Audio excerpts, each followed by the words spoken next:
The Rise of the Argentine Empire. This video is purely for entertainment and does not infringe on copyrights or laws. The rights to the novel and image belong to the original author. We do not claim ownership. Don't like waiting and want to listen to this fanfic in full now? Subscribe to our Patreon, where you'll find the best fanfics. Chapter 176 Urban Development and Expansion Seminar. At the Blanca Port City Hall, in the mayor's office, Saint Tessa met Otto. It must be said that he always wore a suit, his hair was meticulously combed, and his beard was cleanly shaven, looking energetic. At least this guy seemed to have some ability. From the city appearance to the atmosphere, Blanca Port was the best of all the small Argentine cities he had visited this time. The Blanca Port City Hall held an enlarged meeting, inviting not only some councillors, but also some factory owners and school principals. Strictly speaking, it was just a discussion, and in terms of political correctness, the councillors of the parliament should not have too much interaction with the city hall. However, Argentina has not fully and strictly implemented the separation of powers, and is only carrying out a simple imitation, with more of a trend towards the disintegration of the autocratic politics led by Perón. Many local laws and regulations are not so strict, especially in some small towns. Because small means fewer people, and fewer people means less money, it is impossible to completely separate the three teams, and the administrative expenses would be unsustainable. For example, the original Maria Town Council was just a formality for them, but when Maria Town was upgraded, the council had to be expanded synchronously. As the city scale expands, it will become more and more standardized, until the power of the council catches up with the power of the city hall, which is a continuous process of development and improvement. Cohen. This time our city hall still needs to learn from your experience, otherwise the people outside protesting will not agree. Mr.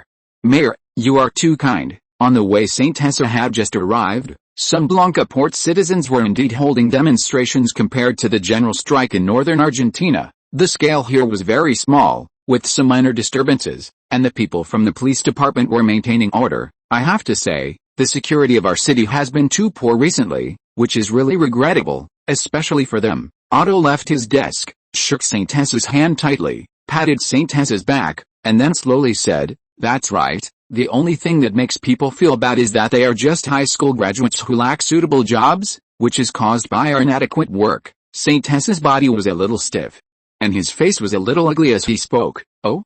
Are the people from La Plata coming as well?" "Yes, but they have changed their name to Eva Perón City, which always feels strange." "It is indeed a bit," Saint Tessa echoed. "At least Eva did not have such great power. Perón's imitation was a failure after the collapse of the Soviet Union. The Russians did not even want the names of cities like Leningrad and Stalingrad, and changed them back to their original names. Then, Mr. Mayor, please be busy first. I'll go to the venue first." Saint Tessa looked at his watch. The mayor's secretary and office staff had come back and forth several times, and he planned to take his leave from the office. "Okay, it is indeed quite busy today, Cohen. We'll chat next time." Under the guidance of the city hall staff, Saint Tessa came to a small meeting room in the city hall, where many people had already arrived. He met some acquaintances here, some of whom he had contacted before and after the establishment of the La Plata steel plant. And some had been promoted to the provincial government. The reason was precisely because of the economic growth in the past 2 years, but their relationship had become much colder. He was not particularly enthusiastic about maintaining old relationships, especially when his own value was not great. Out of courtesy, Saint Tessa also exchanged a few simple greetings with them. The more he understood Blanca Port, the more he realized that many things were not as simple as they seemed on the surface, and what he had to do was to clear the obstacles to the city's development. It was expected that he would stay in Blanca Port for a year and a half. At least that was the case at present. Argentina in 1953 was not peaceful and was already in complete chaos, even possibly on the verge of civil war, because a very important thing seemed not to have happened. That was Perón's break with the church. Even the armed forces of the Argentine police force had been strengthened a lot, and the Labor Federation had not been dissolved. Among them was the role of the weapons provided by Saint Tessa. Although their training and combat level were still poor, the butterfly effect had already occurred. Without Perón's wings being clipped, these local power factions did not dare to act rashly, and the people of the young officers group did not dare to move around if it evolved into war. It was not something they could bear. They were afraid that Perón would really fight them, and the balance of victory might tilt towards Perón. With Saint Tessa's layout, it was still difficult to truly intervene in this coup. The Cordoba gang and the Thompson gang only regarded him as a partner. SYNOPSIS did not have a truly owned team base in the middle and high levels, at least not in the political situation. Maria City and the Puna Plateau were just small-scale operations. The meeting started quickly, and the number of people in the venue had gradually arrived. The people from the city hall spoke first. Halfway through, SYNOPSIS was already feeling drowsy. Most of the proposals were clichés, such as increasing employment and combating crime, not seeking merit, but seeking no fault. This was the method of self-preservation for most politicians in times of crisis. After all, not making mistakes could allow them to continue, but making mistakes could lead to big trouble, impeachment at the lightest, and imprisonment at the heaviest, which was intolerable for SYNOPSIS. Today, everyone's speeches have been very good and very active. Now, I would like to hear the opinion of our councillor SYNOPSIS. Otto summarized the speeches and looked at SYNOPSIS, who was boredly twirling a pen. Thank you for the recognition, Mr. Mayor. I believe that Blancafort has reached the most critical moment. Our first step is to organize production for self-rescue to ensure the stable operation of the city, and the second step is to carry out large-scale expansion and construction. SYNOPSIS stood up and started with a sentence about the crisis. May I ask, how to carry out these? Someone asked. I believe that Blancafort should develop industry and manufacturing, such as shipbuilding, metal smelting industry, clothing industry, textile industry, etc., while ensuring the development of agriculture and animal husbandry. The Lingang Industrial Zone will cooperate with the Spanish shipyard to build a larger dock, located at the deepest part of Blanca Bay compared to the La Plata shipyard. Blanca Bay has a certain degree of concealment and is very suitable for developing some confidential projects. Even developing small warship manufacturing cooperating with the military is an old business. Some metal smelting plants, even bullet production lines, and uranium extraction can be set up here. It is very close to the inland, which can also enhance concealment, and it is not the focus of foreign spies. The mountainous area of La Pampa province is very deceptive, but after all, our Blancafort is still very remote, and all kinds of transportation are very expensive, and we lack the necessary high-quality workers, and we don't have funds. The transportation problem is easy to solve. Sea transportation is cheap and has a large capacity. Developing local supply is enough. The South has most of the resources necessary for industrialization, and we only need to produce them. In terms of education, we also need to develop vocational and technical education, technical research, and combine industry with schools. There is no need to worry about industrial investment. Our investment promotion department can solve it. To get rich, first build roads, which is an unbreakable truth. For a century-old plan, education is the foundation. The transportation issue has always been SYNOPSIS's top priority, hidden among other construction issues, and the second is to cultivate an industrial supply system. However, the price of road construction and other aspects are problems, so SYNOPSIS has always built his industries on transportation arteries. Maria Town and the Puna Plateau at least have railway transportation as a backup, not to mention La Plata and Buenos Aires at the same time. Large-scale import and export work is carried out through railway transportation and sea transportation, which is also the only thing he can do at present. A clever woman cannot cook without rice. The construction of large-scale infrastructure requires huge investment, which cannot be achieved by one person alone. Now, SYNOPSIS also feels the strain of his multi-industry investment. Argentina's weakness in basic research makes it impossible to find many supporting industries. Without a basic industrial chain, many products, even the improvement of an aviation screw, or the application of a new material, require a huge price. This is also why he urgently needs to open up a new and larger base in the south. This place has great advantages, a larger population potential than Maria City, developed surrounding agriculture, animal husbandry, and sea transportation, far away from the presidential palace and the provincial government, closer to Australian coal and iron ore mines, and not so far from Europe, Africa, and Southeast Asia. In the future, investments in chemical industries will basically be ready-made. Only equipment installation is needed to get things done. The clothing and beverage industries are also relatively short cycle. The accessory investments involved can be solved by introducing equipment in the early stage. However, shipyards and aircraft factories have already recruited or even supported many supporting factories as industrial investments. As long as these problems are solved, we really need to expand our Blancafort and merge several surrounding towns. This can expand the city's potential, but it will also quickly lead to labor shortage. Currently, the area of our Blancafort city is only 28 square kilometers. But the suburbs around us consist of 21 small towns, with a total area of 3,688 square kilometers, which is 131 times our size. I propose to expand Blanca Port City through the Town Merger Act, especially expanding simultaneously to the north and west. The east already has a coastal industrial zone. This is St. Hesar's city system from the new China of later generations, not the approach of Europeans or Americans. He plans to establish a large urban area and a large suburban area, rather than just a central urban area. St. Hesar has investigated that the 21 surrounding towns each have a population ranging from 1,000 to 6,000. Together, they have more than 70,000 people, which, combined with the 180,000 people in the central 5 districts of Blanca Port, is enough to form a small city. It is not a problem to accelerate the expansion intra-city with a population of 300,000 to 400,000 in the short term. After the city continues to develop for 5 to 10 years, the 5 districts will be merged into the central urban area of Blanca Port. Merge Adder City, Tornquist County, and Medinas County on the south bank of Blanca Bay to establish several new urban areas and form Greater Blanca Port. The urban population can easily expand to 1 million to 2 million, surpassing Córdoba and becoming the second largest city in Argentina. May I ask, what are the benefits of this for Blanca Port? Mayor Otto is quite interested in this huge municipal plan, but it involves a very long time. A term of office is only 5 years. Paving the way for future generations? He doesn't think he is that great. This is proactive expansion, using our administrative power to make Blanca Port City bigger. I think it's time for Blanca Port to become stronger. I believe that the future Blanca Port will become one of the largest cities in Argentina, with a population of over 2 million, divided into several powerful districts, each with a population of 400,000 to 500,000. And everyone present as a hero of Argentina, and with the development of the city, it will inevitably be accompanied by amazing benefits. It doesn't matter whether they are heroes or not. The last sentence about benefits is the key point. After the city expands, a large number of people will be promoted, and a huge amount of wealth can be created. St. Hesar's statement is still very conservative.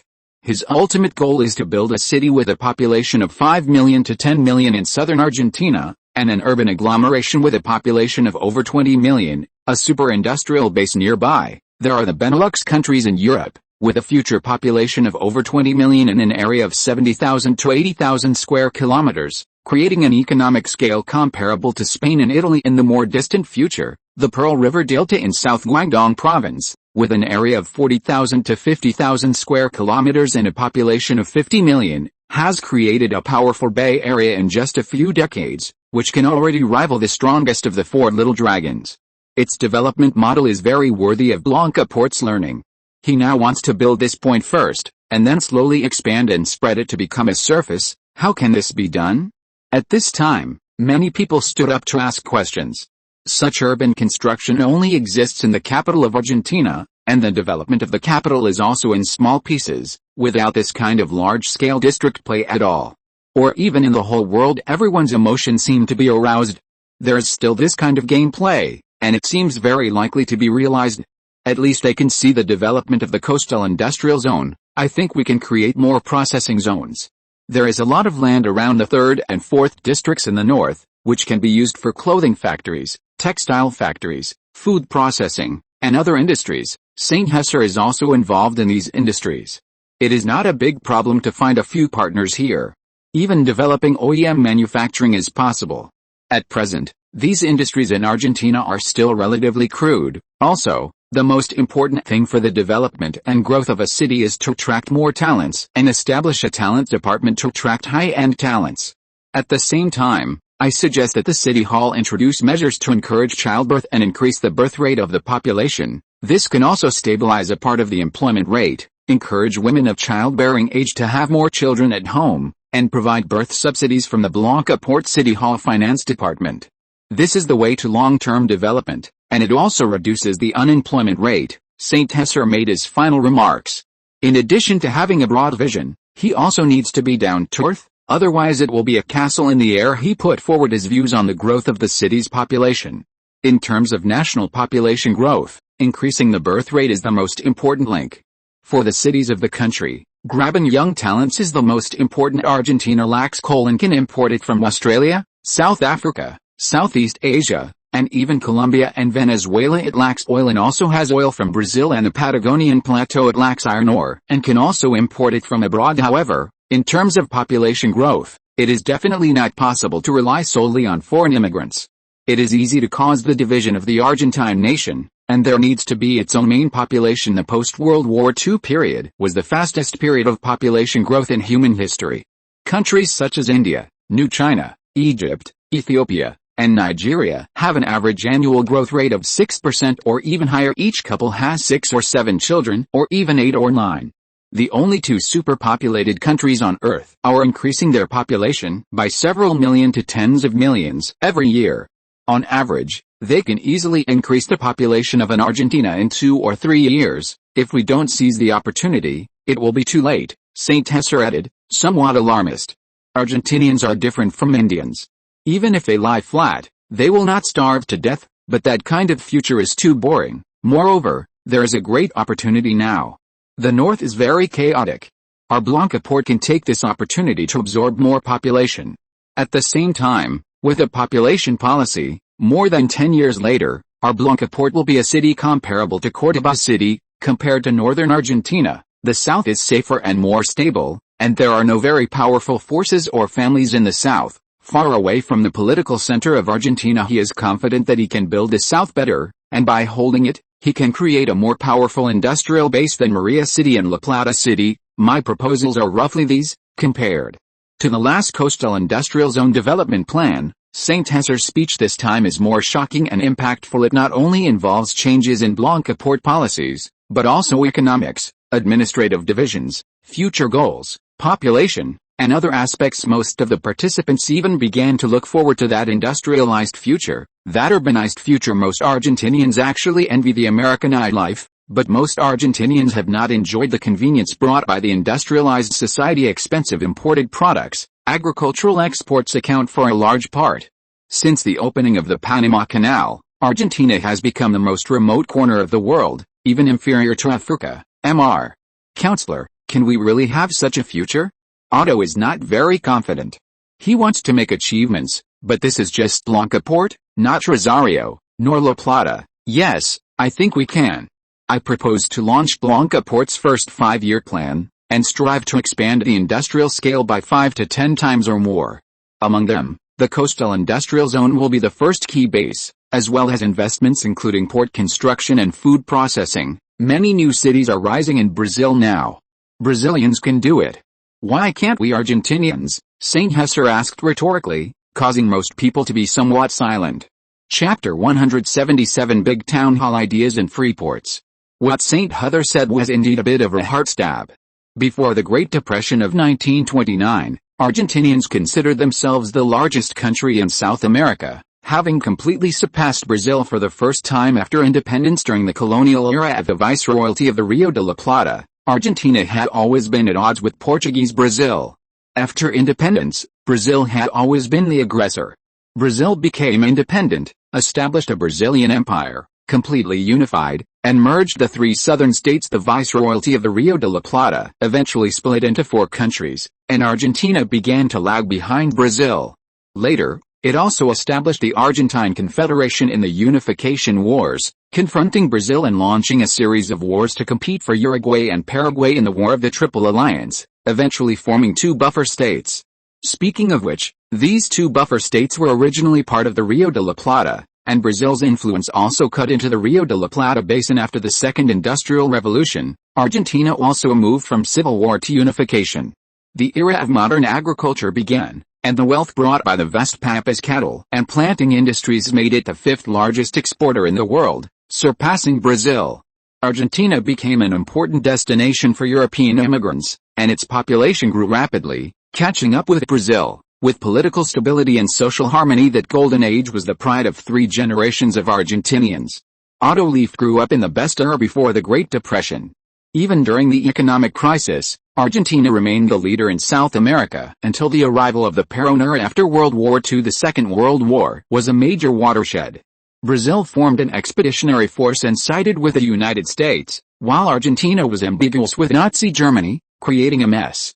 Now, Brazil's national fortune is rising, surpassing Argentina in one fell swoop, while Argentina's populism is rampant, slowly declining, which has become a thorn in the hearts of many Argentinians. If there were a saying from later generations to describe it, It would be heartbreaking, bro. Most of the attendees at the discussion also turned a little ugly, but they really felt that Argentinians were really not as good as Brazilians.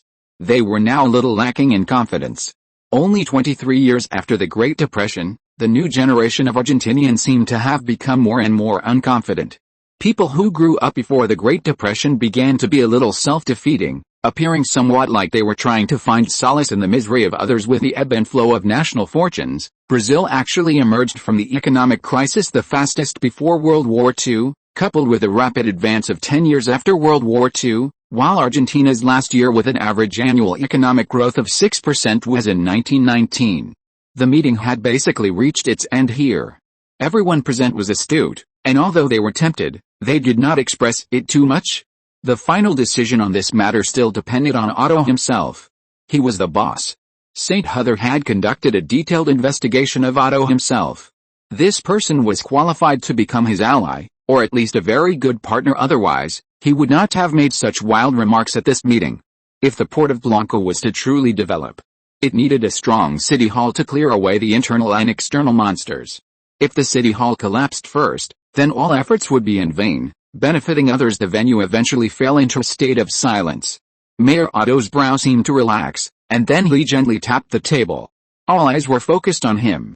He stared at St. Huther and asked, "Councillor St. Huther, I think your proposal has room for discussion, but it seems that with the strength of our city, we don't have such strong financial resources for construction and expansion." Otto was actually very tempted in his heart.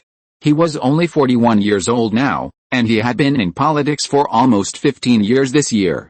The chaos in Argentina had long extinguished the blood of his youth, only because he had lost hope in his heart, or perhaps Argentina's natural environment was too comfortable, like a frog being boiled in warm water.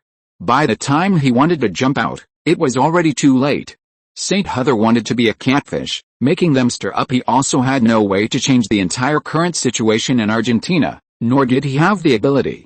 Even being elected mayor of Blanca was only because everyone didn't really want to take over this mess.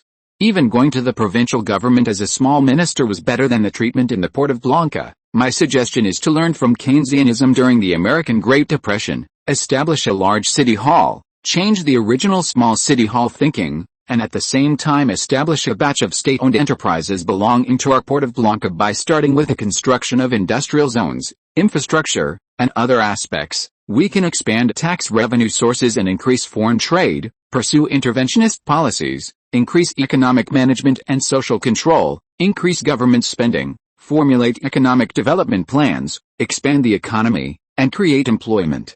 Which can completely solve the problem. Keynesianism does not abandon capitalism, but rather develops state capitalism while learning from the Soviets to intervene in economic development. The Perón presidential palace is actually not a big government ideology, but simply a totalitarian and authoritarian ideology, or rather, it is just a variant of the military government, with a layer of the third way ideology, which is the same line of thinking as the Nazis and Italy in World War II, with no essential difference, commonly known as being incompetent but addicted to power. Although it also looks a bit like learning from the Soviets, St. Huther is more willing to call it the legacy of the Nazis, and Italy, where Perón stayed, was the weakest of the three Axis powers at the time. The country has already seen such a new economic reform model, carrying out economic development system reforms. And I believe it is necessary to learn from the United States and Japan. As backward countries, we must carry out strong administrative intervention in order to accelerate development and face world competition. Perón's method of developing after giving out money has been proven to be unable to continue. Compressing ineffective public expenditures, reducing welfare, and carrying out industrialization is the fundamental solution. Even counterfeit goods are acceptable. Counterfeiting itself represents a kind of development ability. St. Huther already has a certain ability to counterfeit, and the next step is to continue to grow stronger. Oh? Where in the country? I don't seem to have heard of it. Otto put down the pen he was recording with and asked with great interest. It's not that the people at these venues are not well informed, but Oran and Maria have only been developing for less than 2 years, and the changes are not particularly obvious. They are two small cities in the north, the border city of Oran and the central city of Maria. Of course, their thinking is relatively rough, focusing more on the construction of a service-oriented government. My suggestion is still to set up a large city hall in the Port of Blanca, Most of the power in the city of Oran has already been acquired by Thunder Mining and Thunder Cross. This small city of less than 20,000 people is expanding according to St. Huther's ideas. After all, the potential of the Puna Plateau is too small. The city of Oran at the foot of the mountain can also easily reach Sucre in Bolivia, and it is also very close to Jujuy. Moreover, it is located in the heart of the Gran Chaco Plain and can also develop various industries. The Gran Chaco Plain is located on the borders of Argentina, Paraguay, and Bolivia, with a huge area and abundant mineral resources, especially iron ore and oil. It is a wilderness that can be developed in a diversified manner in the future. Argentina's great northern wilderness, with severe salinization and great potential for grain production. Various productions such as cotton can also be developed, which St. Huther has long coveted. It is a pity that Paraguay and Bolivia are foreign territories. If it were the 19th century, he would definitely consider directly occupying and annexing them militarily, expanding Argentina's territory and potential. Unfortunately, it is now the 20th century. Whether it is Paraguay, Uruguay, or Bolivia, they all have the iron ore resources that Argentina urgently needs. At the same time, I propose to set up an international free port in the port of Blanca and apply to the provincial government. St. Huther is not very optimistic about the level of Argentina. He needs some competitors, and setting up a free port is a very good way. Blanca International Free Port? Is there really a chance to set it up? Our country doesn't have this policy, does it? They directly ignored the cities of Oran and Maria. They were more interested in the international free port. Argentina currently restricts the export of agricultural products. Even if export tariffs have dropped a lot, they are still quite high. If a free port can really be set up, then most of the goods in the central and southern parts of the country will be exported from here, which will greatly promote the development of the port of Blanca. Yes, to develop an international free port, I think it is also necessary to strengthen the competitiveness of our country's products. We must further reduce tariffs, even to zero. In fact, collecting tariffs on exports is very strange. Zero tariffs are the right way. Later countries will even provide subsidies and tariff refunds to improve export competitiveness. Only some core special products such as gold will be subject to tariffs to prevent outflow. St. Huther's proposal of a free port and a large city hall is also his new attempt. Now he has no soldiers and no power. To win the post-Perón era is a daydream. Influencing the city hall cannot rely solely on the small coastal industrial zone. It is faster to walk on two legs. Moreover, personal ability is limited after all. He plans to use the port of Blanca as a testing ground to experiment with Argentina's economic reforms, while also taking the opportunity to gain power. Our presidential palace is negotiating with the Americans, trying to open up to them. I think this policy can be taken down. They want to open up the entire market to the Americans all at once, while we can use it as a pilot free port. The later Singapore port, Hamburg port in Germany, and Hong Kong of New China all belong to free ports. The free port strategy has greatly promoted the economic development of these port cities. Singapore port, as the world's largest free port in later generations, was able to develop from a small country into a country with a voice in Southeast Asia. The free port policy has made great contributions. If the economy doesn't improve and the unemployment rate increases, it is likely to aggravate the danger of our country, eventually leading to uprisings and unrest. We are seeking a way out for the entire Argentina, so this matter is beneficial to the Argentine Federation and the Argentine nation. Argentina in later generations was like this. The junta didn't know how to manage the economy, colloquially known as being incompetent but addicted to power, leading to the collapse of the Argentine economy. University graduates were unemployed, combined with workers, believed in Che Guevara's ideas, engaged in urban guerrilla warfare and uprisings, and eventually became terrorism and gangs. Argentina also fell into turmoil and civil war. St. Huther did not want to have too many comments on Che Guevara. Compared with the giant of New China, his ideas seemed more naive. St. Huther, who had learned more advanced dragon-slaying techniques, was certainly not interested in this kind of half-baked thinking. Even the future Castro was far behind, and he certainly had to learn from the most successful. Senator St. Huther's idea is very good. I have decided that the city hall will start according to this idea. First, merge Granny Town in the west to establish a free port area. At the same time, we must formulate reasonable policies and plans according to the situation in our Blanca port. I will now sort out the meeting ideas, organize production for self-rescue, and at the same time, like the portside industrial zone, Directly start foreign investment promotion. Anyone with foreign connections can consider cooperation matters. Otto made a final decision, planning to open a free port in the West, getting on a bus first and then buying a ticket. The North is already overwhelmed, and even financial allocations have been in arrears for several months. If this continues, Blanca Port's finances will also go bankrupt. This discussion lasted for 4 hours.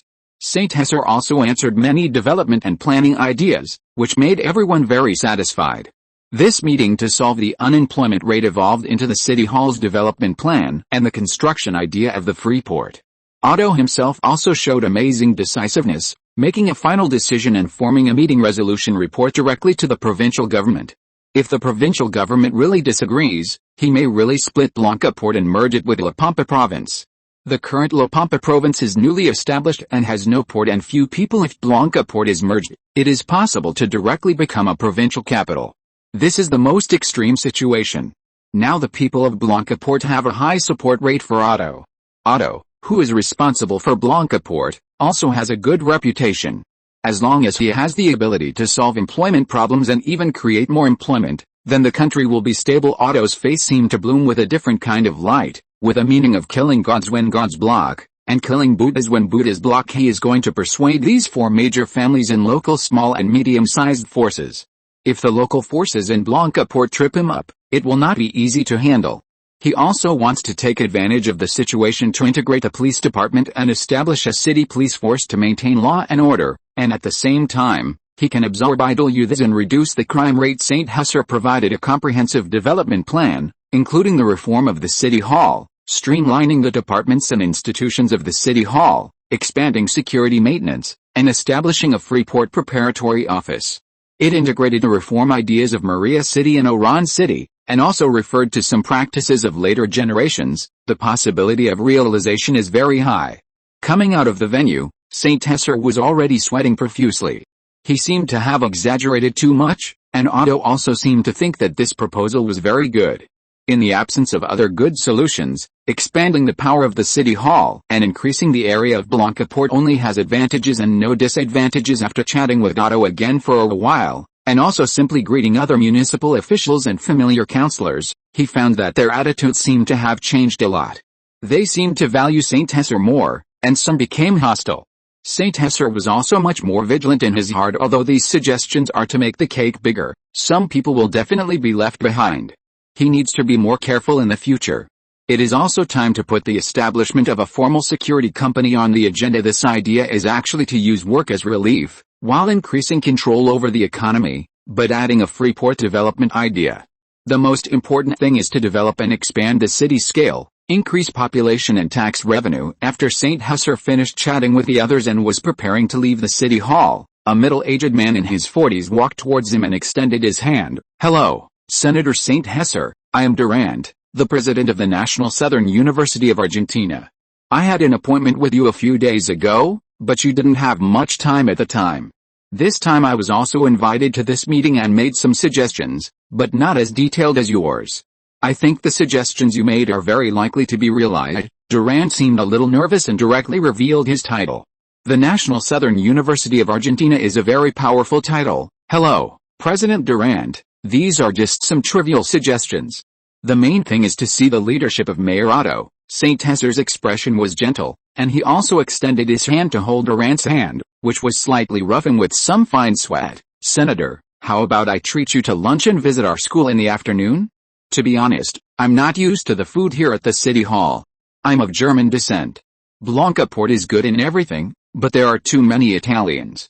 I'm not very used to the dishes," Durand said somewhat insincerely, obviously saying this because he saw that St. Hesser was not planning to eat here. After all, Italian cuisine is not bad, at least much better than British cuisine. Durand glanced at his wallet with some heartache. In order to get sponsorship, he had to bleed a little. St. Hesser looked at his watch. It was already 1:30 in the afternoon. He was indeed not used to the City Hall's cafeteria. After thinking for a moment, he nodded. He originally planned to meet Durand. "Okay, I'm not used to the dishes here either. How about taking my car?" Durand didn't seem to have driven over, and he also nodded in agreement. "Okay, then I'll trouble you, Senator." Bragg drove St. Hesser's car over. "How about going to a French restaurant, Senator? I know a good French restaurant in the city." Durant seemed to have made a decision before speaking. "Okay, let's go eat some French food then." Saint Hesser hadn't eaten French food for a long time. The last time was with Elena on the car. He simply chatted with Durant in the car. No wonder Saint Hesser didn't know much about this school, because this school was just pre-listed and not officially established, equivalent to the National Southern University, in preparation. The National Southern University of Argentina is located at 80 Columbus Avenue in Blanca, Port City. The original site was a middle school, which is a very small university, but the background is indeed not small.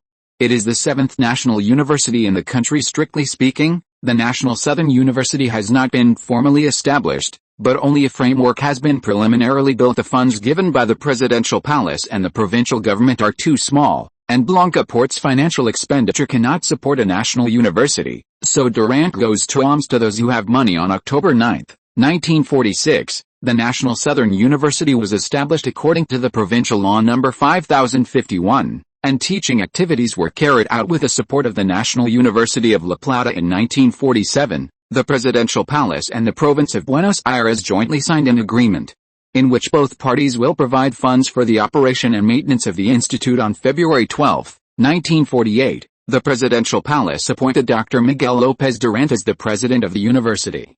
Chapter 178: Cooperation with National Southern University. The car drove slowly towards the restaurant. Moderna restaurant was located near Columbus Avenue, passing through the 3rd and 4th districts, a relatively remote area. Durant, sitting next to him, was still a bit restrained.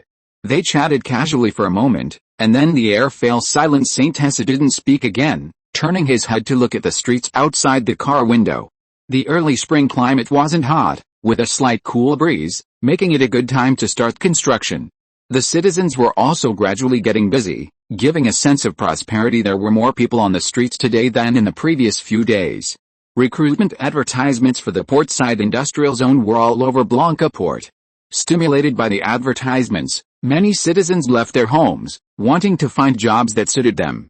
Saint Hesser was beginning to fulfill his campaign promises under the strict requirements and crackdown by the city hall and the police department. A group was beaten, a group was arrested, and a group was imprisoned. Public security had greatly improved. Plus, with work to keep them busy, there were fewer troublemakers. After all, this was a small city. Columbus Avenue, where Southern University was located, wasn't a wealthy area, but the road was quite spacious. The portside industrial zone officially began large-scale construction. Construction requires construction teams and construction workers. Training a local batch from scratch would be too slow, so it mainly relied on several construction companies from Maria City. In the future, the number of local hires wouldn't be small either. Increasing the employment rate was also Saint Hesser's guarantee, ensuring new jobs. In addition to this, Saint Hesser was also supporting some new construction companies locally. Moderna restaurant was said to be a French restaurant. The location was quite unique. The surrounding area wasn't bustling, and there were many trees.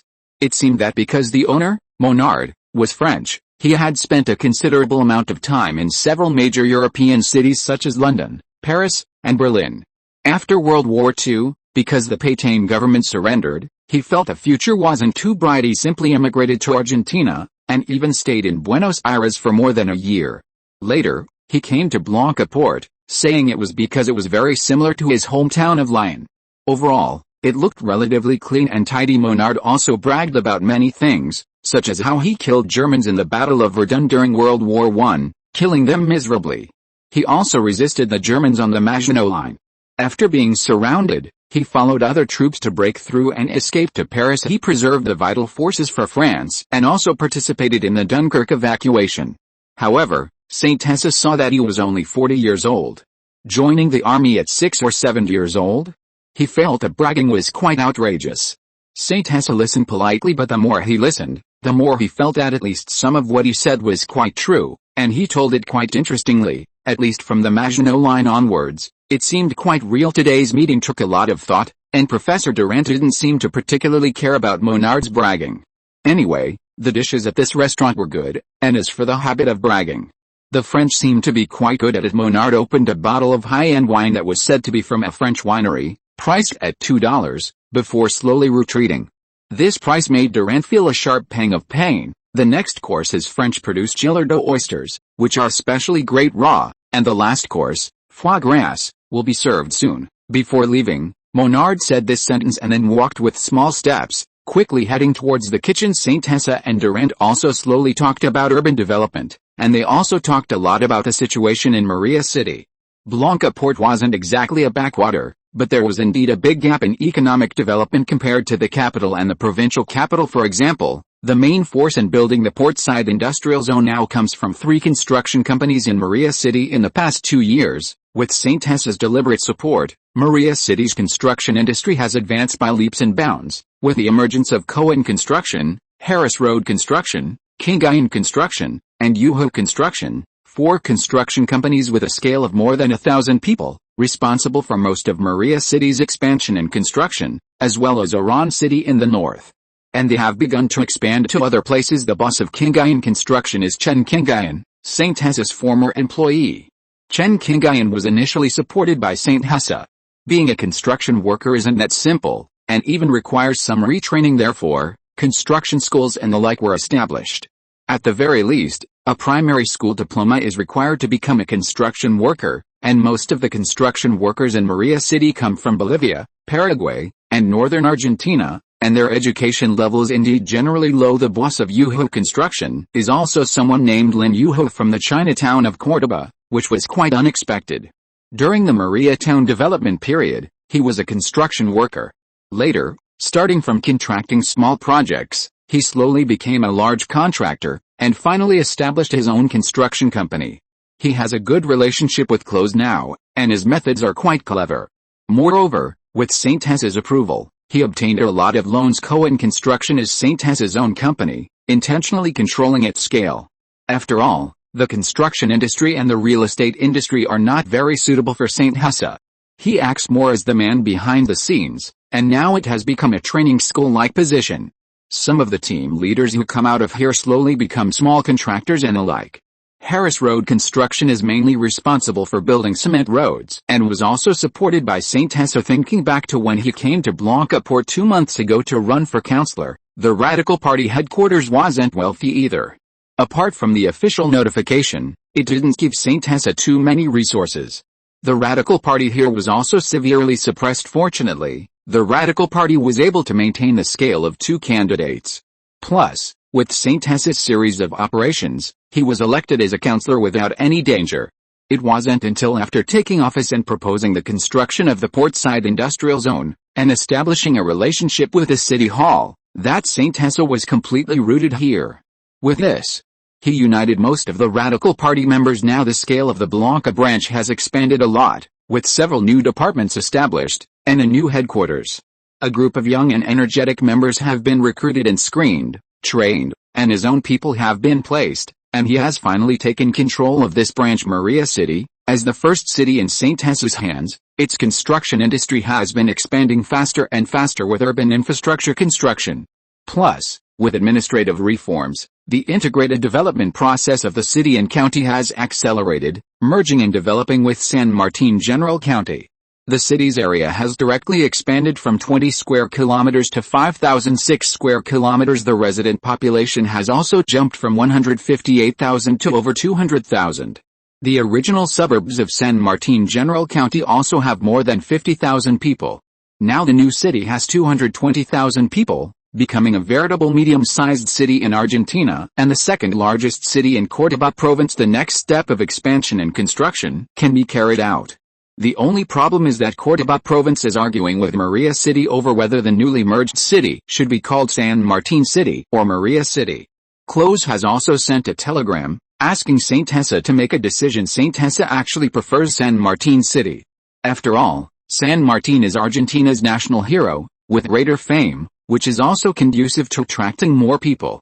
The original Maria City can be used as the Maria district. Just expand a Maria district by more than 10 times. Subdivide a few towns in the suburbs. The reply brief has been sent back to Close. Moreover, the commissioning of the La Plata steel plant has solved the problem of rebar. The expansion speed of the Sudex cement plant has also accelerated.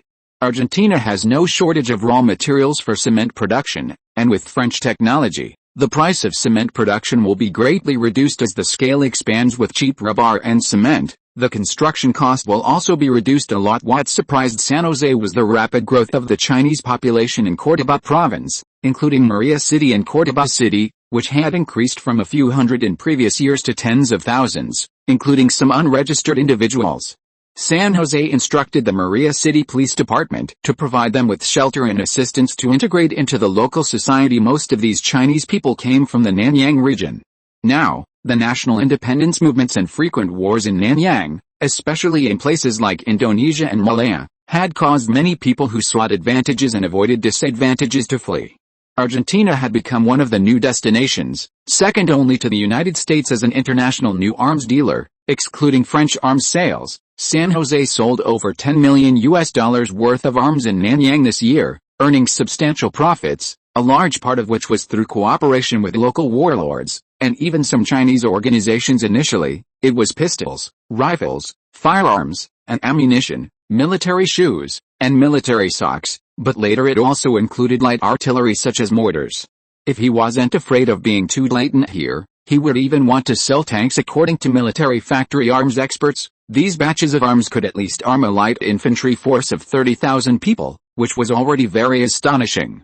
San Jose had already become the world's largest new arms dealer through this method, and the quality was so good that it had gained the recognition of the French. The two ate and chatted, talking for most of the day before getting to the main topic. Senator, the main purpose of my visit this time is to seek sponsorship. You can't skimp on education, no matter how poor you are. I am willing to help Southern University raise some sponsorship. I will personally donate another $10,000. This money can be used freely. At the same time, I hope that Southern University can establish a normal college, establish a medical department, and then establish an affiliated hospital, as well as affiliated middle and primary schools. I can have people donate special funds that will not be less than $500,000, and I can even have the bank provide a low-interest loan to accelerate the development of the university. San Jose tapped the table, found a comfortable position, leaned back in his chair, stated his requirements, and then stopped talking, looking at Durant seriously. Starting in the second half of this year, the depreciation speed of the Argentine peso continued to accelerate, and there was also a black market for foreign currency exchange. The exchange rate for US dollars on the black market was becoming increasingly outrageous, as well as some valuable currencies such as pounds and francs. Gold was the most sought after, and $10,000 in Argentina could already build a 6-story teaching building, and $500,000 could do even more. As for low-interest loans, Barron Commercial Bank will be ready to open in Portlanca at the end of November, where he will invest $20 million to boost the economy of Portlanca. I think we can accept these conditions. Our Southern University needs to save itself. Durant thought seriously for more than 10 minutes, and finally stood up and said to San Jose seriously. After speaking, he took out a cooperation agreement from his bag, intending to sign an agreement with San Jose first. San Jose was a little surprised to see Durant conjuring up a stack of cooperation agreements. He also stood up and extended his hand with a smile. Then, happy cooperation. To be honest, Southern University was still some distance away from being a formal university. He did not see the possibility of solving it in the short term, and San Jose also needed a university to strengthen the scientific research capabilities of Portlanca, including medical, biotechnology, etc. The two had a basis for cooperation. The two signed a preliminary agreement, and San Jose also signed a Barron Bank check for $10,000. Others would have to operate, such as establishing affiliated hospitals, affiliated middle schools, affiliated primary schools, and building teaching buildings. These could all be cooperated on, even nuclear physics research institutes. This was the benefit of being far away from the political forces of the capital. After signing the agreement, Durant breathed a sigh of relief, and San Jose also took a sip of a drink, which was Coca-Cola produced by Prairie Foods. Actually, Principal Durant, have you joined any political parties now?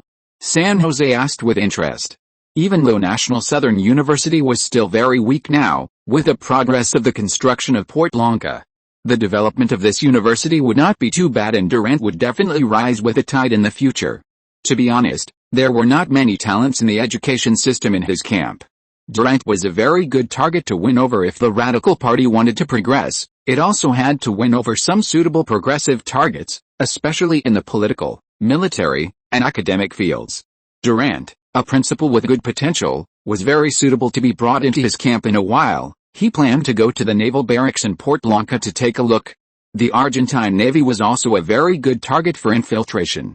As the second largest naval port in Argentina, it was stationed by a considerable naval force. Well, I seem to have joined some Republican Party a long time ago, and I didn't pay much attention to it. They just signed an organization application form. Have you heard of the Radical Civic Union? Coming out of the restaurant, San Jose and Durant walked to Southern University. Less than 20 minutes, the road became more and more remote. It was indeed very small, and it was organized well. Although it looked a bit dilapidated, it was not as good as the middle school buildings in his previous life. Some buildings that seemed to be in the colonial-era style. The highest floor of the entire school was only 4 floors, and you could see the entire campus at a glance. There were only some simple fences around the campus, and you could even see the distant farms. Some sheep ran happily outside the fences, and some cows were butting against the fences. There were also some students, but their mental state didn't seem to be very good. They even felt that they were scammed, like the feeling of going to a diploma mill. Fortunately, Southern University was not a diploma mill, Cohen. It is indeed a bit rudimentary here, but with your funding help, the school buildings can be expanded soon. Durant didn't feel embarrassed, and enthusiastically greeted the students, and the students responded one by one, but they were not very interested. Well, it is indeed beyond my imagination. Let's buy the surrounding land first. It won't be easy to build when the land price is expensive in the future, as San Jose, who had seen campuses of thousands of acres starting in later generations, said. This campus of only a few dozen acres that could be seen at a glance was really too small and completely impossible to display. Reserve land was very important. Okay, Cohen, I'll listen to you. Durant had just agreed to join the Radical Party, and the relationship between the two was considered to have taken a step forward. Next, it was time to plan to expand Southern University. Chapter 179 Blanca Institute of Nuclear Physics. Durant strolled alongside San Jose, chatting and touring the school. This area was practically the outskirts, and a little further out were a few dilapidated farmhouses with broken fences. The sheep seemed to have wandered over from there. The scenery was actually quite pleasant. Some students were herding the sheep, which had wreaked havoc on the school's grassy areas. These sheep didn't seem to have very thick wool, and some were grayish-black. Cohen, these are Corriedale sheep, imported from England. They're a dual-purpose, semi-fine wool breed developed through crossbreeding. Haha, I also helped my family herd cattle when I was young, but we didn't have nearly as many as you did. San Jose's memory wasn't too clear. Perhaps it had been overwritten. Would Southern University be interested in establishing an agricultural department? I happen to know an agricultural company that we could collaborate with. Future Agriculture had already begun large-scale operations on the Pampas grasslands, especially in the south, where they were preparing to trial plant rice in the spring. Most of the current rice varieties came from the Nanyang region, and developing paddy fields and irrigation facilities would be best done in cooperation with a university. That would naturally be ideal. Durant didn't care about the details, he just needed the money. He was short on funds, and with money, he could leverage many of his connections. The environment in Blanca Port was good, and he was skilled at headhunting. Alright, there's one very important matter I wanted to ask for your help with. San Jose remembered something. The most important aspect of the cooperation with Southern University was establishing a science research institute, especially a nuclear physics research institute. This matter also needed to be expedited. Although Buenos Aires had a lot of talent, doing this there would be too conspicuous, especially since it would be private research. I want to establish a physics academy, independent and not located in the city of Blanca Port, but in a remote town. The initial investment would be at least $5 million US. San Jose had originally intended to say 50 million, but he thought that number was too shocking and immediately changed his mind. However, 5 million was still quite astonishing. Oh? That's fine, no problem. Durant wasn't too concerned about what San Jose specifically wanted to do. As long as he took the lead, even leaking 500,000 to Southern University out of the 5 million would be amazing. I'll decide on the location. I'll have someone discuss the specific cooperation with the school. The initial scale will be 100 people. For San Jose, he wouldn't have peace of mind until the atomic bomb was developed. Although US Anco Electric was on the right track in centrifuge development, the official Argentine atomic energy development within Argentina was at a standstill.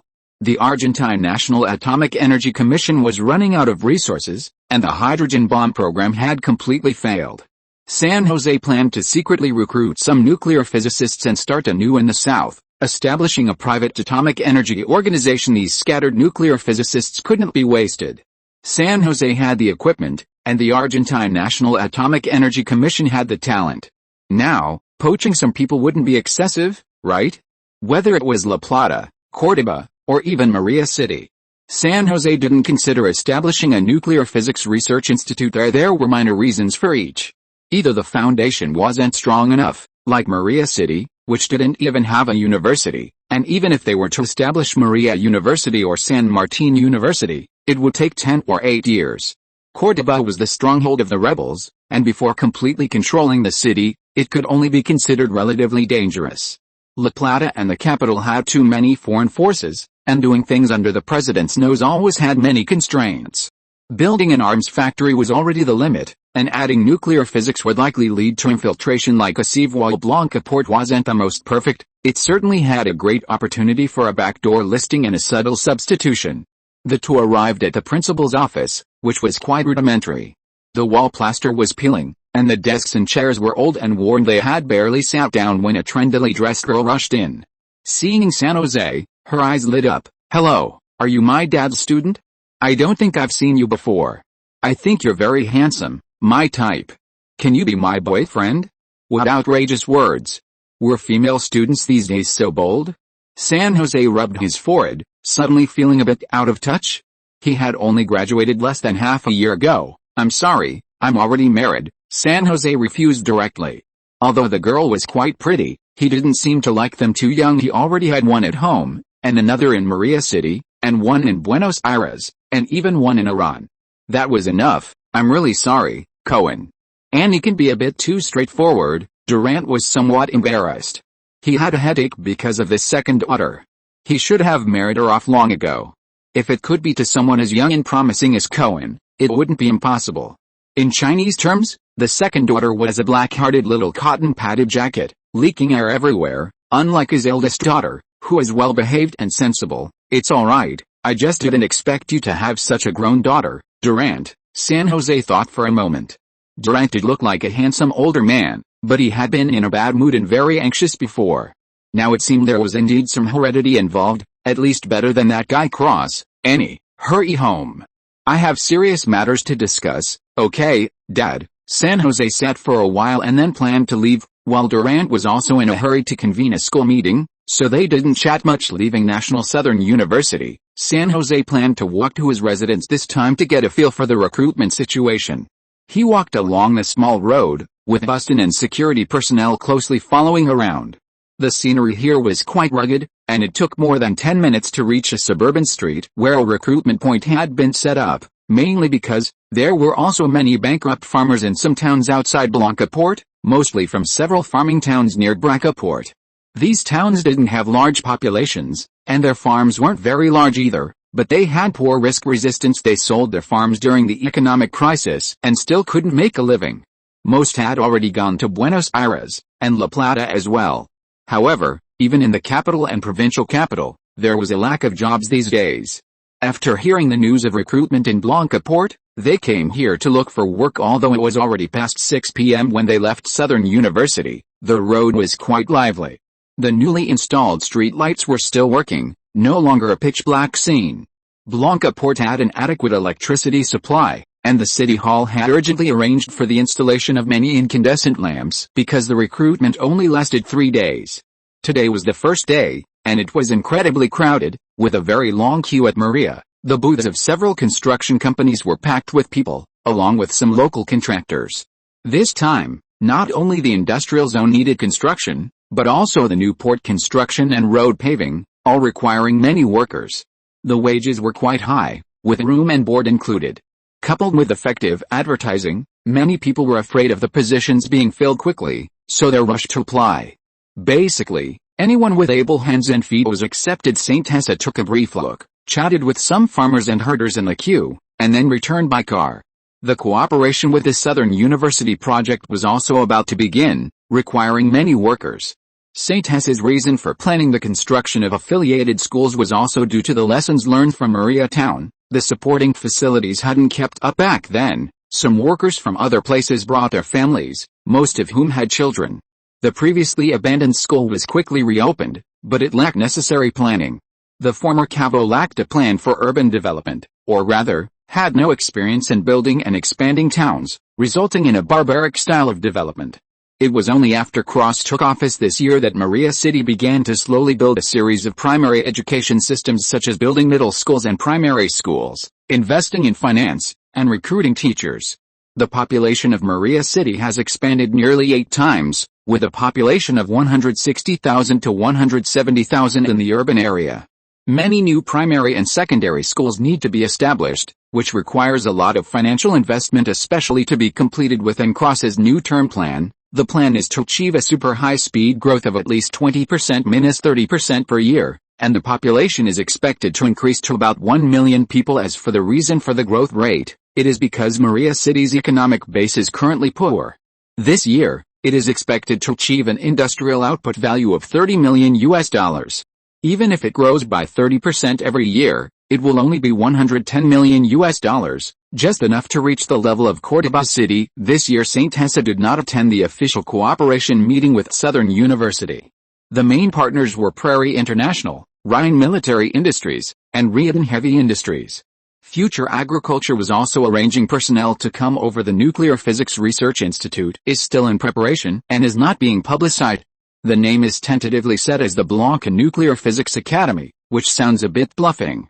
The location is in a county next to Blanca Port St. Hesse. Also discovered in the cooperation with the National Southern University that it is still necessary to have several scientific research institutions in his own hands. Most of the original research relied on borrowing chickens to lay eggs, such as cooperation with Córdoba University and Buenos Aires University.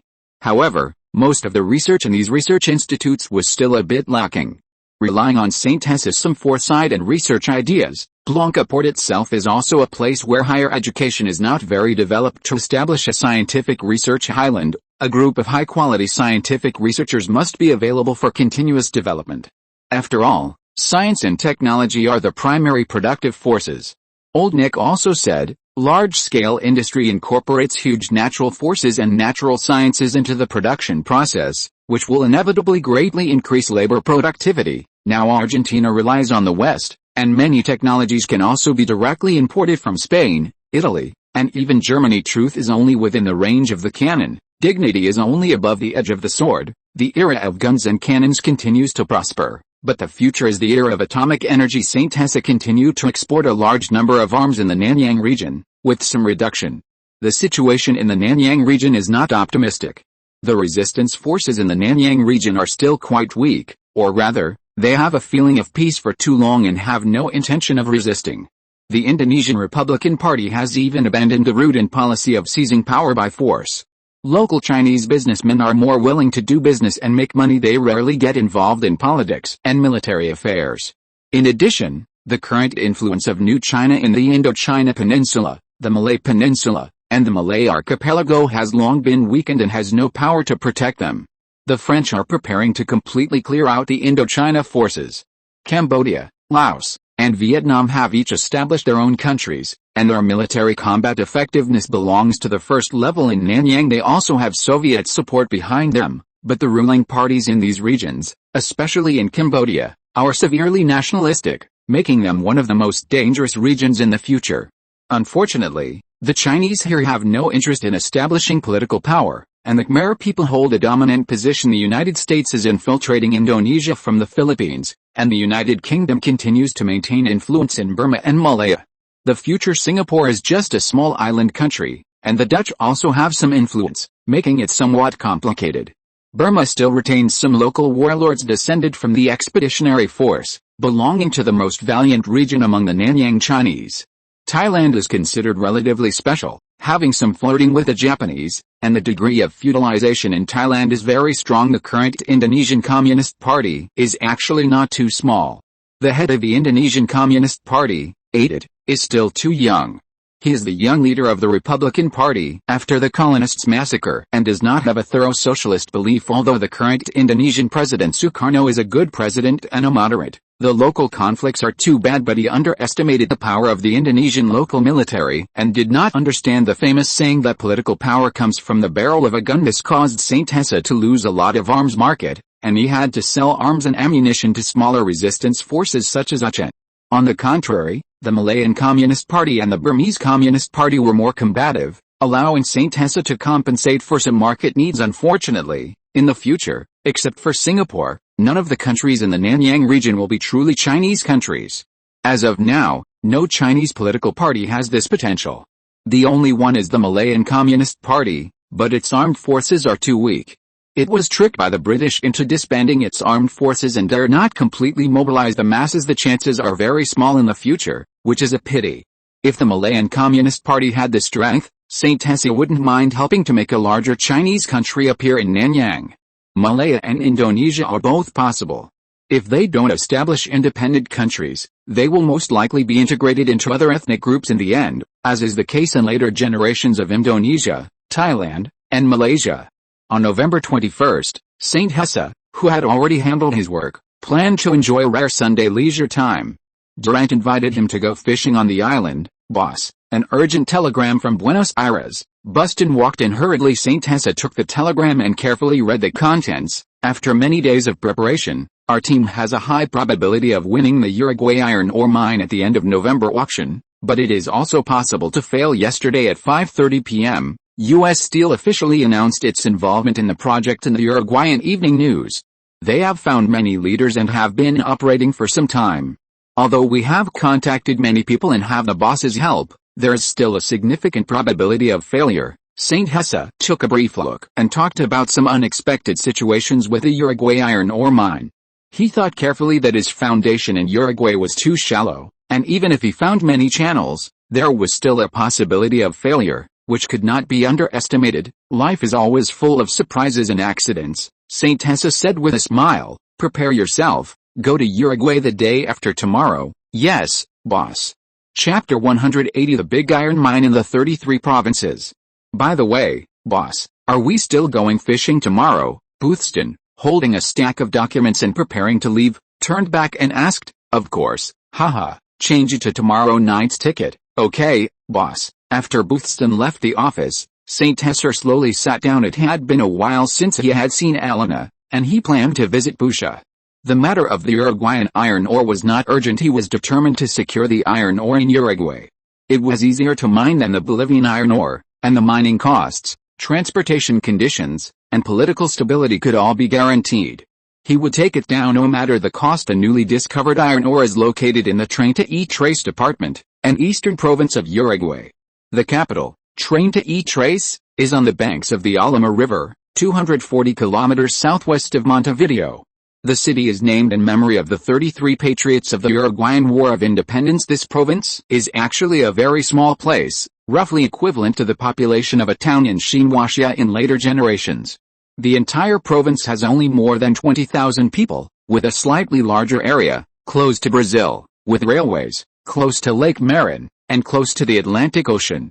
It can go to sea through the neighboring Rocha province, or through Montevideo. If it goes through Rocha province, new roads and ports need to be built. The entire Eastern Republic of Uruguay also has very few people. Currently, the country has just over 1 million people, close to the 3 southern states of Brazil. Compared to the nearly 10 million people in the 3 southern states, it is indeed pitifully small, and even if it develops to the 21st century, it will only be a little over 3 million. The preliminary data from the original exploration of this iron ore was 200 million tons of reserves. Now the latest information shows that it may have 500 million tons, which deepens Saint Hessa's thoughts. This is the lifeline of the La Plata steel plant. Can it be taken away by the Americans? The Americans are so awesome, why don't they fight the Soviets? This trip to Uruguay was not a whim. After so much preparation, the construction of the Blanca Port Industrial Zone has been on the right track. The people from the City Hall, led by Otto, have begun to prepare the Freeport construction proposal. There is nothing specific to do. Recently Uruguay also wants to boost its economy. Perhaps we can make a fuss about this. The package of development plans in Xinhuaxia in later generations can be used directly. If the mining is exhausted, only one iron ore company will be enriched. If we want to do it, we have to make it bigger. This 3-acre land at Uruguay's doorstep must not be given to the Americans. It's like a knife in the heart, of course. The most important thing is iron ore. He is too short of it. It is estimated that 200,000 tons of pig iron will be produced this month, which requires a lot of iron ore. Brazilian iron ore is close, and it is the only option. Australian iron ore is still under exploration. Even if it is successfully mined, whether it is Brazilian or Australian iron ore, there will always be times when it cannot be relied upon. Mining Bolivian iron ore is a bit unrealistic. South African iron ore is owned by a British company and the price is not low currently. The relationship between the Falcon Northwest Bureau and the Bolivian Presidential Palace is not as harmonious as before. Victor Paz, who became president, has nationalized all the country's minerals, including the property of Simon, the richest man in Latin America, which has been confiscated. It's just that he has been dead for several years. It is not easy for Saint Hesser to intervene. Saint Hesser still admires Victor very much. He can launch land reform and nationalization. He has not done these things. The only pity is that Bolivia is indeed too difficult to develop.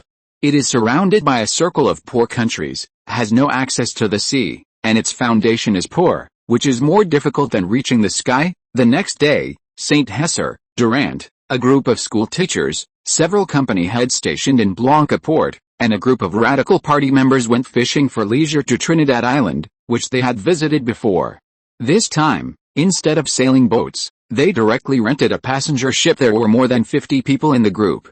Saint Hesser brought his own simple barbecue grill, and purchased beef, mutton, vegetables, chicken legs, chicken wings, corn and other barbecue necessities.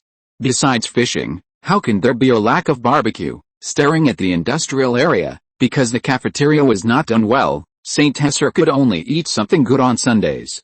There was no way. Working on the construction site was hard labor, and the meals were heavy on oil and salt. There couldn't be meat every meal. Saint Hesser, based on some experience from his previous life, made some staple foods such as steamed buns and rice, as well as chili sauce, which were especially popular. Some of the newly arrived Kingayan construction and other construction teams had many Chinese people, and they would specialize in these special dishes and run small construction site canteens. Saint Hesser directly promoted it. Overall, it was not bad. He also ate here every day now, so he gained a little weight, but he also lacked exercise. Saint Hesser didn't have to do hard labor, and he deliberately restrained his intake of oil and salt, but he was also afraid of getting high blood pressure if he ate too much. After all, working on the construction site, you don't have the strength if you don't eat a lot of oil and salt. People like him who just walk around and look around every day don't need to eat so much. The passenger ship quickly docked at the wooden dock. Many people were already fishing in the fishing ground. Cohen, good to see you again. Durant was wearing casual clothes and looked in a good mood, not as formally dressed as he had seen in the previous few times. Yes, how is the university doing recently? Saint Hesser asked Boothston and the others to prepare the barbecue grill, clean the ingredients, and prepare to start. It's not bad. We directly took down hundreds of acres of land around it. The construction engineering team has already started to move in and build the foundation. That's not bad. I'll have to trouble you with a cooperation with the Academy of Sciences. Maybe we'll have to rely on you in the future. In addition to Saint Hesser's specific funding donations, the National Southern University also has cooperation project funds from several companies, and Durant can also recruit troops and buy horses on a large scale. Recently, even professors who are not from the University of Buenos Aires have come to apply for jobs. Most of these people were fired by Billen. Durant basically accepted everyone who came, quickly enriching the scientific research strength of Southern University. Currently, 2 teaching buildings are being built, and later dormitory buildings and large libraries are already being planned. No problem, I am also looking forward to such a big project. Another lettuce leaf, please. Saint Hesser pointed to the lettuce leaves next to him. Buston quickly handed them over and continued grilling the pork belly, handing it to Durant whenever he looked like he wanted to speak, directly feeding him non-stop. Buston, are you married? You seem to be getting on in years. Would you like to meet some female teachers? They're all young and quite pretty. I can introduce you. Durant looked at the young Buston and immediately shifted his target. Saint Hesser breathed a slight sigh of relief and began to enjoy his own grilled pork belly in peace. Saint Hesser also had this idea in mind, to help these managers of his find partners. After all, the future of Argentina depended on them. The company's management was mostly in their late 20s, and they weren't in a hurry to get married, which wouldn't do. This fishing trip could also be considered a matchmaking event. He had also discovered Durant's talent for this, which was why he had brought it up in passing. He wanted to give birth to a new future for Argentina. He contentedly started grilling corn, brushing it with oil and turning it in one smooth motion. Barbecue was still much better than the food on the construction site, even though barbecue wasn't exactly healthy. Once in a while was still okay. It would be nice if there was some music. The weather was pretty good today. The air by the sea was also very good, with a slightly salty sea breeze. The seawater was azure blue. Saint Aracé noticed a warship in the distance, already somewhat dilapidated and even with peeling paint, slowly moving along. It was a medium-sized ship, not moving very fast, and the soldiers on deck could be seen. Saint Aracé glanced at it and didn't pay too much attention, watching the warship head out to sea. It seems the Brazilian Navy has already surpassed the Argentine Navy. Argentina's finances were currently close to collapse, to the point where they didn't even have the money to apply rust-proofing paint. This barbecue lasted from 10:30 a.m. to 4 o'clock or 5 p.m., with other recreational activities such as fishing. Durant actually managed to bring together a few couples. Saint Aracé felt that the trip was worthwhile. Around 5 p.m. in the evening, Saint Aracé took his luggage and gifts, and boarded the train to Boo City. This month, Blanca Port opened a passenger route to the north, with one train a day from Blanca Port to Rosario, passing through several city ports along the way. It departs every morning, and you can also charter a boat in the evening, but it's not very safe. Recently, Prairie Shipping Company also plans to purchase some passenger ships and open some international routes, such as to Brazil, South Africa, Chile, and other places. The diesel engine research and development of the Sanhay shipyard is not impressive. Currently, it is only a large assembly plant. It has designed some medium-sized ships, but it is also cooperating with Spain. This is also because Argentina doesn't have a very good shipbuilding foundation. The shipbuilding industry has been sluggish. In the past, it was always better to buy than to build. Currently, the level of cooperation with Spain is somewhat poor, and Saint Aracé has no way to invest too much capital. Fortunately, the production of fishing boats can be self-sufficient, at least without losing money, which is a good thing. It's just that they're being kept afloat for now. The hope of building large ships may still be on the side of Blanca Port. With sufficient security measures in place, no one with any sense would cause trouble. On Monday morning, he arrived at the Boo City train station. As soon as he got off the train, he saw people marching and striking, storming the train station. Saint Aracé watched the scene unfold. "Boss, I heard that there are also schools here planning to go on strike. It seems that the time left for them is not much." Even the students were starting to become dissatisfied with Perón. It's a pity that even with someone like Perón, in the original timeline, they experienced even worse, and overthrowing Perón was not as good as they thought. That's right, this was indeed letting things rot. Perón was actually doing quite well, but those military governments were simply like imbeciles, only knowing how to play with physical elimination. Saint Aracé met Ailina, whose belly was already showing. The two had a brief separation that felt like a honeymoon.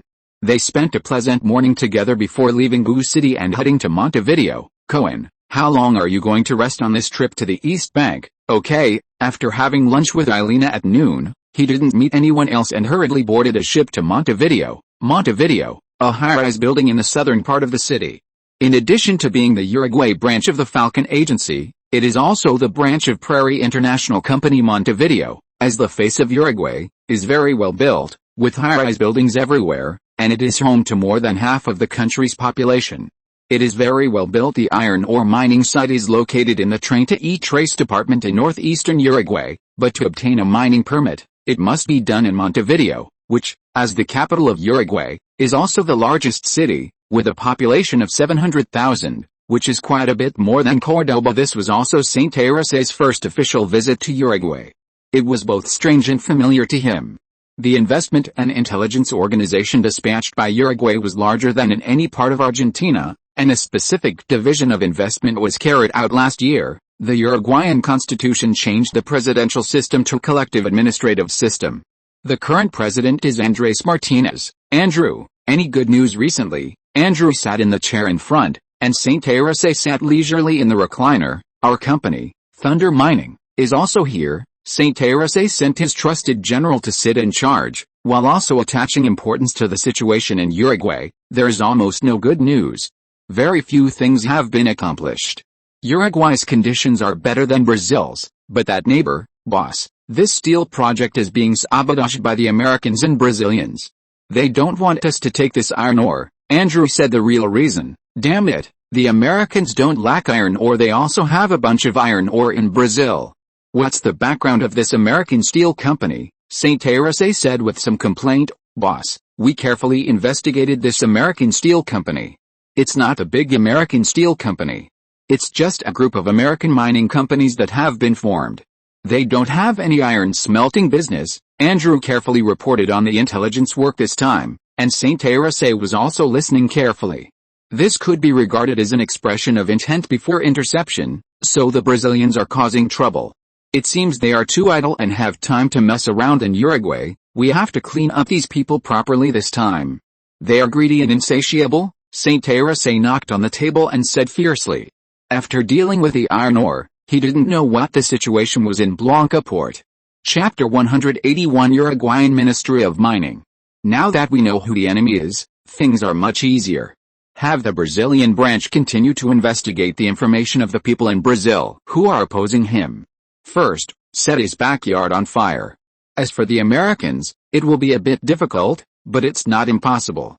St. José's operations in Uruguay, his own territory, have also achieved some success this time. The iron ore can also be used to test the capabilities of the team and company below. The scale we've spread is a bit too large now, and we're finding it a bit difficult to manage. He needs a more efficient team. This time, bringing Andrew, the head of the Falcon Bureau in Boo City, hasn't disappointed him too much in terms of intelligence processing and personnel organization under St. José's orders. Aragon also broke up the Blue Delta into smaller units, dispersing 50 armed personnel here to infiltrate Uruguay. The Blue Delta Security School now trains far more security personnel than Thunder Cross, and is currently the most formal security company, also undertaking many outsourcing businesses and cooperating with the military. Now Uruguay is eager to get rid of Argentina's influence and break away from Argentina's sphere of influence. This is not acceptable. We need to win over conservatives and the like. The Red Party and the White Party exist because of Brazil and Argentina. With the rise and fall of Brazilian power, and now Argentina's decline and defensiveness, Brazil is naturally aggressive and on the offensive. It's not like any Tom, Dick, or Harry can come to Argentina and take a bite. We'll see if their teeth are good enough. Leaving the headquarters of Prairie International, from prosperity to ordinariness to decline, it's only a short 10 kilometers. St. José took a car to the place where he lived. This place is not very conspicuous and is also conducive to hiding. This area is a common residential area with a mixed population. The apartment looks relatively old, and the entire building has been taken over by Prairie International. Outside the building, there is a river. The water is still relatively clear. Young men and women are standing by the river, playing and laughing. The men are only wearing underwear, and the women are only wearing large towels around their bodies. They seem to be bathing? It seems so, boss. Should we have people chase them away? No need. Just pull the curtains. St. José sat on the chair and shook the wine glass in front of him, looking at the map hanging in front, his expression quite relaxed, feeling as if he had returned to Cordoba. Just make Uruguay turn its head. It's just a small broken ship, boss. We have already contacted José Sedat, the party leader of the Uruguayan National Party. He is currently a high-ranking official in Colonia province and also has contact with Army General Andrés Carson.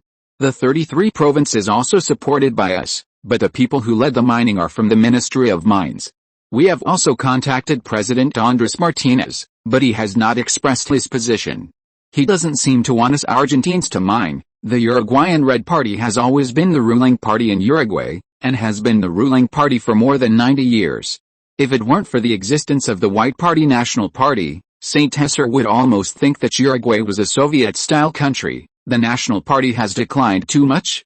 As an opposition party, it only has positions in a few northern provinces. The only coastal province is still the poor and backward Colonia. In fact, the Red Party is the party supported by Argentina, and the White Party is supported by Brazil. Since Brazil changed its strategy and directly contacted the Red Party, the boundaries have become blurred. St. José wouldn't make a fool of himself, so the cooperation object he chose in Uruguay was the White Party. The White Party represents the interests of agricultural and pastoral owners, and has a large influence in the interior, especially in rural areas. Politically, it advocates safeguarding national sovereignty, civil liberties, and the Constitution, and pursues a just and democratic society, advocating reform of the economy, society, and national system. The White Party is currently shrinking severely, but it still has a voice in Uruguay. Currently, the Red Party doesn't dare to go too far, and we have won over Army General Anderson, who is an important military leader in Uruguay, second only to the Minister of Defense, and is currently the highest-ranking Uruguayan we have won over. The entire Uruguayan army combined is not as large as Urbu City Police Department. These potential employees of the new Argentine newspaper agency are generally absorbed into the periphery of the Falcon Bureau. After the probation period, they can also join the internal organization, adding many seed members to St. Hesser. These can be pulled out to form a small party. After the Uruguay matter is completed, they can be dispersed to the Northwest branch, and the Central and Southern branch for training. His ability has also improved rapidly. Although he is only responsible for intelligence in Argentina's Bu City, he is also responsible for the intelligence hub's transportation work. He has very high authority in the entire Argentine intelligence, and currently has a good relationship with the military, second only to St. Hesser and Guerrero. Guerrero is currently in Europe, and Andrew is responsible for handling many things. Don't underestimate anyone. By the way, how is the presidential palace situation recently? St. Hesser is busy with the Blanca Port affair and pays little attention to Perón's side. There are riots all over the country now, and he can't do anything about it. The presidential palace is still the same. The military also has a cold relationship with him, and the church seems to have started to disagree because of the foundation and church school matters. Andrew immediately replied seriously, "What's the situation with the church now? The evangelical church has broken up because of the church school textbooks, but the Orthodox church has not. The Orthodox Church is the Roman Church, and they are not good things either. The Evangelical Church is a branch of the German and British churches, and is also a considerable sect. Argentina is mainly the territory of the Roman Church. In fact, St. Hesser hopes that both sides will suffer, and it would be best to have an Argentine anti-religion movement. To be honest, our country is too influenced by the Roman Curia. It's a mess. It would be best to instigate it a bit. St. Hesser doesn't want to see the church's power too great, and they are also involved in politics. Their weight can be seen in Córdoba. This is one of the reasons for Perón's downfall. Find a way to instigate the church. It would be best to make the presidential palace have a big fight with him. The church is too powerful. It needs to be moved. Let the presidential palace completely conflict with him. Argentina's church and Caudillo warlords have close relations. The traditional forces are very powerful and are also involved in education, especially in the north. The Roman Church is doing ghosts in every town with churches. Boss, are you sure? Don't you also believe in these things yourself? I remember you used to go to church often. Andrew, you have to see that the church's voice and public opinion power have begun to affect the entire country. Is it reasonable for our country to be interfered with by these foreigners? We must have our own ideas. Regarding the church, he wasn't so disgusted at first, but when they came to hinder Argentina's development and prevent St. Hesser from getting rich and becoming an official, it was time to move them. Argentina also needs an ideological change, starting from the top.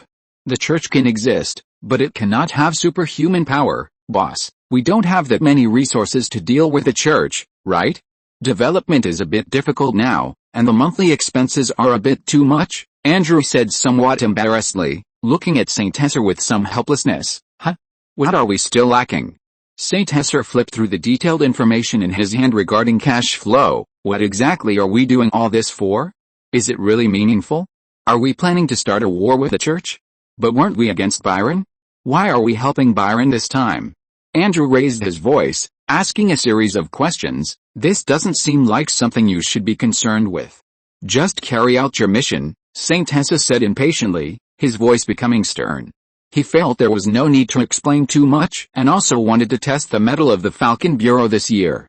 He didn't keep useless people around. Yes, boss. Andrew wanted to say something more, but he opened his mouth and then stopped. First, draft a plan to deal with the church.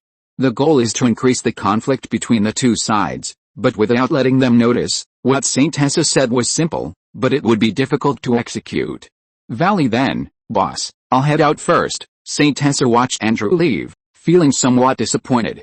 It seemed that his subordinates were also getting restless. He actually allowed reasonable questions, and originally, he hadn't given them too many tasks, just focusing on development.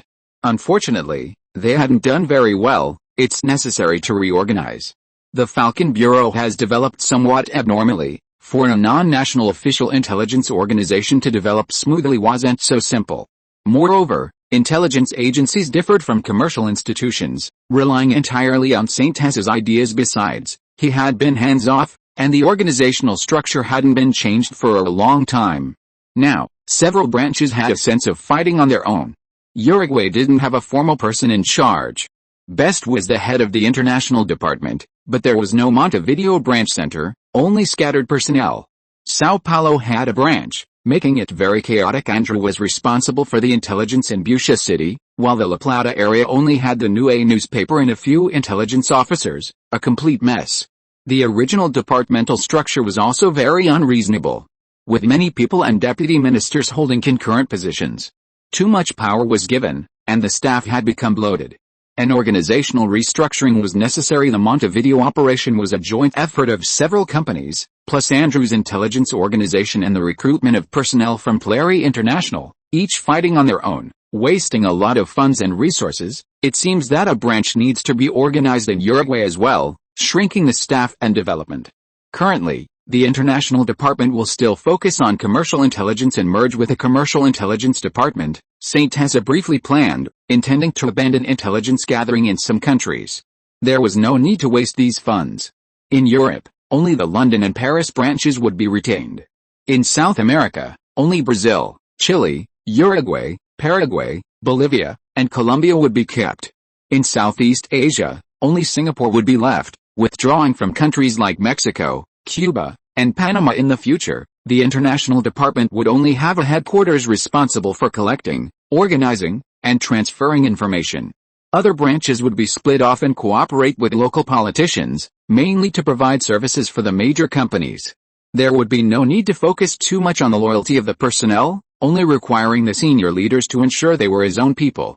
Other local people could be hired, and these ordinary members could be transferred back to the country to replenish other departments. The Falcon Intelligence Bureau in the country would be reorganized into a formal intelligence organization, adding bricks and tiles for the upcoming changes.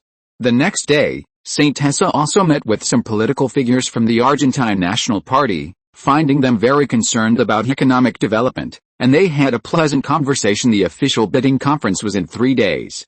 St. Tessa didn't idle, arranging matters in Brazil and also finding the Americans' intelligence. The company established by the bidding, Uruguay Green Mother Mining, is a member of the Callan family of Andes mining company in Brazil. Currently, it is the largest private mining company in Brazil. Their family company has been developing iron mines for more than 120 years and is a competitor to the newly established Brazilian national mining company, Vale. The company is headquartered in Sao Paulo and has developed several large iron mines, Andrew reported, saying that the Brazilian intelligence construction was okay, and the problem was identified in the short term. The iron ore for the La Plata steel plant mainly came from Vale and had no cooperation with Andes mining. That's even better.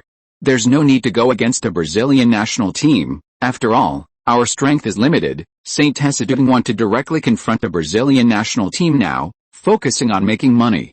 In this regard, a stable source of iron ore was very important. If it was truly a national act, that would be a real headache. Any thoughts? St. Tessa looked at Andrew and then at Buston standing behind him. Boss, not for the time being. Andrew didn't overstep the rules this time. Okay, you can go out first. St. Tessa nodded and waved his hand. Buston, what do you think we should do to deal with this newly emerged mining company? Boss, if they mess around, should we publish bad news about them in the newspapers? Promote our advantages? Buston scratched his head, unable to think of any good ideas, and said directly, that's one way. Besides finding someone, this is the only good way. St. Tessa actually wanted to use some underhanded methods, finding local thugs to intimidate them, but he wondered if it was really necessary. Then let's start with Sao Paulo. They have plenty of opponents. The Callan family isn't a monolith either. Kina Callan wants to develop in Uruguay, but other members don't agree. Moreover, there are so many competitors, and there are many rival families in Brazil. We can give them more resources. As for Georgia Mining in the United States, it's a small company. Just let Sequoia Investment come forward and suppress their stock price. Just follow this idea. Learn more from Andrew. St. Tessa made some arrangements. In Uruguay, it was about drawing more lines. The most important thing was the comprehensive mining development plan, mining towns, local processing, and even building docks and railways. We can set up a railway in Rocha province and bring in the senior officials of Rocha province as well. The 33 Orientals province can be developed together. What the National Party can do, we can do together. Yes, boss. Keep an eye on the mining department and see what's going on. We increase investment, at least we can drive a $50 million construction plan, which should be attractive enough. The entire GDP of Uruguay now is less than $200 million. Communicate more with the bidding conference of the National Mining Department, and at the same time, gather the people from Thunder Mining and Plary International. I'll arrange the work and set up a new mining company, headquartered in Montevideo, specializing in the development of Uruguay's mineral resources. Originally, there was no new subsidiary set up, just several companies jointly bidding. If it was a local Uruguayan company, the public opinion would be better. Boss, why don't you give the new company a name? Buston wrote down St. Tessa's dictation in his notebook. Then let's call it Uruguay Blue Crystal Mining Company.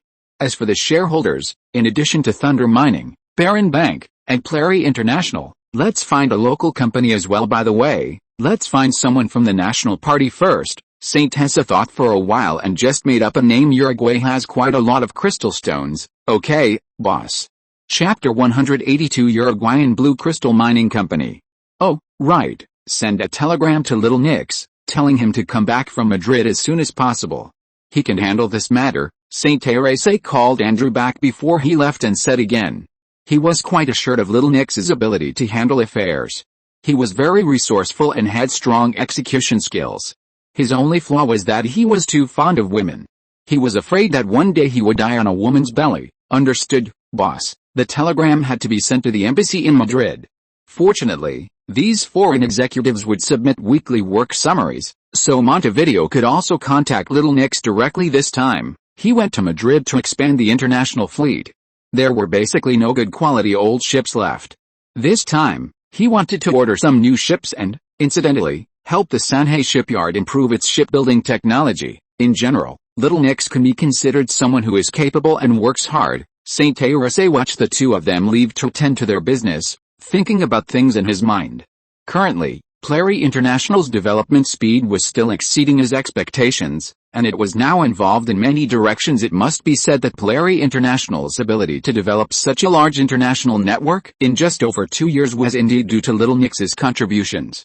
After he returned, they could also discuss some other matters, such as salaries and bonuses. The original method was no longer appropriate. Plary International had established branches in places like the Western United States, Western Europe, South America, and Southeast Asia. Even the International Department of Falcon International could not compare to this, especially the combat effectiveness of Blue Origin Futures, which was established in the United States this year, even caught Saint's attention. It was also because St. Teresa returned to Argentina at that time that Blue Origin no longer needed to exist. After all, with Sequoia and Blackstone, merging Blue Origin into Sequoia Capital when leaving the United States could also prevent Saint from messing around and check and balance him to some extent. Sequoia had many of St. Teresa's informants' ship purchase loans were being prepared before the establishment of Barron Bank.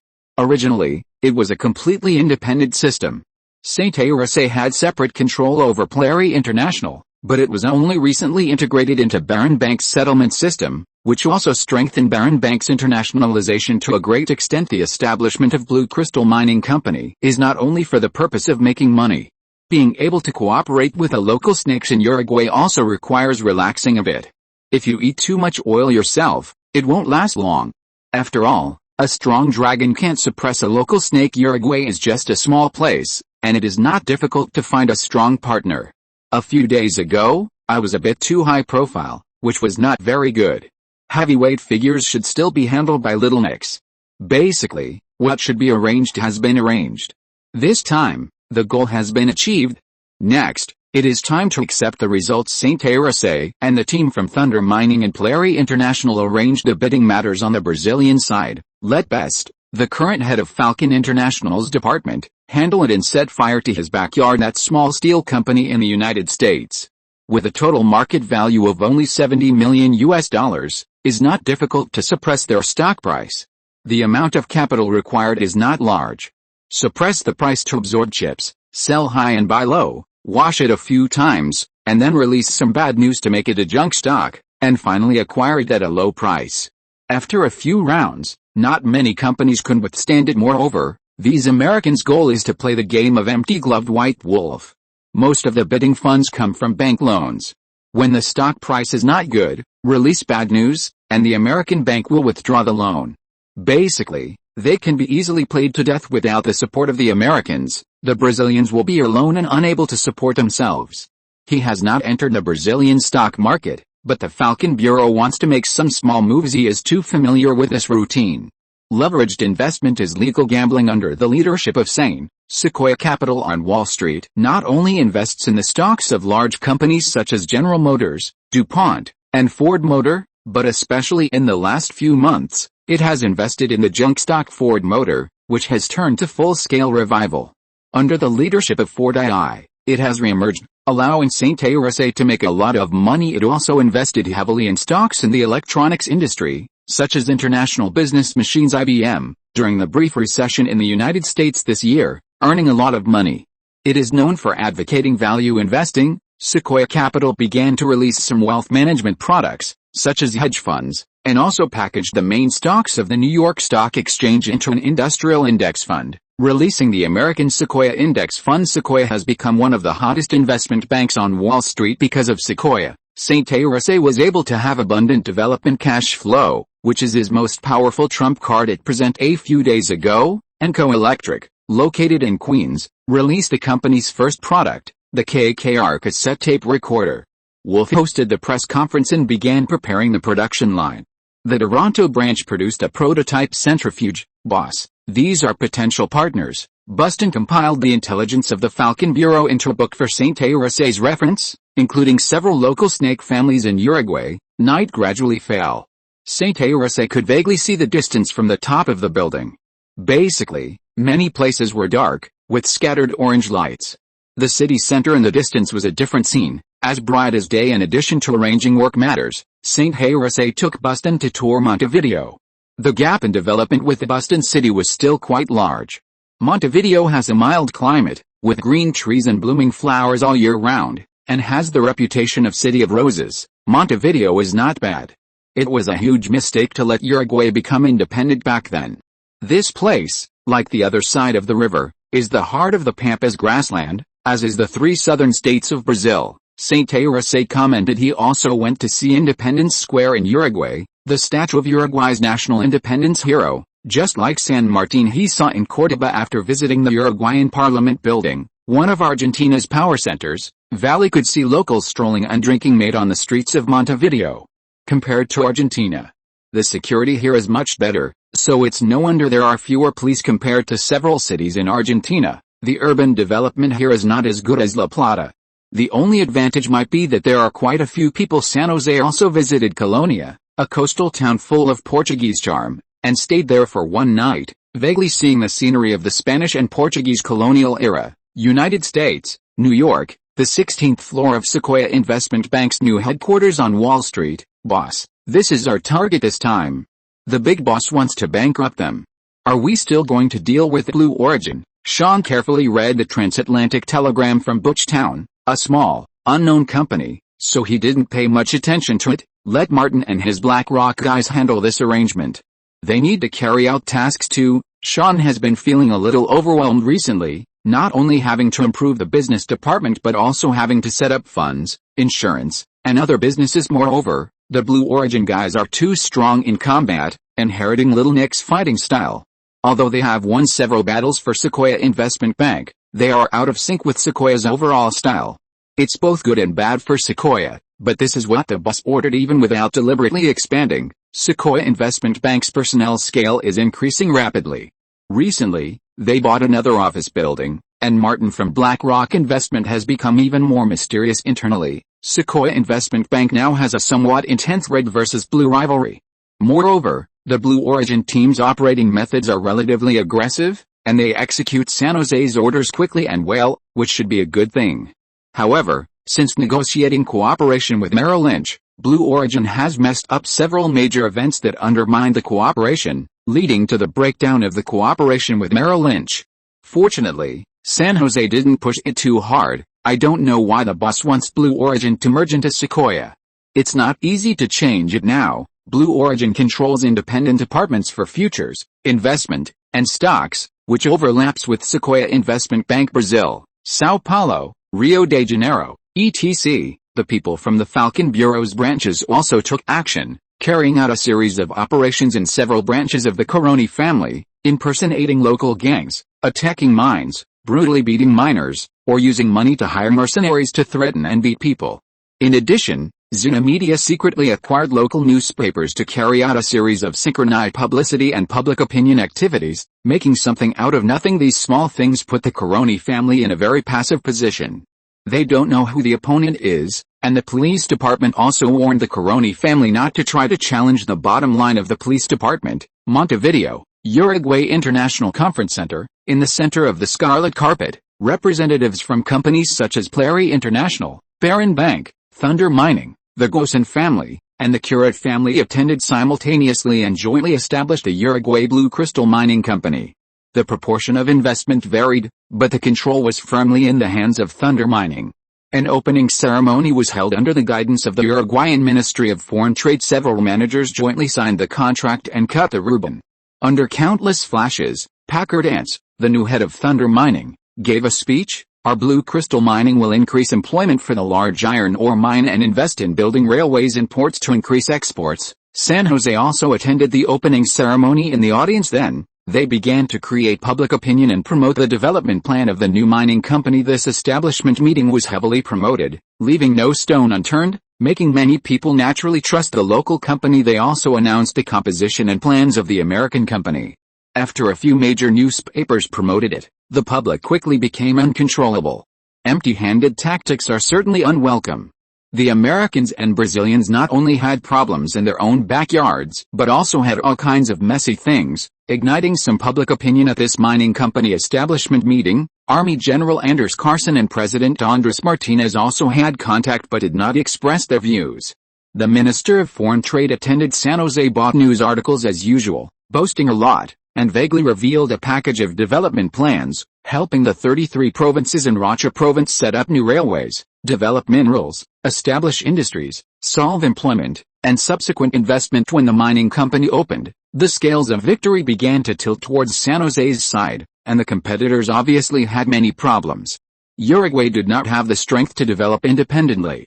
The Brazilians and Americans were overwhelmed, and Blue Crystal Mining created public opinion and had the help of two local families. As Little Nicks departed from Western Europe for Uruguay, San Jose finally completed most of the work, incidentally integrating the Falcon Bureau's Uruguayan branch and formulating the next development plan. If there are no surprises, the iron ore can be completely taken down, solving a major development problem with such a close high-quality iron ore mine. The La Plata steel plant can continue to expand its scale, or build new steel plants in other cities to continue to increase steel production. Whether it is export or domestic sales, there is no problem at all, and the larger the scale of the steel industry, the lower the production cost. Currently, only Argentina and Brazil in South America can produce steel on a large scale. After finishing his work, he set off to return home, and it took only an hour and a half to reach Buenos Aires on the other side of the La Plata River. On the ship, San Jose saw the gas emitted from the huge blast furnaces of the La Plata steel plant. The pollution problem is not difficult to solve. All steel plants in the world, the Ruhr area, the United States, Japan, and France, are like this. Just tell the truth. It is impossible to have benefits without costs. The chimneys of the thermal power plant, this super-large coal and steel conglomerate, appeared in the core position of Argentina, smelting huge steel production, making people awe-inspiring, and indispensable for Argentina's strength. The busy new port is constantly handling various goods, mountains of various coals are piled up, and ships are constantly transporting cheap coal from Australia back to Argentina, completely replacing the British's high-priced coal, and bringing many benefits to Argentina as long as other small and medium-sized steel plants are put into production smoothly. Nearly 2 million tons, Argentina's steel production may soon be among the top 12 in the world, and no one can stop it. including Brazil and the United States. San Jose's speed in building steel plants this time is too fast, much faster than other countries now. The root cause is money. Money can solve most troubles, and only Japan can keep up with the speed. The steel plant also uses the world's most advanced electric arc furnace technology, and the steel production is increasing rapidly. The quality is very good, and it has quickly broken through technical barriers. The next step is to build a seamless steel pipe plant and other steel factories. These seamless steel pipe plants are extremely important for the development of new firearms, 107 rockets, etc. Tank factories, tractor factories, and motorcycles also need a considerable amount of steel, as do mold factories. If you're listening to this novel on a channel other than Fanfic World, it means they downloaded and uploaded it without effort. We cordially invite you to visit our channel, Mundo Fanfic Novelis. There you'll find the original version of this story, and you can explore many other novels of various genres. We're waiting for you to immerse yourself in a world of incredible novels. Chapter 183: Argentina Seamless Steel Pipe Factory. Upon returning to Argentina, St. Tessa's first priority wasn't visiting figures like Commander Thompson or Professor Pukins, but rather heading to the La Plata steel plant to assess its construction and operational status. With the steel plant completed, it could essentially meet the demand for most common steel products, including rebar for concrete structures, which greatly satisfied St. Tessa. Having steel made many things easier. Just entering the factory, he saw black iron ore being transported by trucks, fed into production lines, and processed through crushers for grinding and preliminary treatment. Following Ian, he passed a coking plant. Coal also required pre-treatment. The third station was the iron smelting blast furnace, constantly supplied with raw materials. Currently, it wasn't a large blast furnace in operation, but a medium-sized one. The 1,580 cubic meter blast furnace was still under construction. The medium-sized furnace was producing molten iron for initial preparation. Boss, the output of our steel plant's first phase isn't substantial, but we can now mass-produce enough steel each month. Several smaller steel factories in the north are also ramping up production as scheduled. Still, the demand for steel exceeds the supply. The rolling mill is also operating at full capacity. St. Tessa entered the blast furnace area and watched as batches of molten gold-colored iron were poured out. Boss, these iron ores from Brazil are rich ores, with minimal unwanted impurities. The molten iron produced can be used directly after simple processing. It can be transported to the converter to make steel, or directly cast iron, and then processed by the rolling mill. Ian excitedly described the progress in the steel plant's construction. The only relatively troublesome issue is that we lack good alloy material ratios. Most of what we produce is carbon steel, wrought iron, and cast iron, just enough to meet basic production and daily needs. We can't produce many specialized steels, Ian said with some regret. St. Tessa remained silent, watching several workers in gray uniforms using instruments to extract samples of molten iron to be sent to the laboratory for testing, ensuring stable production quality. The temperature in the molten iron workshop was high, nearly 40 degrees Celsius even from a distance, and the steel workers were diligently working, trying to find a way to solve this. We also need a wider variety of steel. Come to me for funding. St. Tessa couldn't claim to be knowledgeable about steel materials. He was practically clueless. He only knew about types like manganese steel and stainless steel, and had no idea about the ratios. This would have to rely on them. Now that they had affordable steel, they needed better steel products. The La Plata steel plant's technical level barely reached the average global standard. Their most advanced technology was the converter technology, originating from Austria, but they completely lacked a foundation in various materials and steel ratios. Moreover, many processes were closely guarded secrets by European steel plants. Argentina had no talent in this area. Recruiting from abroad was also impossible. European steel plants cherished their experts. St. Tessa didn't have a good solution at the moment. He thought to himself that he should first establish the framework of a materials research institute. He could look for talent at the University of Buenos Aires. Perhaps they would have a solution. Materials science might exist as a discipline, but most talents required long-term cultivation, mainly by enterprises. He recalled the four major pitfalls of majors in his previous life: biology, chemistry, environment, and materials, not to mention biotechnology. Maya chemicals lacked chemical engineers, and materials also lacked talent. In fact, they were all lacking. Now that they had rice, they urgently needed skilled cooks. Alice, this is unavoidable. Without enough people, there won't be enough talent, Saint Hesse wasn't surprised. Argentina's population base was still relatively low. After exceeding 20 million this year, it seemed a bit faster than in his original world, though he didn't know why. Saint Hesse's idea was to promote population growth in several cities and villages as much as possible. He encouraged women of childbearing age to give birth at home, providing some subsidies. This had already been approved in the remote border city of Oran's villages, attracting poor people from the slums to return. The next step was the villages of Maria City, and ideas like more children, more blessings were also being spread through some public opinion channels for experimentation. Argentina's current problem was blind urbanization and modernization, which failed to truly take care of the interests of the lower classes. Perón had prematurely led farmers who had lost their land into the slums. The countryside continued to bleed, losing the hearts of the people. Cities couldn't provide enough jobs. Only the countryside could accommodate enough people and produce more people until the cities were fully developed. Most nations that blindly accept the experiences of Western powers gradually move towards failure, which is happening throughout Latin America, and Argentina is no exception. Speaking of Germany, one of the important reasons why the Germans were so powerful in the past was that Germany was the second most populous country in Europe, with a large number of industrial talents. It's a pity that today's Germany has been dissected into two. Because of the Soviet Union's greed, or rather, great power chauvinism, East Germany was weakened too much after World War I and World War II. Almost all of Germany's lost territories were in East Germany, including core areas like Silesia and East Prussia. The Soviets annexed eastern Poland and ceded eastern East German territory to the Poles. East Germany was left with only over 10 million people and 100,000 square kilometers of territory. The population was halved, and the territory was almost only one-third of West Germany's. Compared to West Germany, East Germany was too weak. Perhaps this is also one of the reasons why the socialist camp is inferior to the American capitalist camp.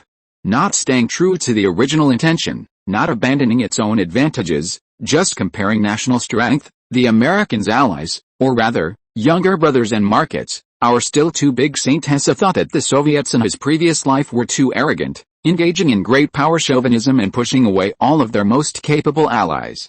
East Germany was one, Czechoslovakia was another, Yugoslavia was one, and there was also New China, which now has the aura of a great power. Except for East Germany, basically every single one of them ended up in conflict. It was truly asking for trouble, especially since East Germany couldn't compete with West Germany. It was entirely because the Soviets were greedy and dismantled East Germany too harshly. If East Germany could retain 30 million people and 220,000 square kilometers of land, East Germany would be completely on par with West Germany. Even so, Little East Germany was still one of the best developed socialist countries. If East Germany were strong enough, the Soviets would have had many more cards in their hand, and the core areas like Ukraine and Belarus wouldn't have become so alienated later on. The defense pressure could have been reduced a lot. As a result, now there are no Germans left in places like Silesia and East Prussia. It can only be said that it's a pity. The East Germans are unhappy, and the Poles are probably also suffering. In the end, it's still the legacy of the Tsarist era. The Germans have lost quite a lot twice. The Soviets still have only territory in their minds. If East Germany in later generations had been strong enough, it might not have been annexed by West Germany. Moreover, Czechoslovakia was also very strong, but it ended up being crippled, which is a pity. As for Hungary and Poland, their own levels were a bit lacking, so there's not much to say. Don't worry, no matter how many difficulties there are, I will try my best to solve them. The Metal Research Institute will be established tomorrow. Saint Hesse gave Ian a reassuring pill and drew a big pie. Only then did Ian slowly relax. The pollution problems of steel mills and power plants have been basically solved by Saint Hesse's repeated remarks and public opinion propaganda. Everyone should also pay attention to the production safety issues of steel mills. If you have suitable ideas, you can send them to the Research Institute. If the experience absorbed is suitable, I hope we can master most of the principles of steel smelting as soon as possible. Our next step is to build our own steel mills and not import too much from foreign countries. After Saint Hesse left the steel mill, he successively inspected soda factories, beer factories, textile factories, sock factories, and clothing factories. The basic situation was still good. Because of some export competition pressure, the new products developed and produced were competitive and would not be as shoddy as other factories in Argentina, especially Blue Cloud shoes, clothing, and textiles, most of which are female workers, which is very unfavorable for population growth. St. Hesser considered several times whether to move these production factories to southern Brazil. Anyway, textiles, clothing, and shoes are just for making money. In the afternoon, St. Hesser went to inspect Rain Military Industry Rain Flats Factory headquarters. As a result, the director of Rain Military Industry came to complain, the same as Rain Artillery Factory and Tank Factory. Boss, our artillery and research and development are not good. Since the United States restricted it, we can't get suitable steel pipes. The self-developed ones can't meet the requirements at all. We need real seamless steel pipes. Seamless steel pipes are known as the blood vessels of industry and are important raw materials for national industrial construction and national defense construction. The Flats factory at that time had researched and developed cannon barrels, but unfortunately, it was based on imports from other countries. Argentina is too miserable. Even producing seamless steel pipes requires imports. The steel produced by La Plata steel mill is not good, and now the Germans don't export it anymore. The original ones. It turned out that the United States and Federal Germany embargoed artillery shale steel and cannon barrel steel.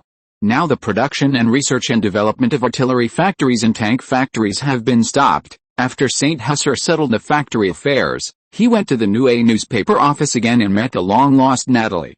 He stayed in the room from 5 p.m. to 12 p.m. the next day and didn't leave the room, and seemed to be planning to have a baby. Only the next day did he go to Barron Bank and meet Rosa. The development of Barron Bank continued to accelerate. It had already entered major and medium-sized cities across the country to open outlets and was very popular. Rosa hadn't changed at all, and her temperament was very good, but she complained that St. Hesser hadn't come to see her for too long. St. Hesser had no choice but to compensate her. After all, she was his chief financial officer. The two little guys also came to the capital to study and sweetly called him uncle. St. Hesser took one in each hand and took them around the streets. After finishing all the work, it was just Sunday. St. Hesser went to visit Professor Pukins. Professor Pukins took a higher position in the Ministry of Education. The two chatted casually. Cohen, how is it going in Blancaport? Professor Pukins was wearing glasses, lying on a rocking chair, reading a book. Seeing St. Hesser come to visit, he quickly asked, obviously concerned, Professor, actually it's been pretty good recently.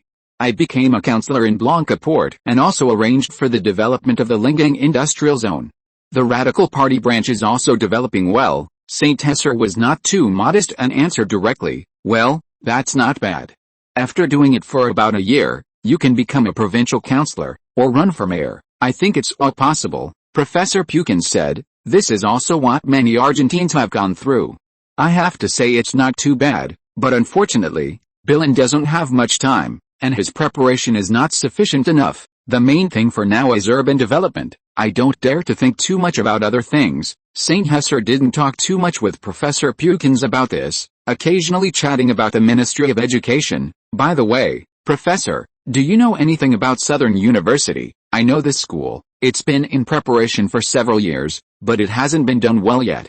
Maybe it's because it's poor. The Ministry of Education has no money, and the Ministry of Finance has no money, so it can only depend on itself. Professor Pukins also didn't understand these things too deeply. Professor, what do you think of the conflict between the Pope and the presidential palace this time? I can only say that Billen still has old ideas and always looks down on other things. Too arrogant. Professor Pukins used his own perspective to see the things behind Billen. It's a pity that times have changed, St. Hesser said after coming out of Professor Pukins' house. I don't have much time left. I really should consider how to seek greater benefits. Then he went to Commander Thompson's house. Cohen, it seems you are doing well.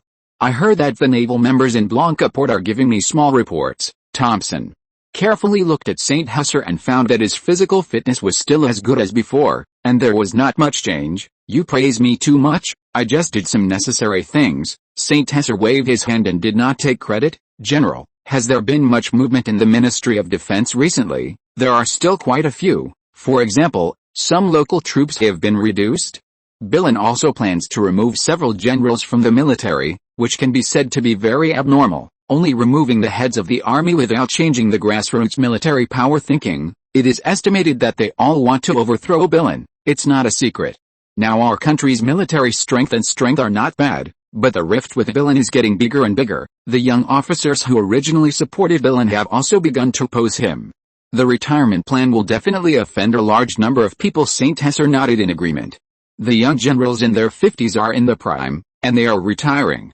If they don't go to jail, everyone is in danger. Moreover, if the army is not reformed or reorganized, it will not work to just remove the heads. Chapter 184 Cooperation with Commander Thompson. Saint Hesser and General Thompson continued to discuss matters concerning the military. In recent months, Perón had been trying to firmly control the military by promoting and suppressing old colleagues, but his ruling base had begun to disintegrate. This is normal. Argentina hasn't had any wars, which means no matter which officer takes charge, they can't accumulate prestige, especially in peacetime. After Thompson said this, he took a cigar from the table. Saint Hesser picked up a cedar chip, lit it with a match, and handed it to Thompson. After lighting it, the two continued to chat idly, eventually discussing the Radical Party. Oh? You must have considered joining the Radical Party back then. Now, many of the Radical Party's branches have been dismantled, dissolved, or taken over by Perón. The funny thing is, that only bought him a few months. Now those workers and his supporters are rioting again. Saint Hesser felt around in his pocket, took out a pack of cigarettes, pulled one out, and lit it, squinting his eyes. He had also been paying attention to the internal situation of the Radical Party recently. The situation for his former propaganda department subordinates wasn't good either. After all, the Radical Party wasn't what it used to be, and many had left, but there were still quite a few remaining, especially since the capital was their stronghold. However, the organizations in other regions had been severely damaged. Yes, it was quite serious back then. Basically, all the major government halls were replaced by the Justicialist Party. Smaller cities were a bit better. At the beginning of the year, Perón controlled all the provincial government halls in Argentina, reaching the peak of his power by April. Due to internal opposition, Perón wanted to divert everyone's attention, so he launched a surprise attack, sealing up the offices of the Radical Party and the Socialist Party, leading to a profound crisis for these two major opposition parties, which they are only now slowly recovering from. In fact, the initial effect was quite good, but later it didn't work anymore. After all, playing the same trick once is fine, but playing it twice makes people think you're stupid. This year, the Radical Party has also organized several meetings and re-established its organization, but the signs of internal division are becoming more and more obvious. However, it's much better than the Socialist Party. Many people in the Socialist Party have been arrested. Saint Hesser shifted his body, sitting in a more comfortable position, and said, haha, he sent people to seal up the horse racing club back then, which infuriated quite a few people. Thompson simply half reclined on the sofa. In fact, he wasn't having a great time in the Ministry of Defense either. After all, everyone in the Ministry of Defense was similar to him. Perón didn't trust him very much, and he wasn't informed about the events in Córdoba, where a new group of leaders had been selected. Commander, do you have a contact with other military units, such as the capital garrison or the police department? Not much. Perón is like a mad dog now, attacking anyone he sees. It's not easy for me either. In that case, I have definite information that Córdoba is planning an armed uprising. In a more serious scenario, they plan to overthrow Perón by force. Saint Hesser didn't shy away from the fact that he had an intelligence system. If Thompson could contribute to the events in Córdoba, show some tough measures and attitudes, and promote it through public opinion, even if he didn't become president, becoming a leader in the military wouldn't be a problem. He already had a foundation, and according to what he knew, after the revolt in Córdoba succeeded, there weren't many military leaders with the ability to take over. When Thompson took over again, it would be easy. The specific situation isn't very clear, but the Navy will definitely come forward, or at least they are preparing for it. Saint Hesser continued, is that so? With the strength of the Córdoba army, it will be difficult to succeed. To be honest, Thompson had heard about this, but with the level of the Córdoba military, success wasn't guaranteed. He thought those people were daydreaming. What kind of environment is this? Is this the time to rebel? I think the chances of success are very high, Commander. Don't be deceived by the surface situation. Moreover, being the first bird to be shot isn't a good thing. Getting a ticket to the game is the most important thing. To be honest, rebellion requires the right timing, location, and people. The situation in Argentina is not that complicated. There are only a few local armies with strength, and Argentina can't really fight a civil war. The main reason is that Córdoba succeeded in the later generations. The ones near the capital basically didn't have much strength or were Perón's people. The Rosario army was the same, controlled by the Ministry of Defense. Córdoba was different. The other cities were too small to be on the stage. Córdoba also had the Air Force, and those Air Force pilots were all rich and handsome. That's right, it's not just about strength to succeed. It's about making a name for yourself. Although they don't have much strength, it doesn't matter if no one else is doing it, and the military won't be in power for long, but that doesn't mean the military can't sit in that position. They've done it before, haven't they? Military dictatorship. Perón may or may not be considered one, but the ones before Perón were indeed military governments. When the civilian government couldn't resist the labor movement, the military had something to do. He remembered that the Córdoba gang was replaced a few days after they came to power, and then there were normal elections again, until the next time they were overthrown, which was the real military government.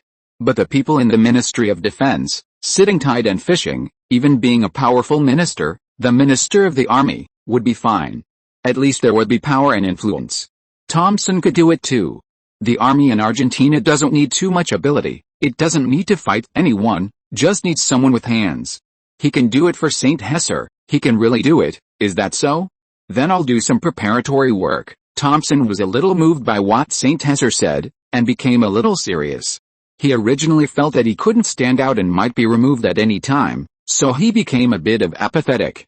If he could go further, maybe he could become a general or something, which wouldn't be in vain for being in the army for so many years. Then let's do it, maybe we can make something happen. Thompson also made up his mind. Since there was an opportunity, he would definitely seize it. Okay, if Commander takes action, I will definitely help with all my strength. At least I have people all over the country who can provide stable intelligence.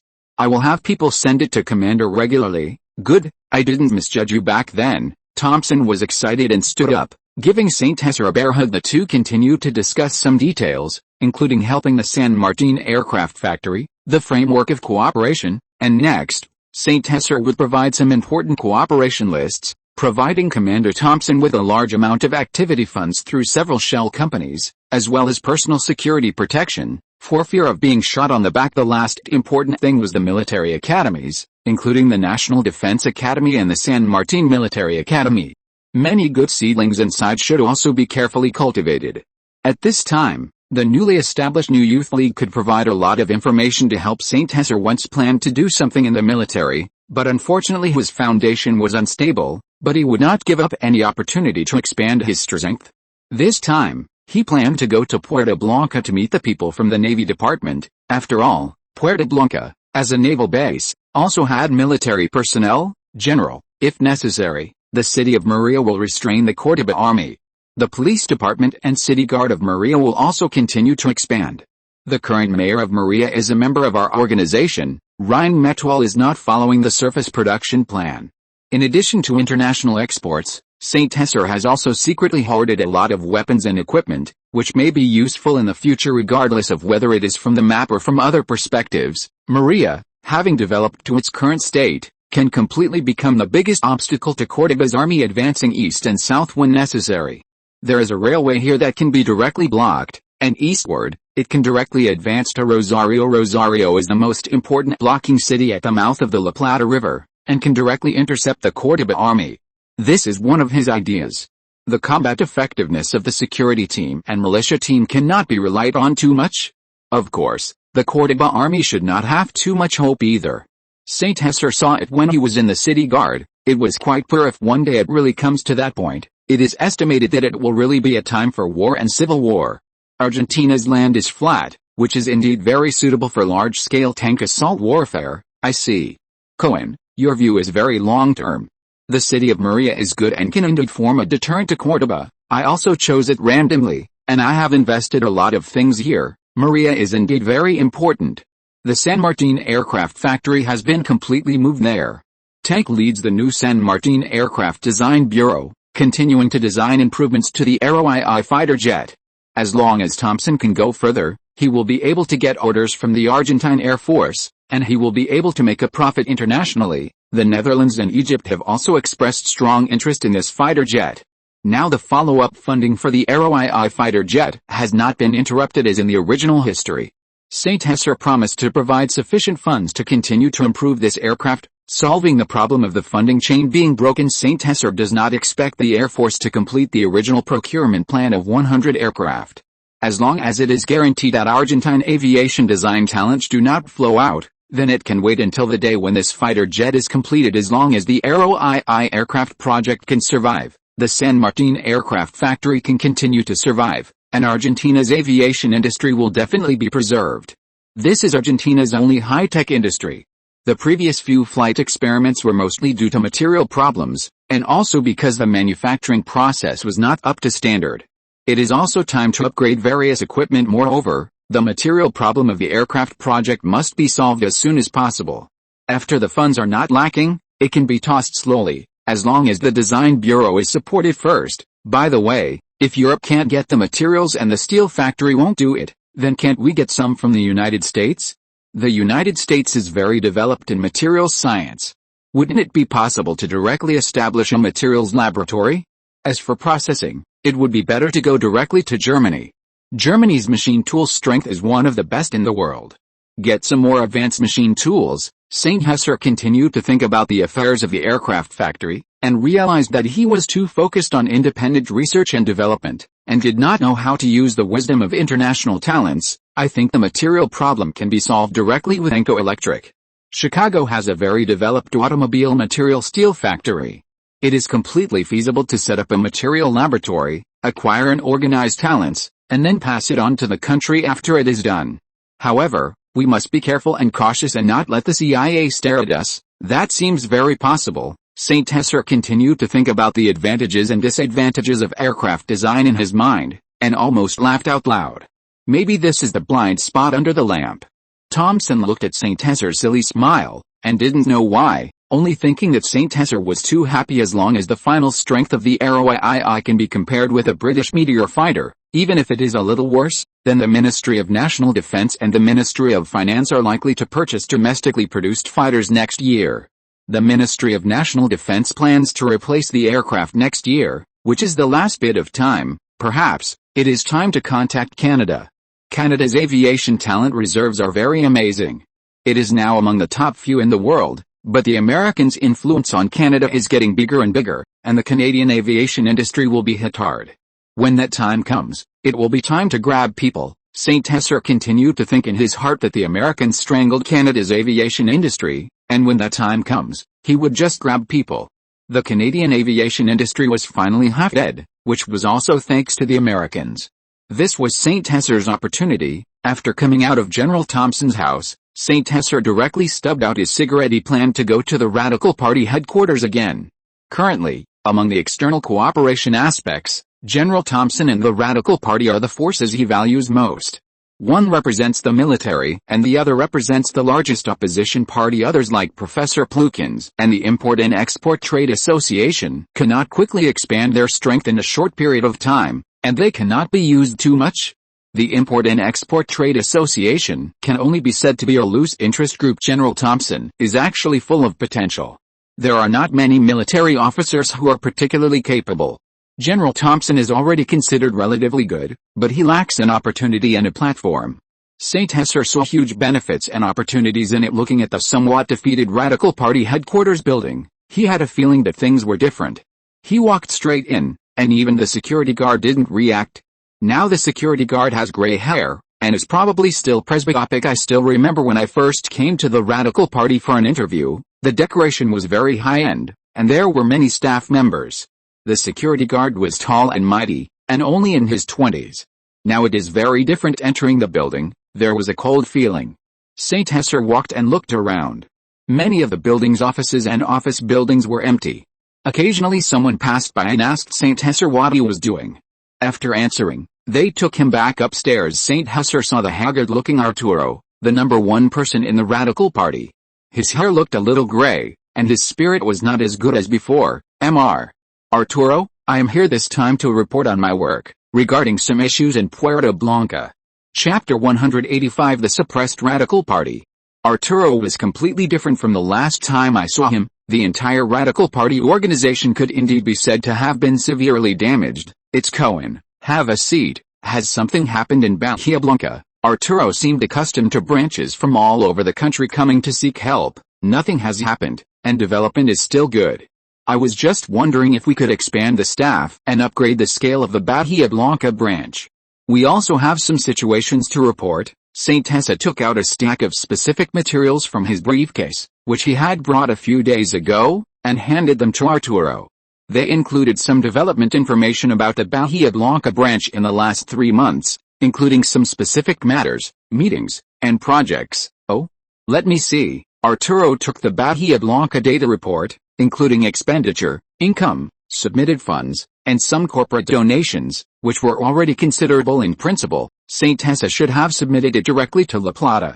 This was considered reporting work out of turn, a major taboo, but it wasn't too outrageous. He was directly arranged to Bahia Blanca by the Radical Party headquarters in the first place because the La Plata provincial branch was also severely damaged. The person in charge of the provincial branch, Hans Fulton, had even been thrown into jail, so the provincial branch simply used the national headquarters directly. These are some immature ideas I have about the reform and development of the Radical Party in Bahia Blanca. Establish a labor union, establish a party fundraising committee, establish a Bahia Blanca party-run business unit to raise party funds. Cooperate with the Socialist Party to increase Radical Party membership. Did you write all of this? Yes, in fact, the government can start companies. For example, the newspapers of the Socialist Party and the Argentine Republican Party are actually within the scope of being able to profit. Japanese political parties can operate horse race betting, and more than 40% of the funds of the Soviet Socialist Party also came from business operations. This does seem to comply with the Argentine constitution, but it would be difficult for business operations to be profitable, right? Arturo thought for a moment and said to Saint Tessa, we can start with newspapers and try to solve some difficulties. The Bahia Blanca Radical Party has generated some surplus in recent months. In addition to what has been turned over, the remaining self-used funds can be used to purchase equipment and start our own newspaper. Bahia Blanca is developing very fast now, and I believe we can obtain some revenue through economic development. The Radical Party is also divided into several factions, but compared to the Justicialist Party, it is more pure. Unless necessary, he will not withdraw. To obtain a higher right to speak, in addition to promotion, he must also increase his own weight. After carefully studying the Argentine constitution, he found that Argentina does not prohibit political parties from running businesses, and many political parties, in addition to newspapers, actually have no other industries. Labor unions belong to the Justicialist Party. The main parties competing for these labor unions are the Socialist Party and the Republican Party. It is difficult for the Radical Party to intervene. The main national labor unions are located near Buenos Aires. Bahia Blanca is a new place. With the construction of Bahia Blanca, a large number of workers will definitely appear in the future. Maybe we can try it. The Radical Party is currently being suppressed too severely. The scale of the Bahia Blanca Radical Party can continue to expand. I will arrange a provincial level authority for you, which is greater than the city level. Saint Tessa has many transgressive ideas and also intends to act according to the rules. The Bahia Blanca branch currently has many unstaffed personnel and some irregular fund transfers, mostly from the political donations of Saint Tessa's companies and factories currently. In fact, many party-run enterprises are only authorized to be run by the headquarters or the central department.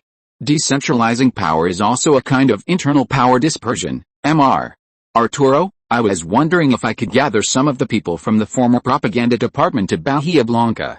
Many people in the Buenos Aires propaganda department were originally recruited by me, and the current situation is not very optimistic. Okay, I allow it. Anyway, the propaganda department is already crippled. Okay, sir. Saint Tessa and Arturo didn't talk too much. The sound of knocking on the door rang out. The purpose of coming to the headquarters this time has been achieved. One is to improve the Bahia Blanca branch, and the other is to summon the original team. Arturo signed the transfer order for him. He wrote down all the people he wanted and stamped it with the Radical Party seal. After leaving the headquarters and getting into the car arranged by Andrew, Saint Tessa went straight to the Buenos Aires propaganda department, which was about 2-3 kilometers away from the headquarters. Saint Tessa entered here and saw old newspapers scattered all over the floor. Hey, isn't this Cohen, the busybody and popular figure from back then? Saint Tessa heard an annoying voice, and he knew who it was without thinking. Curly hair Trikav Slough. the current head of the propaganda department, was transferred from the headquarters. Back then, the city newspaper overshadowed the headquarters propaganda office, and the two had formed a grudge. He was wearing a pretentious suit, with golden curly hair and blue jeans, and several followers were standing next to him. "Oh, isn't this curly hair Slow? How is your mother doing lately? Has she been helping you straighten your hair?" Saint Hesse pretended not to see him and exaggeratedly said after a while, "Haha, Hesse the cowboy, why don't you go home and herd cattle?" "Oh no, aren't you herding cattle in the rural Bahia Blanca? Why, are you here to Buenos Aires to sell beef?" Trikev said in an exaggerated tone, with a head of golden curly hair. "I don't know which dog is barking. I heard that you bankrupted a perfectly good city newspaper. Isn't it certain people who left behind a bunch of trash? I don't know if it's because they ran away with their tails between their legs." At that time, because Saint Hesse was going to the United States, he recommended Powell as the person in charge, but the higher-ups did not agree and arranged for Trikev, whom he hated the most. The two also completely broke up and had a lot of arguments. This guy was the most foul-mouthed person he had ever met, bragging all day long and doing nothing, scaring away many of the young people from the newspaper back then. "I'm not going to waste time talking to you. Call Powell and the others out. I have something to announce." This matter was actually his fault. After he got busy, he didn't pay attention to the propaganda department until recently when he learned about their experiences.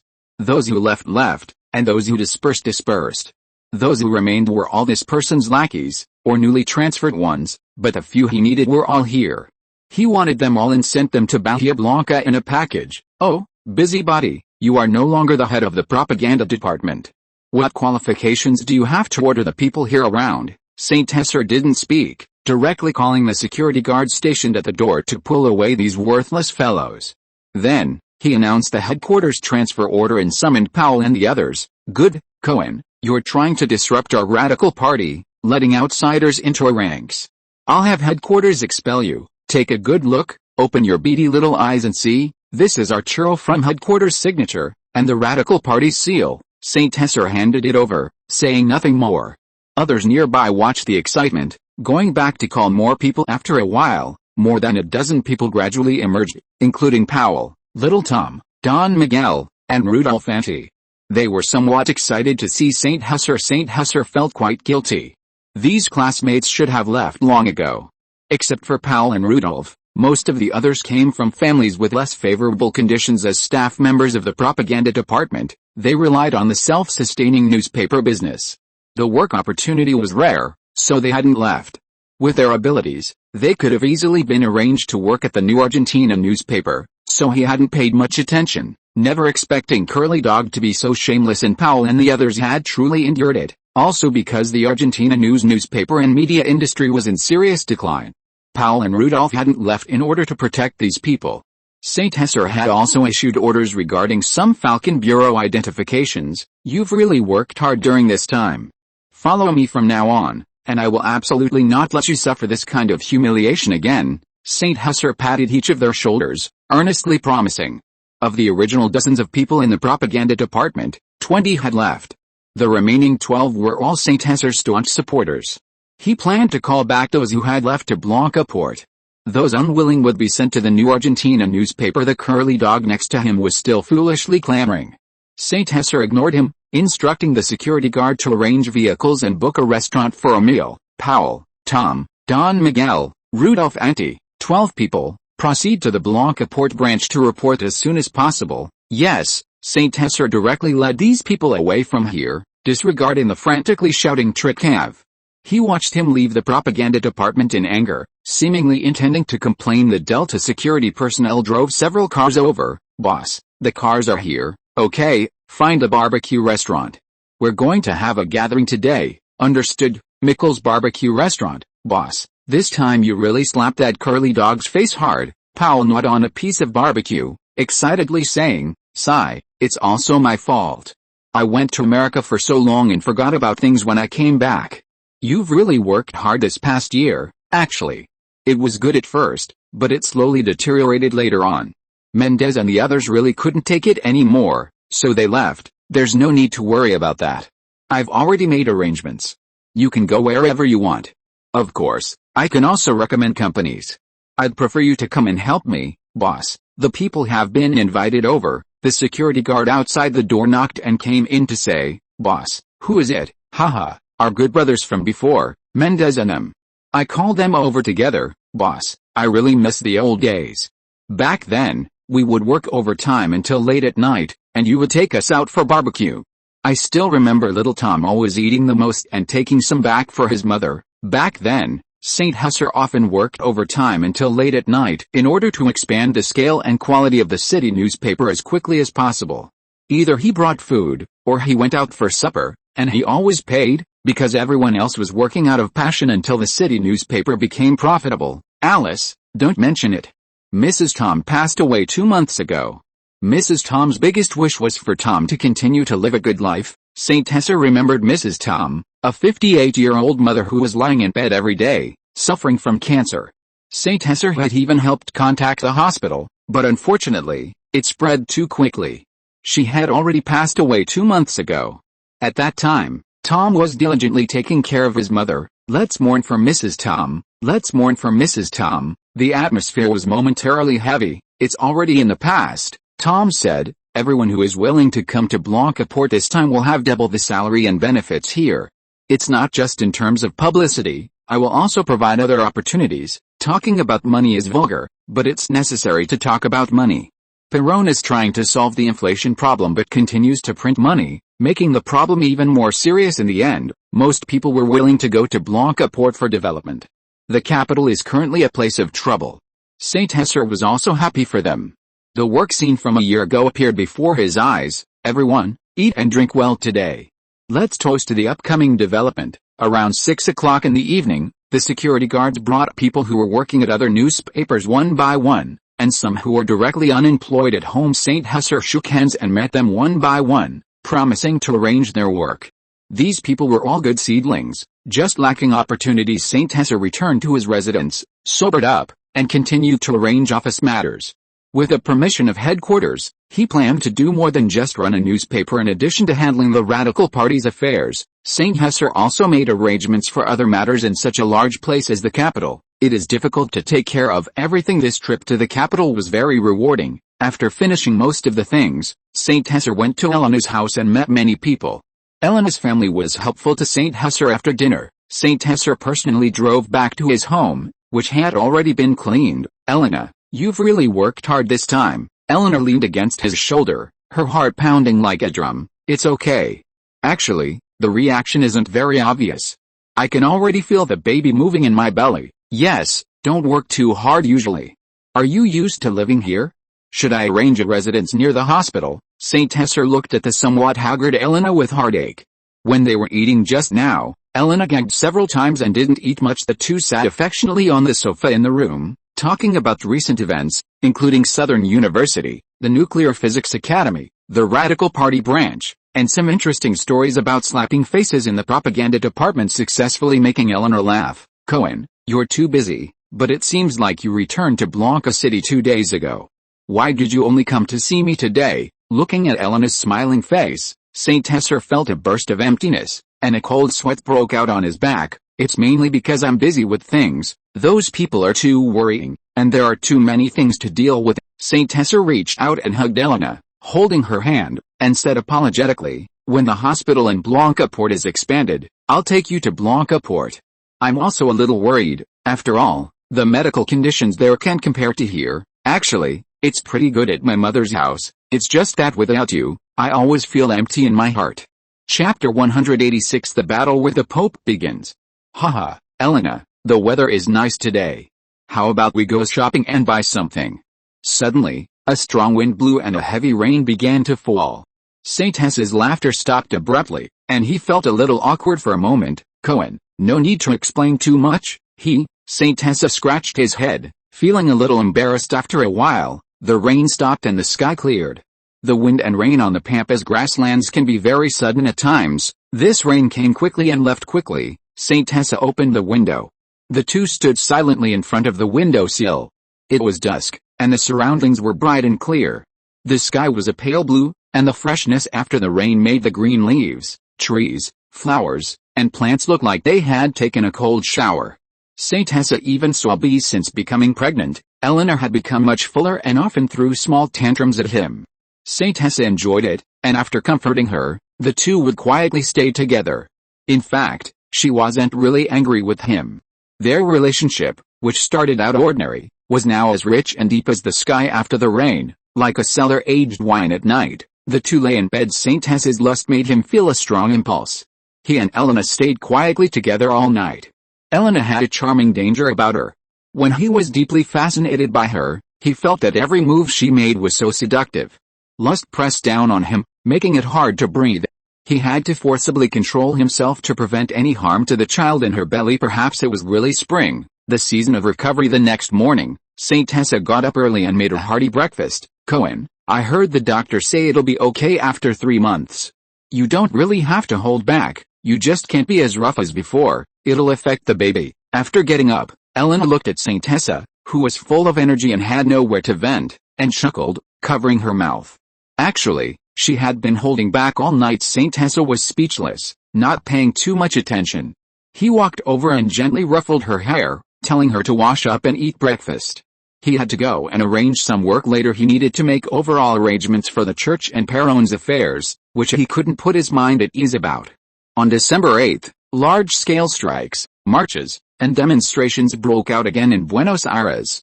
With the bankruptcy of the second five-year plan, inflation was more severe than Argentina had ever experienced in its history, especially after the opening up of foreign investment in the foreign oil sector in August, which made the Argentine people even more dissatisfied with Perón. The second five-year plan, from its beginning to its climax to its final decline, lasted less than half a year.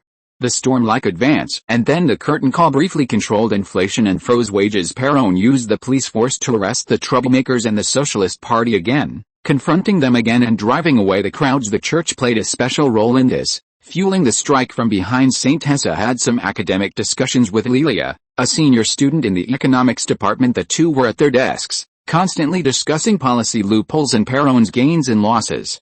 The Falcon agency had not done this too thoroughly, as it was not their strength or focus. I heard that you're graduating soon too, senior. Where do you plan to go after graduation? Saint Tessa chatted with Lilia. Well, maybe I'll continue studying. It's hard to find a job now. It would be nice to be a teacher at a university.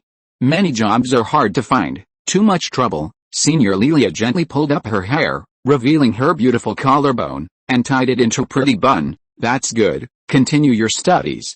I'm also forced by reality, otherwise I would want to continue studying too. If time and reality didn't prevent it, Saint Tessa would rather be an old scholar, living a smooth and successful life, a freeloader. It was just that some ideas from his previous life about the fate of the nation being the responsibility of every citizen constantly made him make various choices and decisions. Cohen, you're married. What is life like after marriage? Well, I think it's very good. There are people at home to care about, and there will be in the future. Senior, you'll know in the future. What's so good about getting married? Childbirth is too painful, and I haven't found the person I can have children for. Currently, all places in the world, including the Soviet Union and Eastern Europe, have begun to revive and industrialize.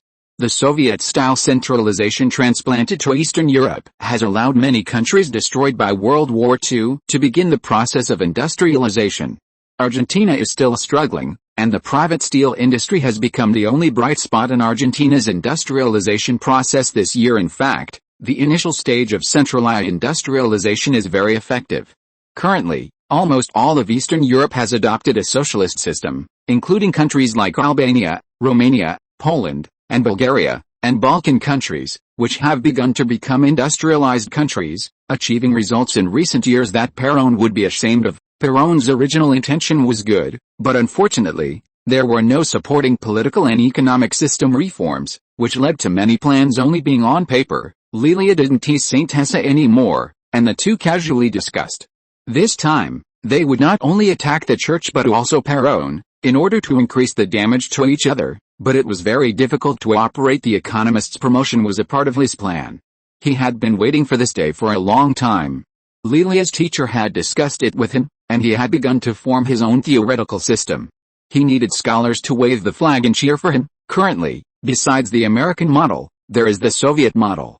Their experiences are combined, and the Americans are also learning from the Soviets, Achieving very good results. My teacher started doing a lot of managerial data research last year and developed his own theory, which is actually quite effective. St. Tessa didn't know how many times he had summarized this point of view, but it was still sharp. Taking the steel industry as an example, the annual steel production of the La Plata steel plant has directly jumped Argentina forward by 30 years, reaching the level of the 80s and 90s, which gave St. Tessa extremely strong confidence in the upcoming economic system changes. St. Tessa certainly wouldn't miss these opportunities to learn ways to improve governance of the country. Italy is one of the countries closest to Eastern Europe, and Berlin is the most important border city between Eastern and Western Europe. Before the Berlin Wall was successfully built, not only experiences, but also lessons. St. Tessa greedily looked at the data of the emerging industrial cities in Eastern Europe. With the help of the Soviet Union, they developed particularly quickly. He fantasized that Bahia Blanca and Mar del Plata could also rise rapidly like them. He was working towards this goal. Cristiano is currently the general manager of the new Argentinian newspaper. Because Guerrero has still not returned to the country, Andrew, as the deputy director, has to help handle many things. Therefore, under St. Tessa's review and transfer, Cristiano, as an excellent newspaper worker, became the first deputy general manager. St. Tessa personally came to New Argentina Media to arrange specific propaganda tasks. The Falcon agency has collected a lot of black material about the church, and the first wave is about to be released. This is quite dark. 3 days ago, José received a lot of the task information he had ordered previously. To be honest, these tasks had been assigned for some time, but it's hard to imagine that in a semi-modernized Argentina, there could be so much scandalous material about the church. It refreshed José's worldview. He always thought that the Orthodox Church in Argentina wouldn't be like this. But he was too young this time. Parents falling out with the church gave him an opportunity, at least to weaken it a little. Having nuns as lovers was considered relatively extreme. Hello everyone, the purpose of today's meeting is very simple. It's for the following matters. José, in order not to leak important secrets, only held a small-scale meeting. Andrew, who came from a public relations background, lacked experience with such large-scale operations, so there weren't many people present. This time our goal is to expose more social injustices, José said with a serious face, stating the purpose. Next, I will arrange the targets, and you will assign them one by one. First, take a look at the overall strategy. José used many traditional techniques, including misdirection, rumor-mongering, and combining fabrication with refutation, which would fully mobilize all parties' emotions. He didn't start with major newspapers, but rather with some fringe newspapers, then to legitimate newspapers, and gradually expanded the influence through paid reprints. Our boss is really good at publicity. Andrew was very impressed after reading José's publicity plan. This was also the idea of the confidants present. New Argentina Media is now involved in various directions, categories, and projects. If there are no problems, everyone can go back to work. This time, José didn't arrange the meeting to be too long, finishing it in half an hour, including answering questions and other aspects. The massive propaganda machine of New Argentina newspaper began to move. Each department was busy distributing and promoting, with one goal, to make the conflict between the presidential palace and the church public, transparent, and expanded. Starting from the 9th, many local newspapers in Argentina began to intentionally or unintentionally spread some scandalous information about the church, which didn't attract much attention at first. José's short essays were very effective at stirring emotions. At first, he didn't release real information, but rather plausible stories. Initially, it was simple rumor-mongering with strong propaganda. For example, a newspaper wrote that a certain local priest had 3 mistresses and even molested or defiled some young girls who came to worship. Hey, did you hear? There's a priest here who has 4 mistresses and even did that to so-and-so's daughter. I know, it's terrible. I don't plan to go to worship this week. Aren't you unmarried? What are you afraid of? You don't know, the little boy next door was also what? You know, man on man. Wow, that's disgusting. I heard that in a certain church, there were children everywhere underground. When the construction workers were renovating, even though they banned abortions, they dug up children's bones. Don't say it so loud. John next door was arrested by the police for cursing the priest for sleeping with his wife and daughter. I also heard that they put contraceptives in the porridge the church gives out. No wonder I often drink their porridge and don't have children. That's because you went to the red light district too much when you were young. They also want to snatch the EVA Foundation from the presidential palace. There will be no more help from the foundation in the future. I miss EVA. It would be great if she were still here. Yes, I miss her too. I just found out that my good friend, Gomez, used to be a mistress of Father Billy. Later, the priest was dismissed and abandoned her. It's terrible. Gomez is a good girl, and now she has no job and can only wait to die at home. I used to believe in these things, thinking that the Virgin Mary would protect us, but it's like this. It's terrible, but we can't do anything. Maybe we cannot go to church? I want to, but what can we do without the church's free alms? It seems that President Paron is expanding jobs. Maybe I can be a cleaner. I heard that Blue Cloud Textile is hiring, making clothes and providing training. I have heard that they also give subsidies for having children. Why? What's the use of having children? Will they suffer like us in the future? I heard it's because their boss thinks that the more children you have, the more good luck you'll have. Why? I still don't understand. Maybe because children are angels, they will help us get more good luck. When the family grows, there will be more money. Most importantly, if you are hired, they will give a living allowance for having one child, enough for the child to grow to 3 years old. Hey, how much money? It seems to be $100, and it seems that the more children you have, the more subsidies you will get. Is it a scam? If it's true, it would be amazing. It doesn't seem to be fake. I heard that as long as the employee's family is pregnant and has a baby, they all get it. Actually, you can also apply to Future Agriculture. They provide free food and accommodation for farming. I'm from the countryside. I really don't know anything. The farm went bankrupt. At that time, the president said there were jobs, so I came, but I can only do hard labor. You should try it. Where do they interview? Palermo District, thank you. I will never come to the city again. José not only attacked the church and public opinion, but also confused the public, launching indiscriminate attacks, causing many people to make tactical misjudgments. The presidential palace thought the church was interfering in politics, and the church thought the presidential palace was starting to promote propaganda. Let's make the ideological field chaotic. Only with chaos can we restore order, José said easily, looking at the chaotic city. December 14, 10 m, Argentina, Sofia Cathedral, Cardinal headquarters. Several national archbishops began calling the bishops' homes, notifying them to gather a dozen or so nearby church leaders to discuss urgently how to deal with the public's questions and handle the situation, which had begun to change seriously originally. After contacting Paron, the Roman Curia could no longer bear it and planned to expel Paron from the church. It's just that they didn't expect Paron to change his strategy and bribe so many media outlets. Public opinion propaganda was far more deadly than various policies. Their original good reputation had been ruined. Bishop Prior Cano of the La Plata Cathedral quickly put on his smooth silk robe and got out of bed. Sister Amelia also came down afterwards, a little uneasy, her cheeks slightly red. She looked at the hurried prior, her eyes turned to the hall downstairs, only to see him nimbly coming down the stairs, which was completely inconsistent with his fat figure. He dragged his somewhat obese body, reluctantly put on his hat, while still yawning, muttering complaints. The assistant, who had gotten up early, drove his newly bought latest German-imported Mercedes-Benz car. Rouse, go to the headquarters parish. Okay, Bishop. The two drove quickly to the neighboring city to attend a meeting at the headquarters church, and such behavior was staged in many cities. Chapter 187. Cotton fields on the Grand Chaco Plain.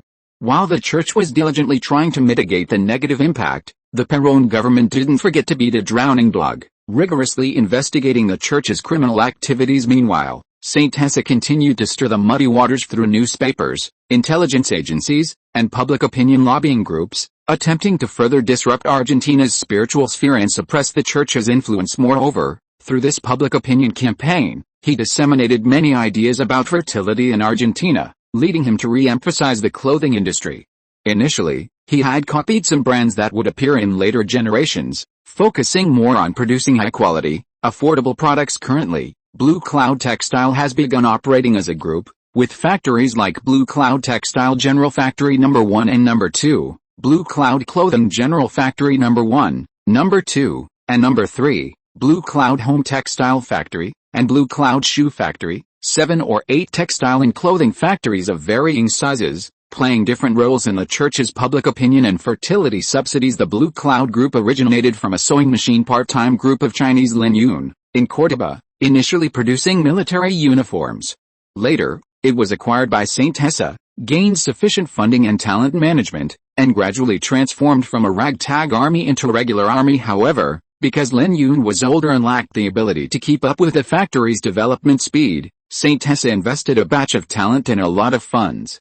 Lin Yun was gradually marginalized, and Saint Tessa eventually spent a sum of money to completely acquire all the shares of Blue Cloud Textile. Lin Yun also had enough funds, and she currently runs a small processing factory, doing some OEM work for Blue Cloud Textile, being one of the many large and small OEM factories of Blue Cloud Textile. Since around the 51st annual meeting, due to the urgency of the situation, Saint Tessa became obsessed with making quick money through finance, exports, arms smuggling, and cigarette factories, and gradually paid less attention to the textile and food industries.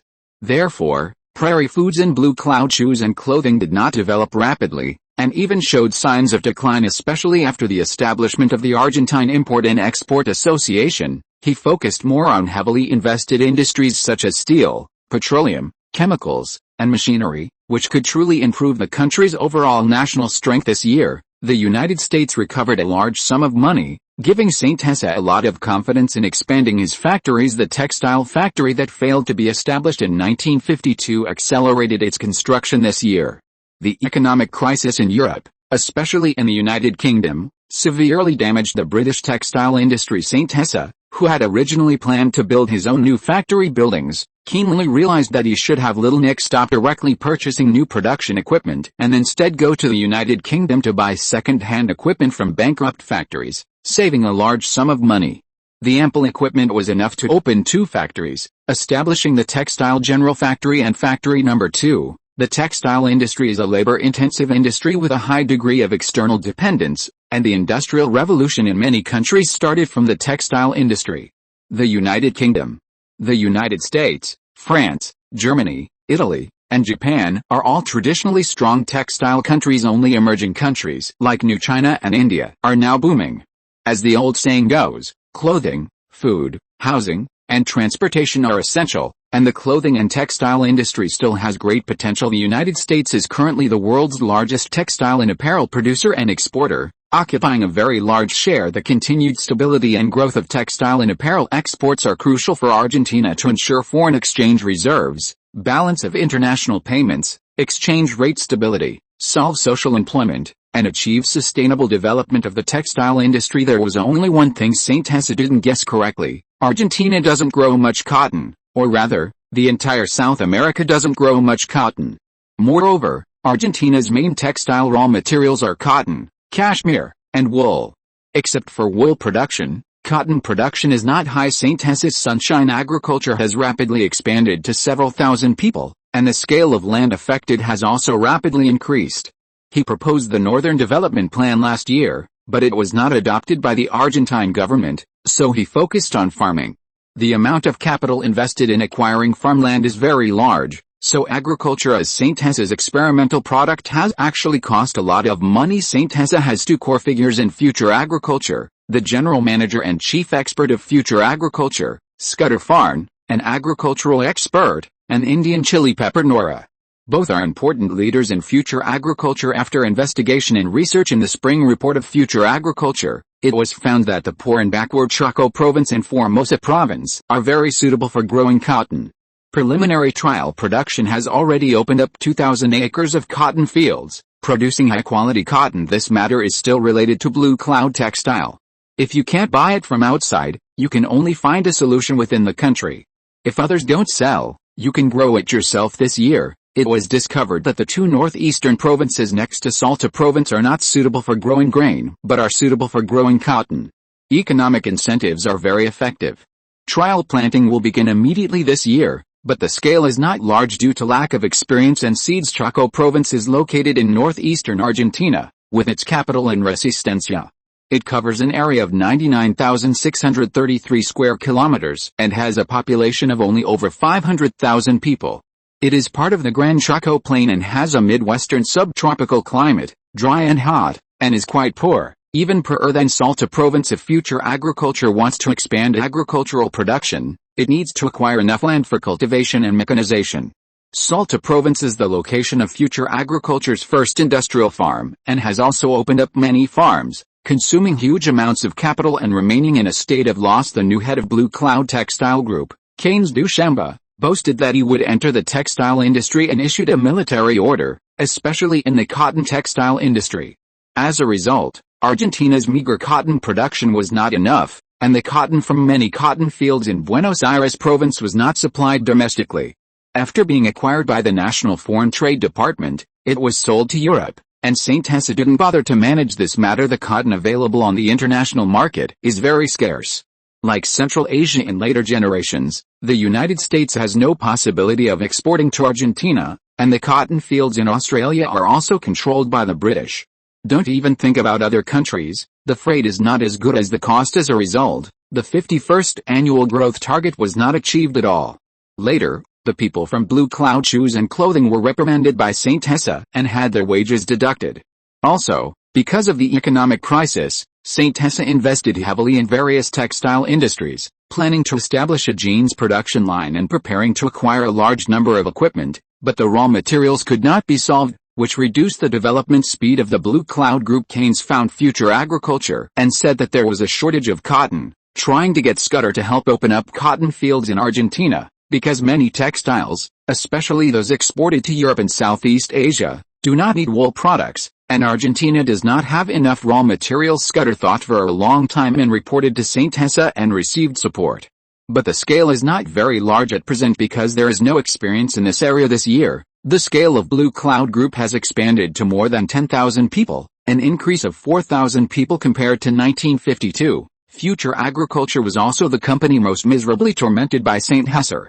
Not only did they plant cotton in the Gran Chaco, but they also planted rice in Bahia Blanca, and grapes in the Andes. Anyway, they had to set up farms everywhere. Now, they have established more than a dozen farms. Scott, the head of Farm Number 1, has slowly become the number one figure in Future Agriculture. In fact, these farms are quite useful in terms of results. The birth rate of farm children is good. For example, Farm Number 1, located in Salta Province, has the largest scale. It has absorbed more than 300 newly married male farmers. In an era without too many entertainment options, they are provided with food, accommodation, and wages. The farm lights go out early in the evening, and there is a curfew, not allowing them to run around. The only form of entertainment is making babies. The farm allows them to bring their wives to work, and there are rewards for having children. With multiple measures in place, in less than a year, Farm Number 1 suddenly added more than 200 newborns, including several pairs of twins. Others who had not yet had children were also working hard to create little ones. The short-term birth rate in 1 year was close to 90%, artificially increasing the birth rate. The effect can be said to be very significant. St. Hesse also regarded these farms as experimental fields, investing a lot of money, and gradually accumulating some screened and proven effective public opinions, which were released in this round of public opinion guidance with the church, combined with Argentina's national conditions and public sentiment, achieving a phased effect. In the early stage, they had already carried out secret propaganda in the northern provinces, which were relatively weakly controlled by the Argentine central government. And the effect was also very good. Countless facts in the new China of later generations have proved that the power of the masses is not just empty talk. Now, most countries have begun the largest baby boom in history, but St. Hesse is still cautiously acting in secret. Speaking back to the cotton in the Gran Chaco, St. Hesse is very interested. After all, this can be regarded as his mistake. He didn't do any field research at the beginning, and he started the cotton textile industry with a snap of his head, which almost ruined Blue Cloud Shoes and Clothing. Of course, he would not admit that he made a mistake. This is a matter of authority. This time, he exceptionally agreed to Future Agriculture's cotton field plan, instead of the original farm plan. Setting up a farm is not necessary at all. Cotton, as an economic crop, is meaningless for population experiments under Nora's efforts. He intends to differentiate cotton planting. Future Agriculture will continue to conduct experiments, and the cotton planting company will specialize in planting cotton. In the future, the rice company in the south may also have to realize specialized planting one by one. It has to be said that the climate in the Gran Chaco region is very suitable for growing cotton. The Gran Chaco is very similar to the western region's province of New China. It is also a plain, and it is also very suitable for future mechanization. Next year, Leighton Heavy Industries tractors will also be able to come in handy soon. St. Hesse realized it belatedly, and only thought of it today. He wants to expand the planting scale by 20 times. If you want to play big. 2,000 acres of cotton fields are too petty, not enough to fill the gaps between the teeth. Can we rush to plant cotton now? I want 10 times more. St. Hesser personally called Nora to inquire, his tone very normal. Boss, didn't you think 1,000 acres was enough at the beginning? It should be too late now. The extra cotton fields have been converted into cattle farms, and it's almost out of season at the end of the month. Nora directly retorted, is there any way to expand in a short time? This is more urgent. We need enough tractors to cultivate the cotton fields, and the seeds also need to be purchased. Time is indeed very tight, and there is also the issue of money. Leave these to me. Future Agriculture is preparing to receive tractors, and personnel training is up to you. Cotton can start preparing seedlings. St. Hesser ignored the previous words and replied directly, okay, then I'll discuss it with Scott Fain. Okay, hurry up. Do as much as you can. Don't be stingy with money. Okay, boss. St. Hesser hung up the phone in Salta City. Nora found Scott, who was arranging work in the field, and told him about St. Hesser's arrangements. The two acted separately. Nora called some managers from Future Agriculture, arranged the reclamation equipment, and then drove to the location of the cotton field, Chaco Province, and Scott directly arranged the preliminary preparations. A few hours later, the convoy had arrived at Future Agriculture's cotton field. The boss is really good at tossing. Yeah, it's really messing around. We were ready to do more at the beginning, but he didn't allow it. Now he wants to expand it 10 times, and there's not enough time. The last batch of cotton seedlings has been planted for almost a month. Stop complaining. The boss said this time that he will fully meet our needs. Which means it's very urgent, and Blue Cloud has always hoped that we can grow enough cotton. Okay, then let's start. Scott began to recruit people nearby to carry out reclamation operations. Fortunately, the calves were not big and were directly sent to another place. 3 tractors started working at the same time, accompanied by huge black smoke. The boss said that it can be expanded up to 20 times, so let's buy the pastures of Old John and Old Tom. It should be enough to meet the requirements. The money is already prepared, and their requirements can also be met. With these 20,000 acres of land, it should be enough. The matter of cotton seedlings, arrange someone to do it. This is the most important thing. Nora also gave orders, arranging the personnel on the scene one by one, handling everything in an orderly manner. The calves in the distant pasture were rounded up and planned to be arranged elsewhere. 2 large tractors were driven out of the truck. These were large tractors specially used for reclaiming wasteland, equipped with external machinery, and started directly. The distant blue sky was filled with dust after a while. The tractors broke the soil and began to move forward non-stop. St. Hesser in Boo City was not idle either. He hired a freight train and rented 10 large tractors and agricultural machinery operators from the market, and sent them directly to the cotton field. Chapter 188. Iron ore in hand, the rise of steel. Cotton production in the Chaco Plain is rapidly advancing. Future Agriculture began its technical preparations last year. With these large agricultural machines, the vast wasteland can be quickly cultivated, and the problems are not significant. The Chaco region is sparsely populated, and land prices are not high. Coupled with the domestic economic crisis, the land prices for purchasing land are even cheaper. The large landowners in Argentina actually favor years of famine because it is a good opportunity to annex land and population. They only need to spend a small amount of capital to quickly expand their fields. The number of farms in Argentina is much smaller now, but the individual scale is further expanding in comparison. Future Agriculture is more humane. After purchasing these fields, it will still recruit local workers. However, the cotton fields may be different. There are no farms set up, and there are not many local people, which is just right to take care of the cotton fields. Nora is leading the reclamation of these fields. It takes 2 days to transport a large agricultural machinery there. The personnel of the Blue Delta Security Company are responsible for escorting these agricultural machinery and equipment. Moreover, they must carry a large amount of diesel. San Jose was not at ease because it was special machinery, so there were many troublesome things. After all the arrangements were in place, he planned to return to his residence only after personally seeing the machinery loaded onto the train with a whistle from the train. This freight train will travel north along the banks of the La Plata River. When he returned home, it was already 8 p.m. San Jose saw Elena, who had not rested yet. She was watching TV on the sofa waiting for him to come back. She seemed to be yawning, and he didn't know if it was really because the pregnancy reaction was too strong, making her so sleepy every day that she could barely open her eyes. San Jose hurriedly dealt with a meal. He told Elena some interesting things about today.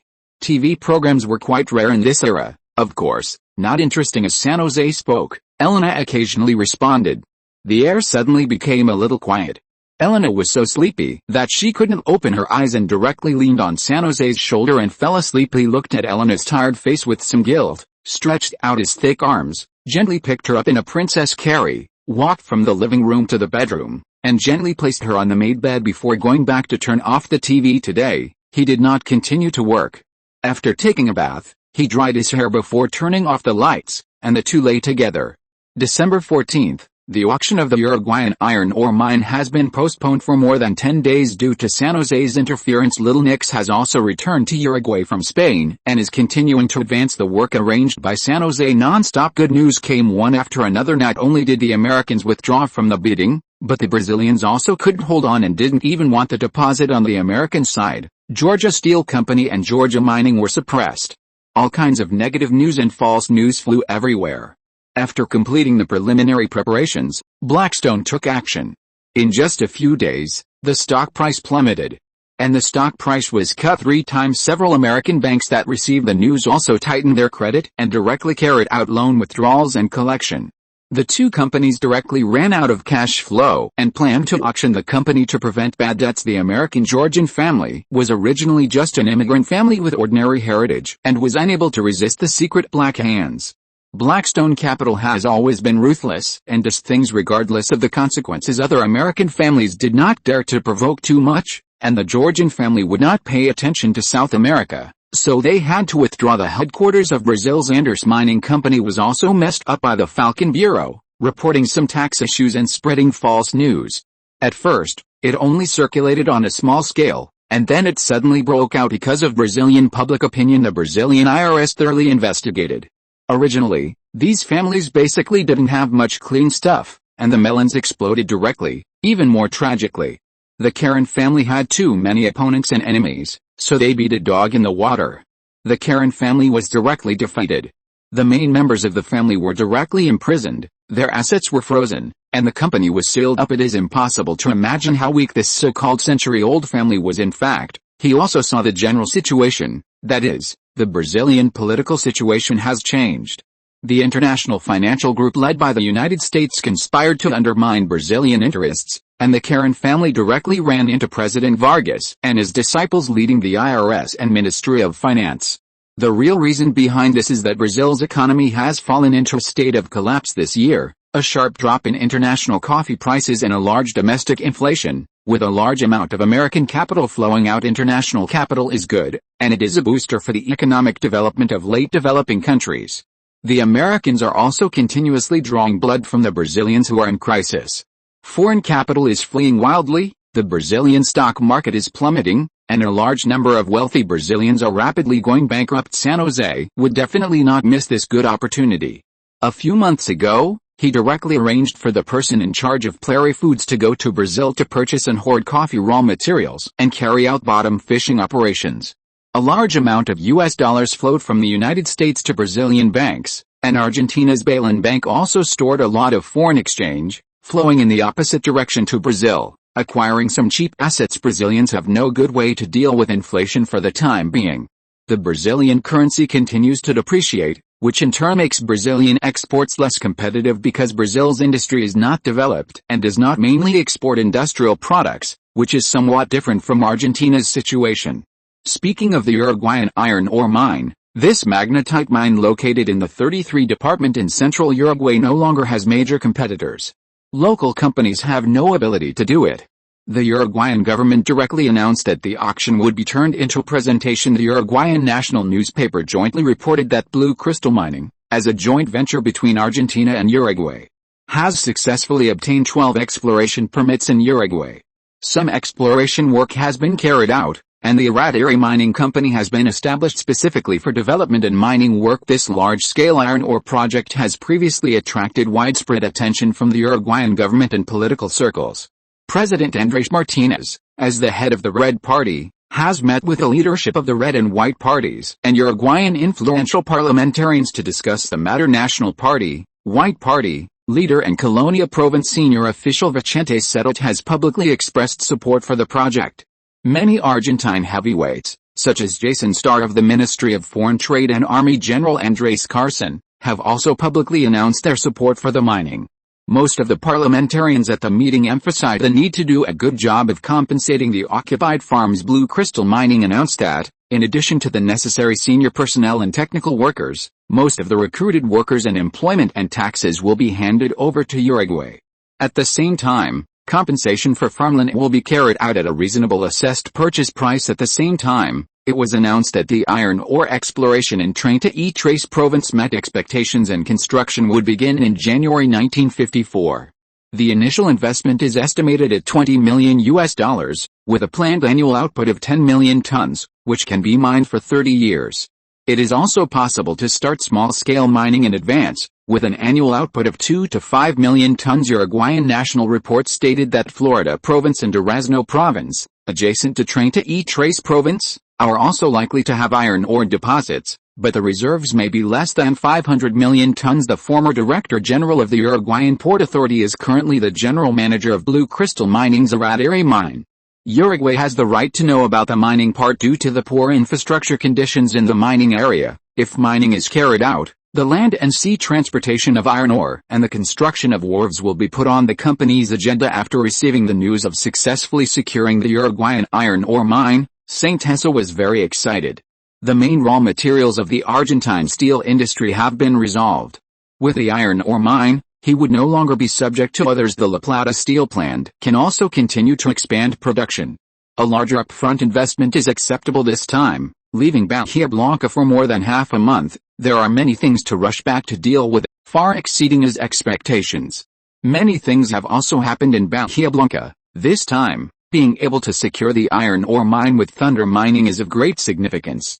We must mine and transport the iron ore at the fastest speed to provide it to the La Plata steel plant. The Uruguayan iron ore has given the La Plata steel plant a shot in the arm for its future development. However, to eat this fruit, it will take at least a year and a half of construction time. This is still based on Uruguay's cooperation in railway and port construction. Fortunately, building railways is currently not a difficult process, and the La Plata steel plant can produce rails. Producing sleepers is also simple, and Argentina has experience in building railways. This Uruguayan iron ore project is a comprehensive project, and we are also the specific operator. The steel plant needs to cooperate with Thunder Mining in the construction of ports and highways. This iron ore project is a huge challenge for Tessa. The joint development project includes the construction of ports and railways. The Uruguayan government will provide funding.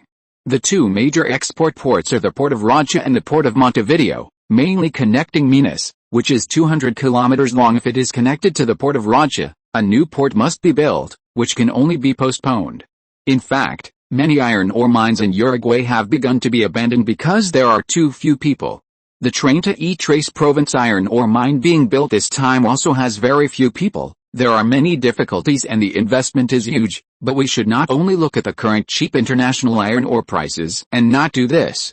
Only by holding iron ore in our hands can our steel plant continue to develop. In terms of comprehensive development, there will definitely be no losses. The tractor factory can develop some mining machinery and equipment to cope with future huge challenges. Even latent industries can arrange inspections of truck manufacturing projects, which will also promote many industries.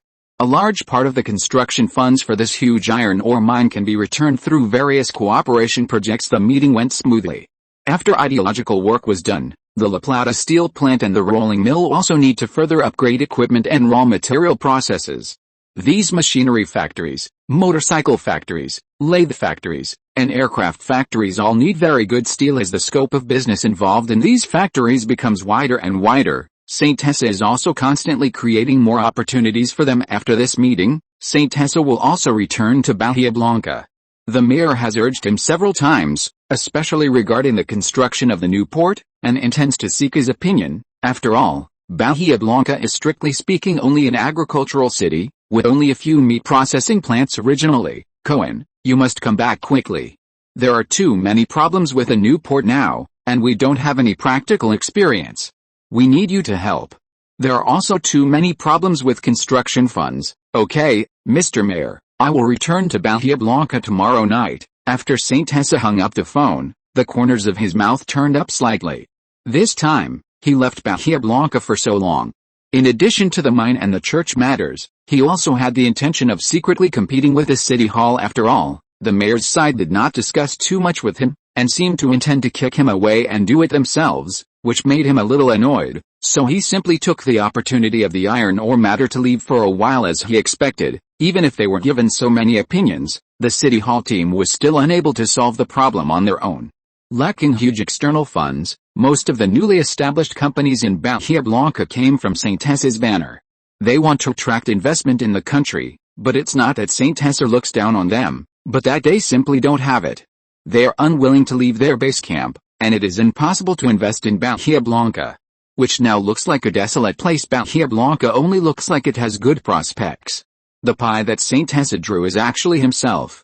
In fact, Argentina does not have too much surplus internal investment funds. Foreign capital will not invest in Bahia Blanca, which has nothing. One Buenos Aires is enough. American foreign capital and American oil capital are only limited to investing in Buenos Aires and will not consider other places at all. That is to say, the initial startup construction of Bahia Blanca can only rely on St. Tessa himself. After St. Tessa further deepened his connections with Professor Pukins, Arturo, the second in command of the Radical Party, the director of the office, and Commander Thompson, he planned to set off back to Bahia Blanca. The two sat in a black car, parked outside the train station. Elena held St. Tessa's hand tightly, as if feeling her wife's tension. St. Tessa reached out and wrapped his arms around her slender waist, her belly already slightly bulging, and pulled her into his arms. He felt a surge of tenderness in his heart, a feeling of blood connection with the unborn child in his belly. He also hoped to get a little bit of soothing comfort, like that received by a baby in its mother's womb. "My little Elena, how much I love you," St. Tessa murmured, his voice very low, like a mosquito hearing his soft confession. Elena's body trembled slightly, feeling her soul sublimate. "I love you too, Cohen." St. Tessa rested his face on her warm chest, and she leaned down and brought her lips to him. The two did not speak again and kissed passionately for a long time. After a long time, "Cohen, you are very busy with work, so take care of your health and eat on time." "Okay, I will. You also need to pay attention to the baby in your belly. Don't eat as little as you used to. You should eat more. Look at your belly, what's the difference from when you weren't pregnant?" St. Tessa said with pity, stroking Elena's hair. The two cuddled for a while, until a long whistle sounded, before reluctantly getting on the train heading south. This trip to Buenos Aires was actually a major gain. The connection with the military has been deepened once again, and Commander Thompson has also given him a lot of help, greeting Eisenmuir, the head of the Naval Department in Bahia Blanca, to provide St. Tessa with some convenience. In general, the Radical Party has boldly given him a lot of autonomy. This time he is confident to build up the Southern Radical Party and strengthen his faction. There are many factions within the Radical Party, and these are not prohibited. Chapter 189 Otto and Chapter X27, Welcome Dinner. On the train to Bahia Blanca, St. José and the team from the Radical Civic Union's propaganda department were discussing a series of plans to stir things up. He had reserved the last 3 carriages, with Delta security guards armed with live ammunition standing around the carriages to provide security. This time, he continued to transfer 100 security guards from Buenos Aires to Bahia Blanca, including some with training experience. The Delta Security Company has its own security school in Buenos Aires, and its current talent pool is large enough to quickly replenish its ranks. He also carefully studied some materials given by Commander Thompson, and one important reason may be the permission for the military to engage in commercial activities. This was a bad precedent set by Juan Perón, which not only strengthened the caudillo politics of the past, but also created the de facto warlords of all sizes in Argentina today. This is also the foundation of the military government in Argentina in the decades that followed.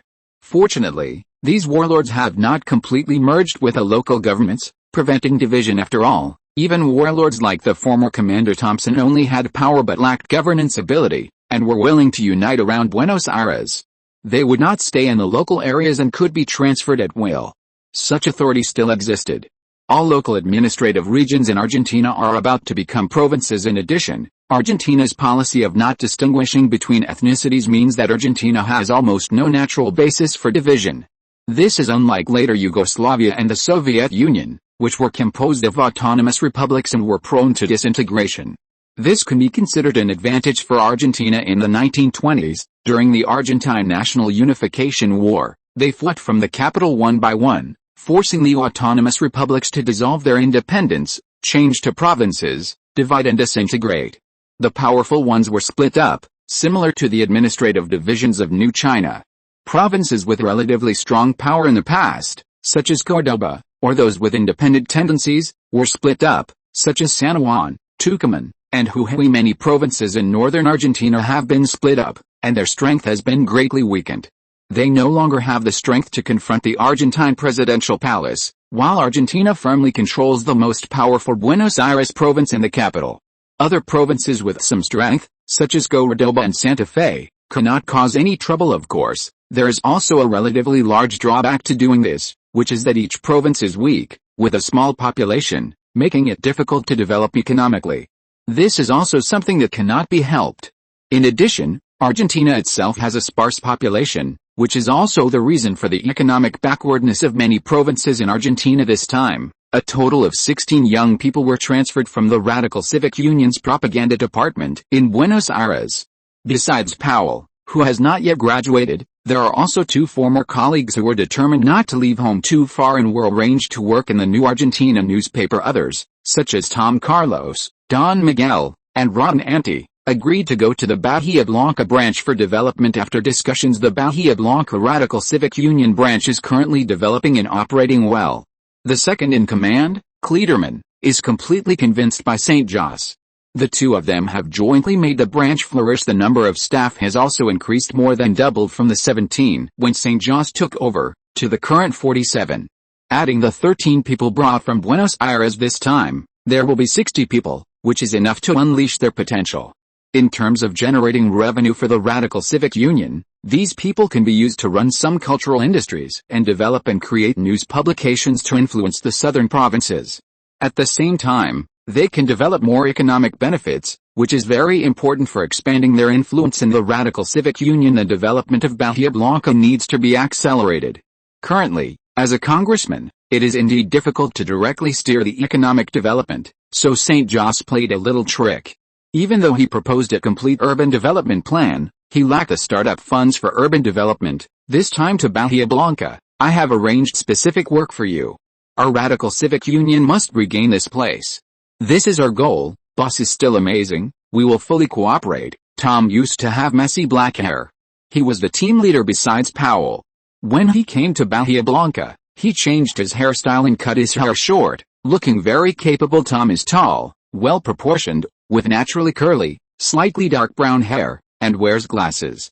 He is also a handsome guy. Bahía Blanca is a relatively promising place, but in the process of development, there will be many troublesome things. Everyone should pay more attention, St. José said finally after a bumpy ride. As the train arrived at the station and slowly stopped, St. José led his team slowly out of the train car, looked at his watch, and it was exactly 5 p.m. The sky was clear, with blue sky and white clouds, and the breeze was not dry.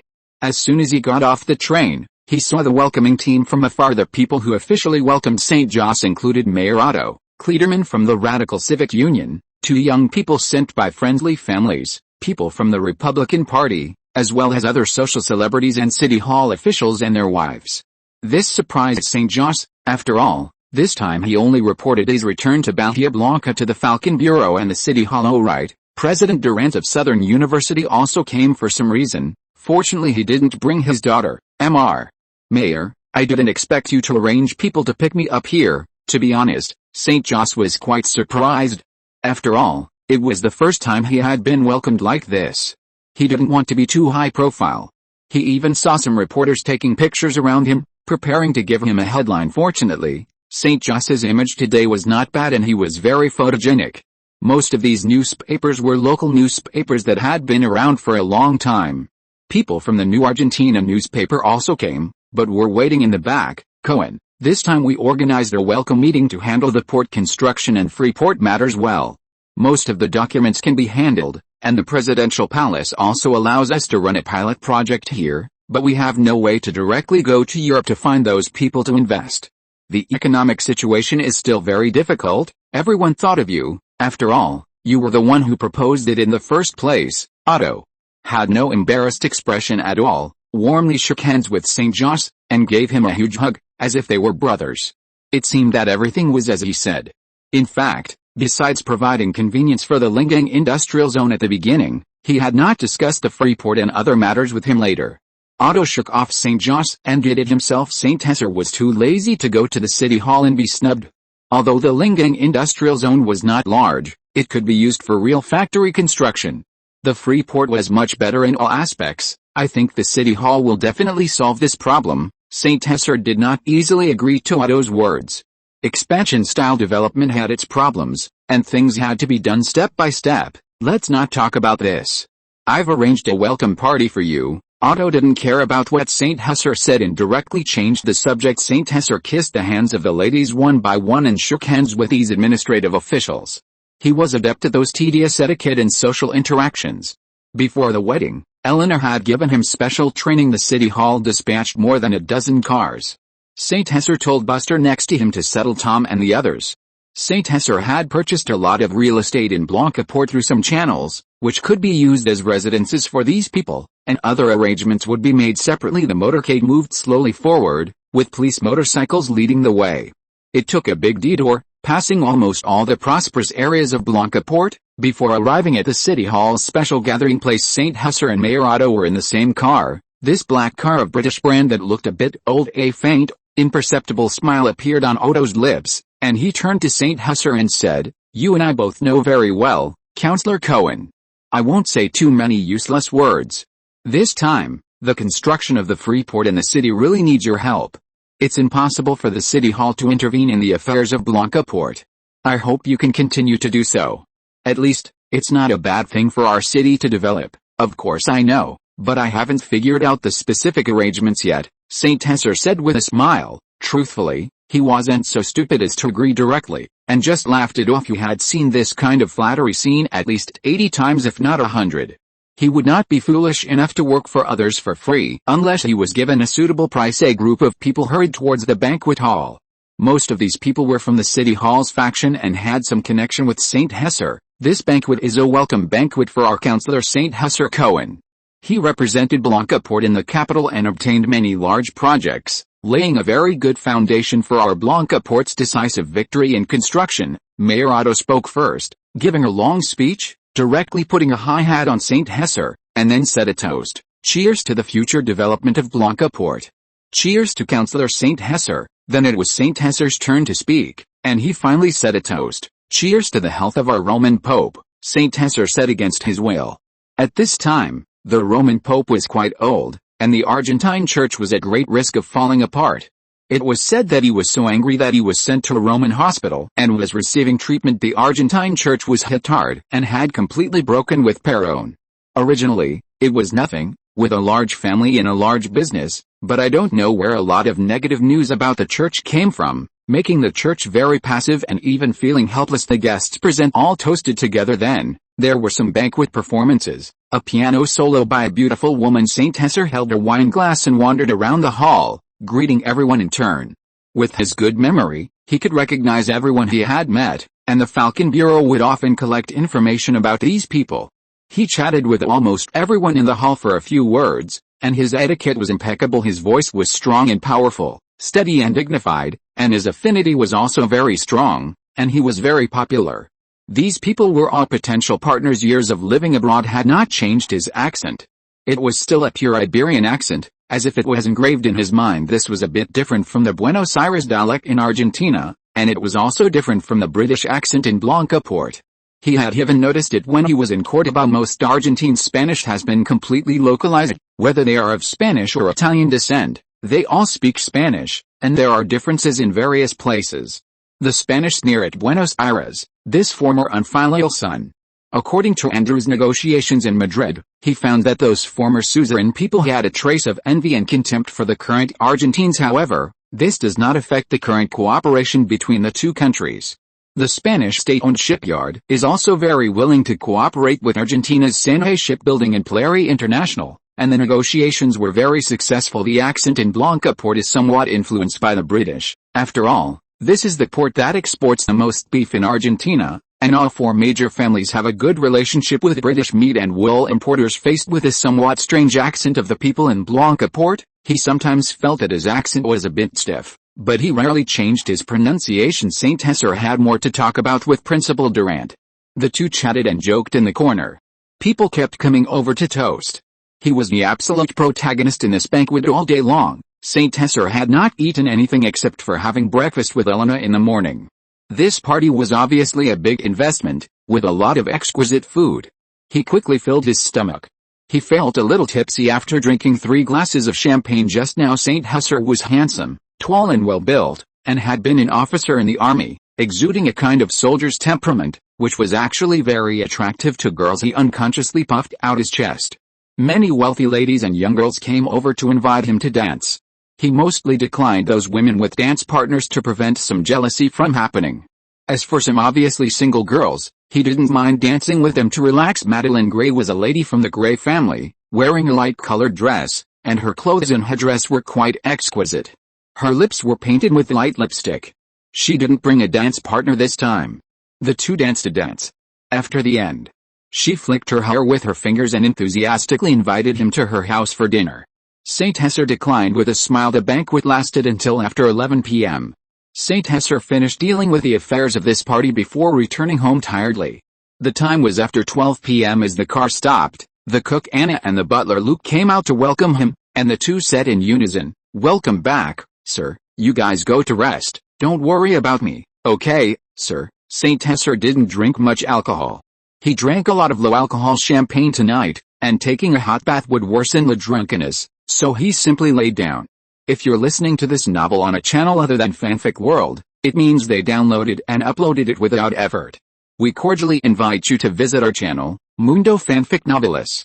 There you'll find the original version of this story, and you can explore many other novels of various genres. We're waiting for you to immerse yourself in a world of incredible novels. Chapter 190. Go south to plant rice fields.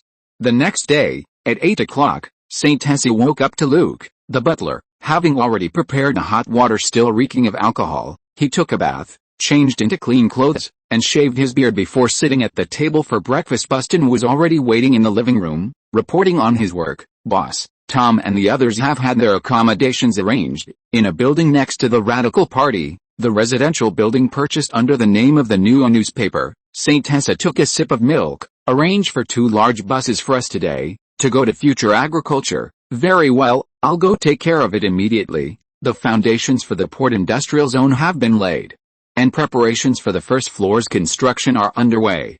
The initial setup of 8 factory areas are all under construction, with over 1,000 workers currently on site, and several construction companies are building simultaneously. The cafeteria has been built, and efforts are being made to resolve the workers' accommodation issues. With so many people, the issues of meals and accommodation must be ensured for safety. Over 1,000 people, the cost of feeding them every day would be very high. Currently, everything is being transported from Blanca Port. Fortunately, Blanca Port has no shortage of food. If the required special steel can be produced, then synthetic ammonia and sulfuric acid plants can not only be localized but also used for export, with huge profits. The investment in synthetic ammonia units using natural gas as raw material is relatively low, but it is still unaffordable for Saint Hesser, especially since Argentina also has no way to produce special steel. The price of special steel sold by the Germans is more than 10 times that of ordinary steel. Saint Hesser already plans to continue investing in building a special steel plant, but this will still take time. As for why build fertilizer factory number 2, the annual output of the rain fertilizer plant located in Maria City is only 200,000 tons. This year it can be fully operational, but it is still far from the initial target of 800,000 tons. Blanca Port has very good construction infrastructure conditions. At least he does not plan to arrange the fertilizer plant and sulfuric acid plant in Blanca Port. After all, this is the city area, but plans to arrange it in the relatively sparsely populated south. The main raw materials for synthetic ammonia include natural gas, naphtha, heavy oil, and coal. The raw materials for the Maya fertilizer plant come from natural gas produced by the Argentine National Oil Company, and Blanca Port is closer to the Patagonia natural gas production area. In the 7 or 8 years after the war, the world's synthetic ammonia industry has made rapid progress, from a single unit producing 200 tons per day to the current synthetic ammonia plant producing nearly 400 tons per day. Saint Hesser also has some bargaining chips with the Germans, and he has enough patience and funds with the successful development of large, high-pressure centrifugal compressors driven by steam turbines, conditions have been provided for the large-scale production of synthetic ammonia units. Currently, there is already the possibility of impacting a single unit with a daily output of 500 tons, and currently, the Soviets and Americans, British, and French all have the ability to produce large-scale synthetic ammonia equipment, which can be introduced. Especially France, where the relationship is good, which gives St. Hesse the ability to put pressure on German chemical companies. After all, money talks, especially the greedy Americans. As long as you give enough money, the Americans will give you God. So St. Hesse's American Sequoia has never lacked partners. As for the CIA, it is now turning a blind eye. After all, neither Sequoia Investment Bank nor Blackstone Capital has harmed the interests of great America, but many rich people are making a lot of money here. Argentina has extremely abundant natural gas reserves, and the distribution is also very wide. Currently, the natural gas production is also the first in Latin America. Maya Fertilizer Plant, as a major customer, has a fairly good relationship with the Argentine National Oil Company, but recently the Argentine domestic oil company has been under strong pressure from American oil capital. The explosives from the Maya Explosives factory have come in handy, and the blasting and mining in the port industrial zone are very useful. In the morning, St. Hesse took Tom and the others to the party and government building in Blanca Port to familiarize themselves with the premises. In the afternoon, he had already pulled 2 carloads of people to a small town called Pedro Luro near the Colorado River. Here, Future Agriculture has a paddy field farm, which has already cultivated 100 acres of farmland for rice production. As for why there are only 100 acres, in the end, before rice cultivation is mechanized, the required manpower and resources are extremely large. 100 acres is already the limit operation for Future Agriculture at present compared to the farms in northern Argentina, with thousands of acres of wheat and cotton fields. 100 acres is indeed a bit lacking. Rice cultivation is different from Future Agriculture's wheat cultivation in the north, and the requirements for manual labor are very high, because currently most of the harvesters, tractors, and other agricultural machinery in the world are produced by countries such as the United States, France, Germany, and the Soviet Union, and are basically used for wheat cultivation. American agriculture began to popularize tractors in production in the 1920s, which also allowed it to enter its golden age. Currently, Argentina, except for large farms, has not popularized mechanization in most areas, which is also a huge opportunity for the Rain Tractor Factory, but currently it also faces competition from foreign tractors. Argentina suddenly opened up to nearly 10 foreign-funded tractor companies, and Leighton Tractor Factory does not have any obvious advantages. Now it only has in-depth cooperation with the second-rate Japanese agricultural machinery company Kubota, and has introduced production lines. The time for Leighton Tractor Factory is also running out. Without this layer of protection policy, St. Hesse does not know how long it can continue to persist. Argentina does not have a rice cultivation history, and currently the only country in the world that can engage in rice machinery is Japan. St. Hesse just happens to have cooperation with Japanese Kubota in developing tractors and importing tractor production lines, but currently there is still no machinery such as rice harvesters and planting machines. St. Hesse didn't show much. This trip to the village, more than 100 kilometers away from Blanca Port, was to show these people and let them learn about rice planting. After St. Hesse got out of the car, he met the person in charge of the farm, Mark Chagall, who was responsible for the construction of the rice fields here, Mr. St. Hesse, welcome to visit here. St. Hesse had notified Future Agriculture in advance, telling them not to call him boss. Hello, I brought people here to visit and experience it. Tom and others also got out of the car and saw the paddy fields here, which were still being irrigated. They were a little curious. St. Hesse didn't tell them that he planned to let them also try the feeling of rice transplanting, like remembering the bitterness of the past. Starting last month, preparations had begun to reclaim the paddy fields. Reclaiming paddy fields means turning wasteland into paddy fields. Future Agriculture has sufficient experience in reclamation, but this is different from the past. After all, it is not as simple as dry land. Fortunately, there are sufficient agricultural tractors. With advanced planning, the farmland can be leveled and neatly arranged, and standard rice fields of 100 meters long and 30 meters wide can be divided. Moreover, Clary International also helped immigrate many rice-growing farmers, learning while reclaiming, which is going well. Then, water conservancy irrigation facilities and field roads were built. The Colorado River has abundant water resources. Today is just the last step. filling the reclaimed and fertilized fields with water and turning them into real paddy fields. Irrigation needs to last for a day until the paddy fields no longer absorb water before the next step can be prepared in the later stage. It is also necessary to prepare for the development of combine harvesters, high-speed rice transplanters, and some large and medium-sized agricultural machinery. The cultivation of seedlings must also be industrialized. Mark carefully introduced these paddy fields. There were also many Chinese people in the distance providing guidance. Growing rice is not only a technical job but also a physical one. The 100 acres of land are basically transplanted by hand, just waiting for the paddy fields to be completed.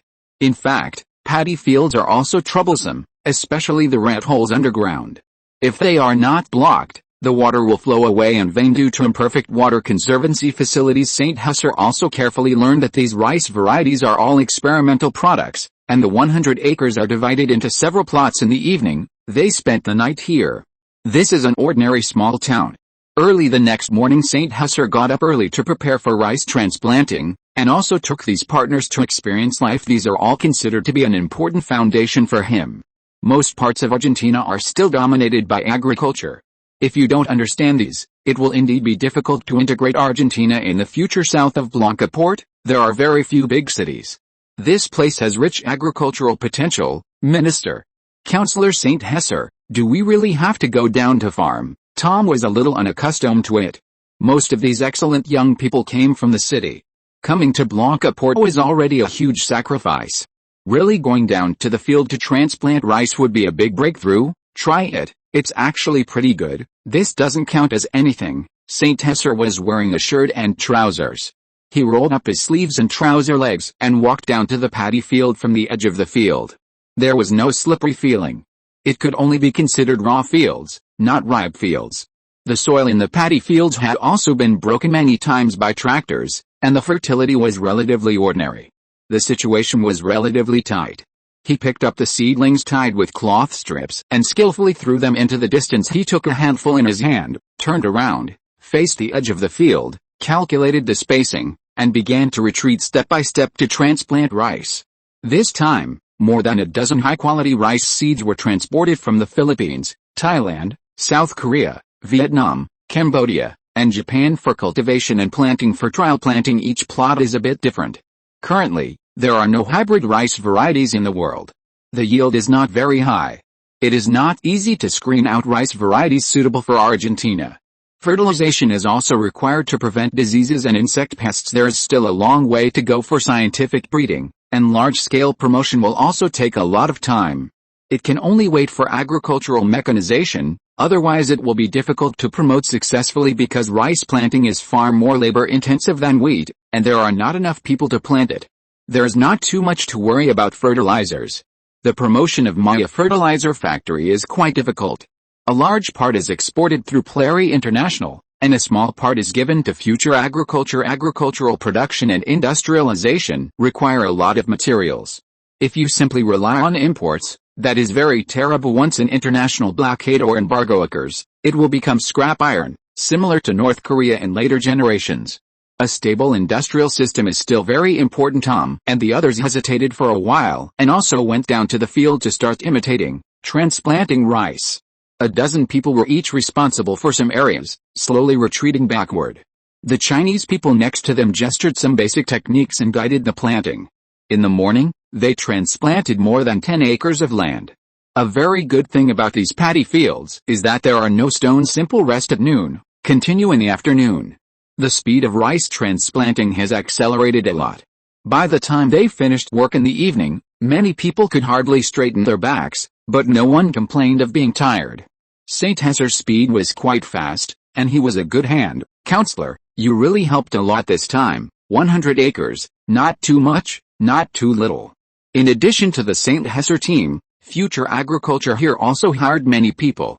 In one day, all the rice seedlings were transplanted. Everyone was so tired that their backs ached. Everyone really helped a lot this time, St. Husser said. He himself was a little sore. This is physical work after the seedlings are planted. The subsequent management is very important this time. Not only the Radical Party was brought over, but also the City Hall. These are all talents he values very much. Doing these jobs requires not only meticulousness but also hard work. What? He went south to farm, Otto was confused and said in disbelief, "Yes, they went south yesterday. What are they doing? Isn't the port construction going to be done? I'm not very clear on the specifics. Judging from the situation, they can come back in the next 2 days. Send someone to keep an eye on them." "Okay, Mayor." Otto has been a little upset recently, seeing that the investment promotion in the port-adjacent industrial zone is doing very well, but the Freeport and the trade industrial zone don't even have a factory planning to move in, which makes him quite annoyed. He also specifically went to find the young civil servant who had been transferred over, but the result was that no news was obtained. He had no choice but to ask St. Hesser for help again, but he was also a bit stingy and didn't make any promises at all. St. Hesser himself is someone who doesn't get up early without profit. He cares more about interests, and he has no way of thinking about working for others for free. After reaching the destination for training, the St. Hesser team also set off to go back, looking at the green rice fields in the distance. Chapter 191 Central Newtown, San Martin. When the plowing and rice planting were finished, St. Hesser said to these Radical Party members, "Things are changing, and we must dare to change ourselves. The situation is changing rapidly. We must constantly learn, and at the same time, pay attention to the lives of people at the bottom, give them more help, even train them, and run night schools. I believe you don't know how much those children craved knowledge when I was old." While St. Hesser was preparing to match wits with Otto in Bahia Blanca, he also conducted simple training for these propaganda department personnel. Maria City also ushered in its spring, a brand new milestone in development under the influence of St. Hesser, Little Thompson, Maria City, and the Radical Party of K City. The 6,895th resolution of Córdoba province was formally passed. Maria City and General San Martin County were officially and completely merged, and a brand new city, San Martin City, would be established. The original Maria City would be set up as 2 urban areas in the new city, and the rest would be used as suburbs. This proposal was put forward by Mayor Close, passed by the Maria City Council, and then directly submitted to the Provincial Council, which finally determined that the plan was reasonable and could be implemented. Córdoba City's attitude towards Maria City was indeed relatively complicated.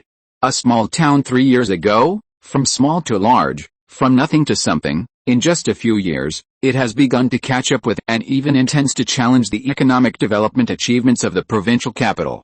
Maria City initially started simply because the city hall disagreed with setting up a small plastic petrochemical plant in the urban area, which is indeed quite magical. The status of Córdoba cannot be shaken, but when K-City's economy fell into crisis and development stagnated, Maria City was thriving and continued to develop at a high speed. The only contribution St. Hesser made in Maria City was to constantly build various types of factories. It can be clearly said that the original Maria City was a large industrial zone. Now it is necessary to upgrade. A simple industrial zone can no longer adapt to the fierce competition that follows, nor can it meet the needs of further development, especially global trade competition. It needs universities, hospitals, libraries, scientific research institutions, and more competitive factories, as well as more useful supporting facilities. At that time, this proposal also fully consulted St. Hesser's opinions. As for the name, it was finally selected by voting. St. Hesser provided his own choice. After all, the city's popularity is also a kind of soft power. San Martin, as the founder of the modern Argentine nation, has a greater reputation, and the church here in Maria City is not very developed, so there is no need to consider their opinions. As a city pursuing modernization and industrialization, the original military aircraft factory has not been disbanded, but since the fighter project was disbanded, Dr. Tank's design team was completely cleared out, and the Ministry of Defense no longer has financial investment. It is now half-dead. The newly established San Martin Aircraft Manufacturing Factory purchased a large number of national aircraft factory equipment and restarted test flights, and obtained a lot of new technologies through St. Hesser's Enco Electric in the United States and Canada. Canada's aviation industry is extremely developed, and currently ranks firmly in the top 5 in the world. Technologically, it can compete with the United States and the Soviet Union. For Argentina's aviation industry, which is located in a remote corner, it is a great help. The development of American Enco Electric is also out of control. From tape recorders to various electrical appliances and mechanical equipment, it is involved in everything. Sequoia Capital has given great support, and Blackstone Fund also has a lot of shady profits, which are transferred to Enco Electric through money laundering, and become research and development capital and investment acquisition capital, and then slowly transferred back to Argentina to improve the technology of various companies, So that Enco Electric has developed very quickly and has a large number of subsidiaries. After learning about the passage of the Maria City restructuring, Close convened a city-wide restructuring expansion meeting the next day, inviting personnel from the City Hall, City Council, committees, and legislature to participate. The brand new City Hall office building has been completed. It is 6 stories high and occupies a large area. The location is in a wasteland in the suburbs, and the surrounding area is indeed very desolate. The main purpose is to develop the vast land in the east. It is not far from the original City Hall. Cohen Construction is responsible for the construction and decoration, completely in the style of an office building, 6 stories high, with an Argentine flag hanging on the top floor, and the surrounding greening is also good. The large conference room is full of leading figures from all over the city. Close stood excitedly on the rostrum, with powerful figures from the City Hall sitting on both sides, and 200 or 300 people in the seats below. He was wearing a black suit and black pants. Today will be a brand new beginning for our city, a day worthy of historical memory. We must inherit the city spirit of Maria City and continue to forge ahead and strive for greater development. We will have various complete facilities such as San Martin University and San Martin Hospital. Close has completely adapted to the transformation from factory director to mayor. It must be said that St. Tyrus's vision of people is still very accurate.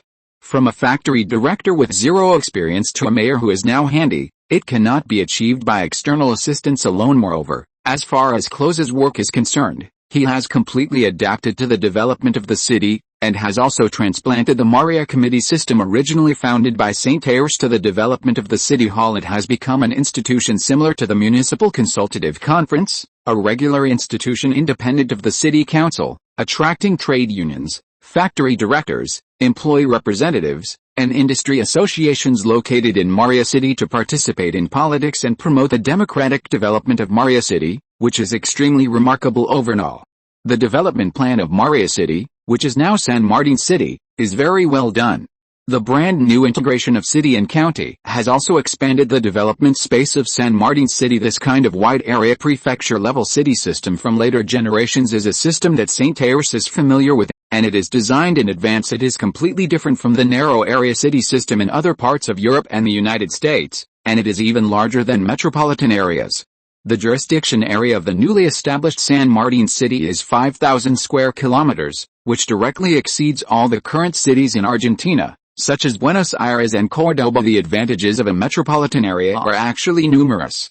Not only does it reduce the number of municipal governments and save on administrative costs, but it also breaks down the urban-rural divide. It facilitates the planning of urban and rural development and achieves comprehensive coordination across the entire region. Local government finances are more secure, which is particularly beneficial for developing countries undergoing urbanization.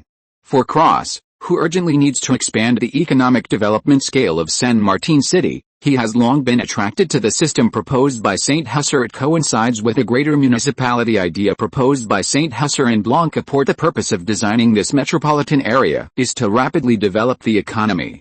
As long as it proves effective and suitable for Argentina's development, Oran City and Blancaport City will follow suit. We will divide the new San Martin City into 3 districts. Because it's different from before, Tranquilloquin District, which is the suburbs, has an area of 3,800 square kilometers, which is actually a county. It will also accelerate development. The district government is located in Colon Town. The Maria East District has an area of 450 square kilometers. The district government is located in Maria Street.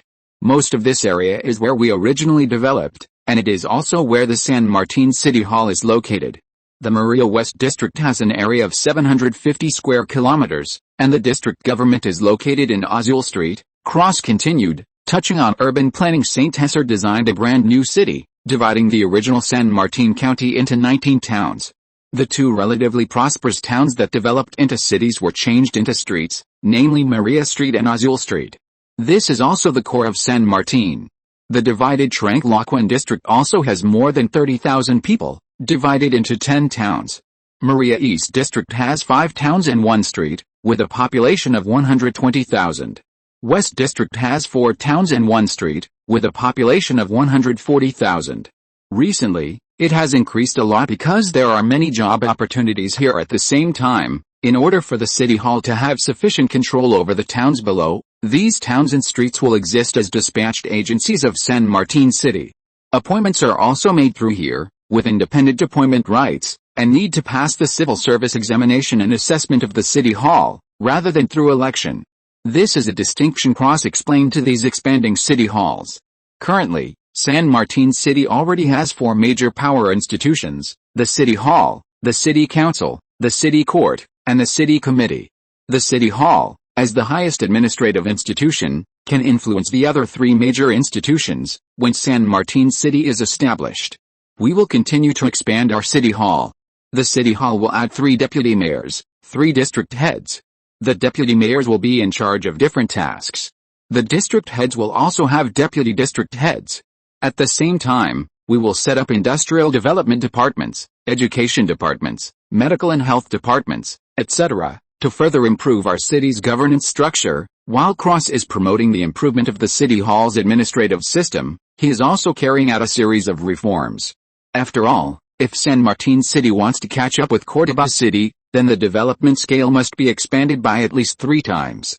This is an extremely large development plan that requires a strong development administrative team. As this city improves, St. Hesar's hidden power will continue to grow, and power will be diluted somewhat. This is unavoidable. To continue to expand the city, some benefits must also be given to the followers. This time, I will conduct assessments and implement a system. Previously, from Maria Town to Maria City, many changes and benefits were realized. This time, continuing the reform is not so surprising. Maria City has developed too fast. This reform cannot be said to be a one-step solution, but it can be said to be rapid progress. I will establish a civil service examination system, which every new official must have. St. Hesar's power in San Martin City is relatively complex. The San Martin Militia Guard, the San Martin Police Department, and the San Martin City Defense Army form the defense military force of San Martin City. This is firmly controlled by St. Hesar. The people of the Falcon Bureau led by Constantine and the Thunder Cross are expanding through these 3 platforms. In addition, 95% of the factory output value comes here. In order to develop better, we must continue to work hard. In addition to basic factories, St. Hesar will also increase investment in San Martin City, such as the military industry. Being too close to the coast is not good, and other places are too poor and not suitable for development, or there are climate effects. St. Hesar's investment in Rheinmetall has never stopped. While absorbing European talents, he is also cultivating his own light and heavy weapons designers. Cooperating with the Ministry of National Defense, it is currently the 2nd most comprehensive military manufacturer in the country. This has also attracted the attention of many military personnel, allowing St. Hesar to open up the situation in the military. In the future, in addition to airplanes, many factories will be located in Maria City. After the San Martin City meeting, Cross shook hands tightly with everyone. On December 22, San Martin City was officially established and held a grand ceremony. San Martin City was divided into 3 districts, and the whole city was in an uproar. Many people from the country will come to participate. St. Hesar had something to do and did not participate. A memorial statue of the Argentine national hero, the statue of San Martin, was erected, engraved with the famous saying, "My sword will never be unsheathed for fame and fortune." This is the city named after General San Martin, and there are some in Argentina. St. Hesar did not attend the city establishment ceremony, but carefully studied some things. The real feud between him and Perón was when he tried to sell the La Plata steel plant at a low price. This was his lifeline. And it was the first time he saw the fragility of his so-called company. It took a lot of effort to finally get it done in the end, by shifting the focus and provoking the contradiction between the presidential palace and the church. This crisis was resolved. Currently, American capital is only initially entering Argentina. It will not be too arrogant, and this matter will be over. He, who believes that fists are the last word, has completely torn his face and vowed to establish a complete foundation in the South. The forces in La Plata City are intricate and complicated, and it is the spread of the Buenos Aires forces. We must try our best to win, fully expand our organization, and constantly improve it. St. Hesar changed his previous appearance of being indifferent to the world in the Radical Party, and acted vigorously, revealing his own murderous and decisive side. Many of St. Hesar's industries began to be impacted, such as tractor factories, steel factories, etc. They are constantly hoping to obtain more profits. At the end of 1953, after 4 foreign companies established tractor factories in Argentina, They all set annual production targets of 13,000 units. Everyone cheer up and try hard, Saint Tesser said to these young people. Chapter 192 Blanca Radical Party Reform. Returning from the town of Pedro Luro, the atmosphere within the Radical Civic Union branch had improved significantly. Farming was not the goal, nor was enduring hardship. This Radical Civic Union branch was located in the not-so-prosperous 5th District, where conditions were relatively average. People from all walks of life could be found here, and these young men who had long resided in bustling areas experienced a significant psychological gap. José needed to legally transfer benefits to the Radical Civic Union, while also ensuring that things were done reasonably and logically, which was indeed a bit difficult for him. For example, the Radical Civic Union's building, as well as the residential building where the old propaganda department members lived, were now considered Radical Civic Union property. They were originally purchased in the name of the Nueva Al newspaper, but the source and destination of the money were difficult problems to solve. Currently, the Radical Civic Union branch didn't have much funding, and supporting so many newly joined members was a troublesome matter. After all, for most people working for the Radical Civic Union, it was more of a good job. The salaries of over 50 people alone were considerable, posing a significant challenge. The place where Tom, a former member of the propaganda department, lived was quite simple, but most of the people from the city of Buenos Aires were able to persevere. Organizationally, things were generally okay, somewhat resembling a regular army. As the person in charge, Tom, under José's instructions, led the old propaganda department members from the city of Buenos Aires to establish the Radical Civic Union's Bahia Blanca propaganda department. At the same time, a public organization department was established, responsible for the establishment of newspapers and publishing houses. They also directly purchased equipment from the Nueva Al newspaper at a low price to establish a small printing factory to meet development needs. This time, the actions of the Radical Civic Union branch were attacked by some opposing Justicialist Party members, who attempted to make José hand over the leadership of the Port Industrial Zone Investment Promotion Department, threatening the work of the construction office. "There's no need to worry too much about this, I can handle it," José said calmly to these worried young people. He found these childish tricks too elementary. He had seen his fair share of storms, and this matter could be resolved with a simple instruction to Achille Cooper, who would have the team leaders handle it. Achille Cooper was the training director of the Delta Security Company, responsible for the work of the 100 newly brought security personnel. José planned to establish a new Delta branch here, with these 100 people as the core members, along with the 20 or so people José had brought before. José's security team was equipped with the most advanced firepower they could currently provide, almost reaching the peak of the Argentine light infantry, Rheinmetall's mass-produced MP-40 submachine guns, the latest MG-52 assault rifles, an improved version of the STG-45, new-style Italian Beretta M1951 pistols using 9mm parabellum rounds, Rheinmetall explosives factories portable high-intensity grenades, imitating the American ones, and Rheinmetall artillery factories new-style portable mortars. Truckloads of weapons were transported from Buenos Aires and stored in the armory here. Where a security company training ground was established, José stood up and stretched. In the past, the Radical Civic Union could develop peacefully, but now it had to show its ferocious fangs, or it would easily be seen as someone to be bullied. A sense of security is a very important thing. There may be some enemies in Bahia Blanca. Only guns can bring peace to my heart. José was full of passion. Currently, the work was not going well, and the four families were constantly arranging various disruptive activities, but José was not afraid. With such a leader, how could his subordinates not be enthusiastic? This Bahia Blanca branch, firmly united around him, began to operate frantically. Something called passion began to grow, and the original retirement atmosphere had long dissipated.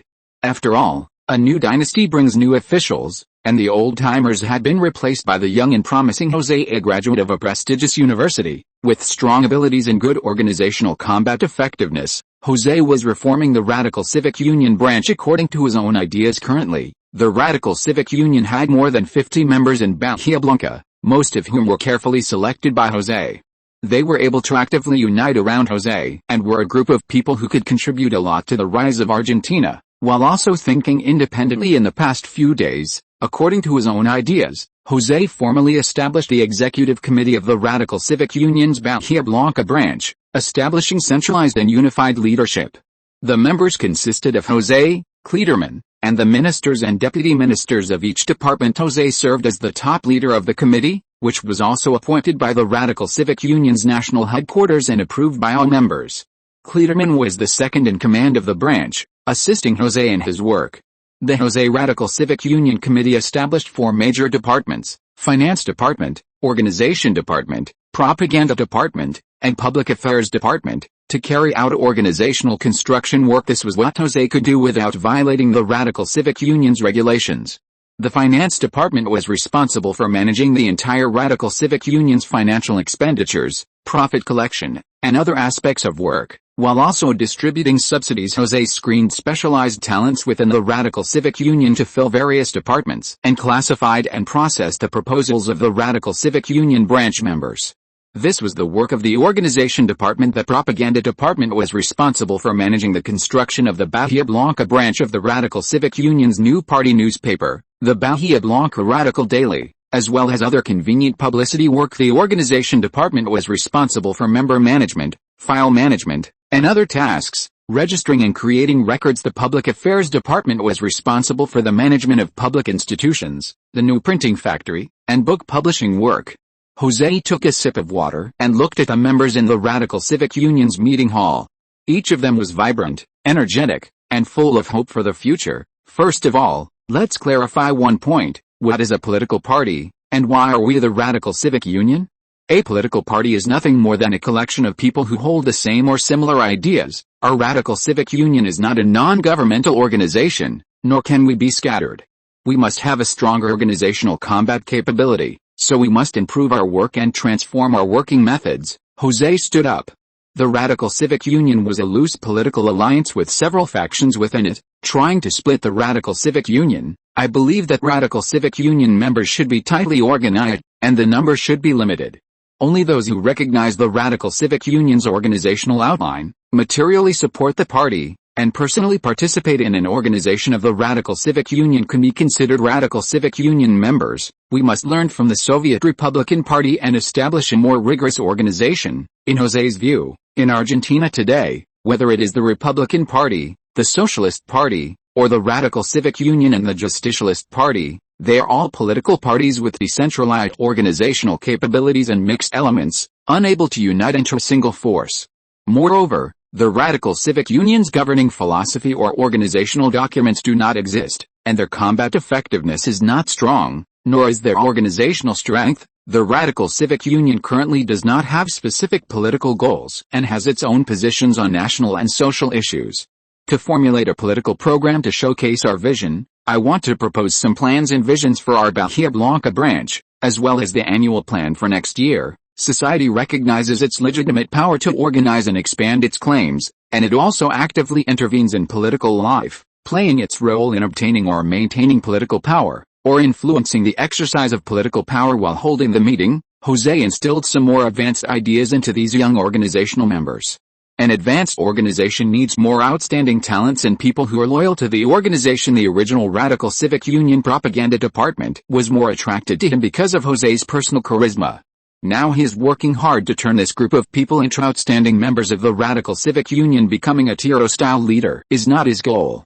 An excellent organization needs a constant stream of talent. The people of the Justicialist Party are too greedy, and they think about problems too simply. In order to better improve our workability, I propose the establishment of the Radical Party Political School, where we can learn the world's most advanced organizational experience and work experience, and strive to build Argentina into a prosperous, civilized, and modern powerful country, Saint Hesser finally said.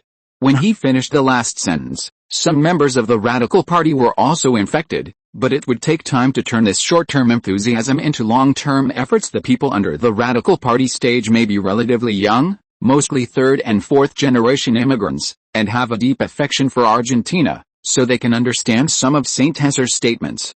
In the early stage, a relatively moderate development method was adopted, starting from the 5th district and progressing gradually. As for the enemies of the Radical Party, they are left to the Delta Security Company to deal with.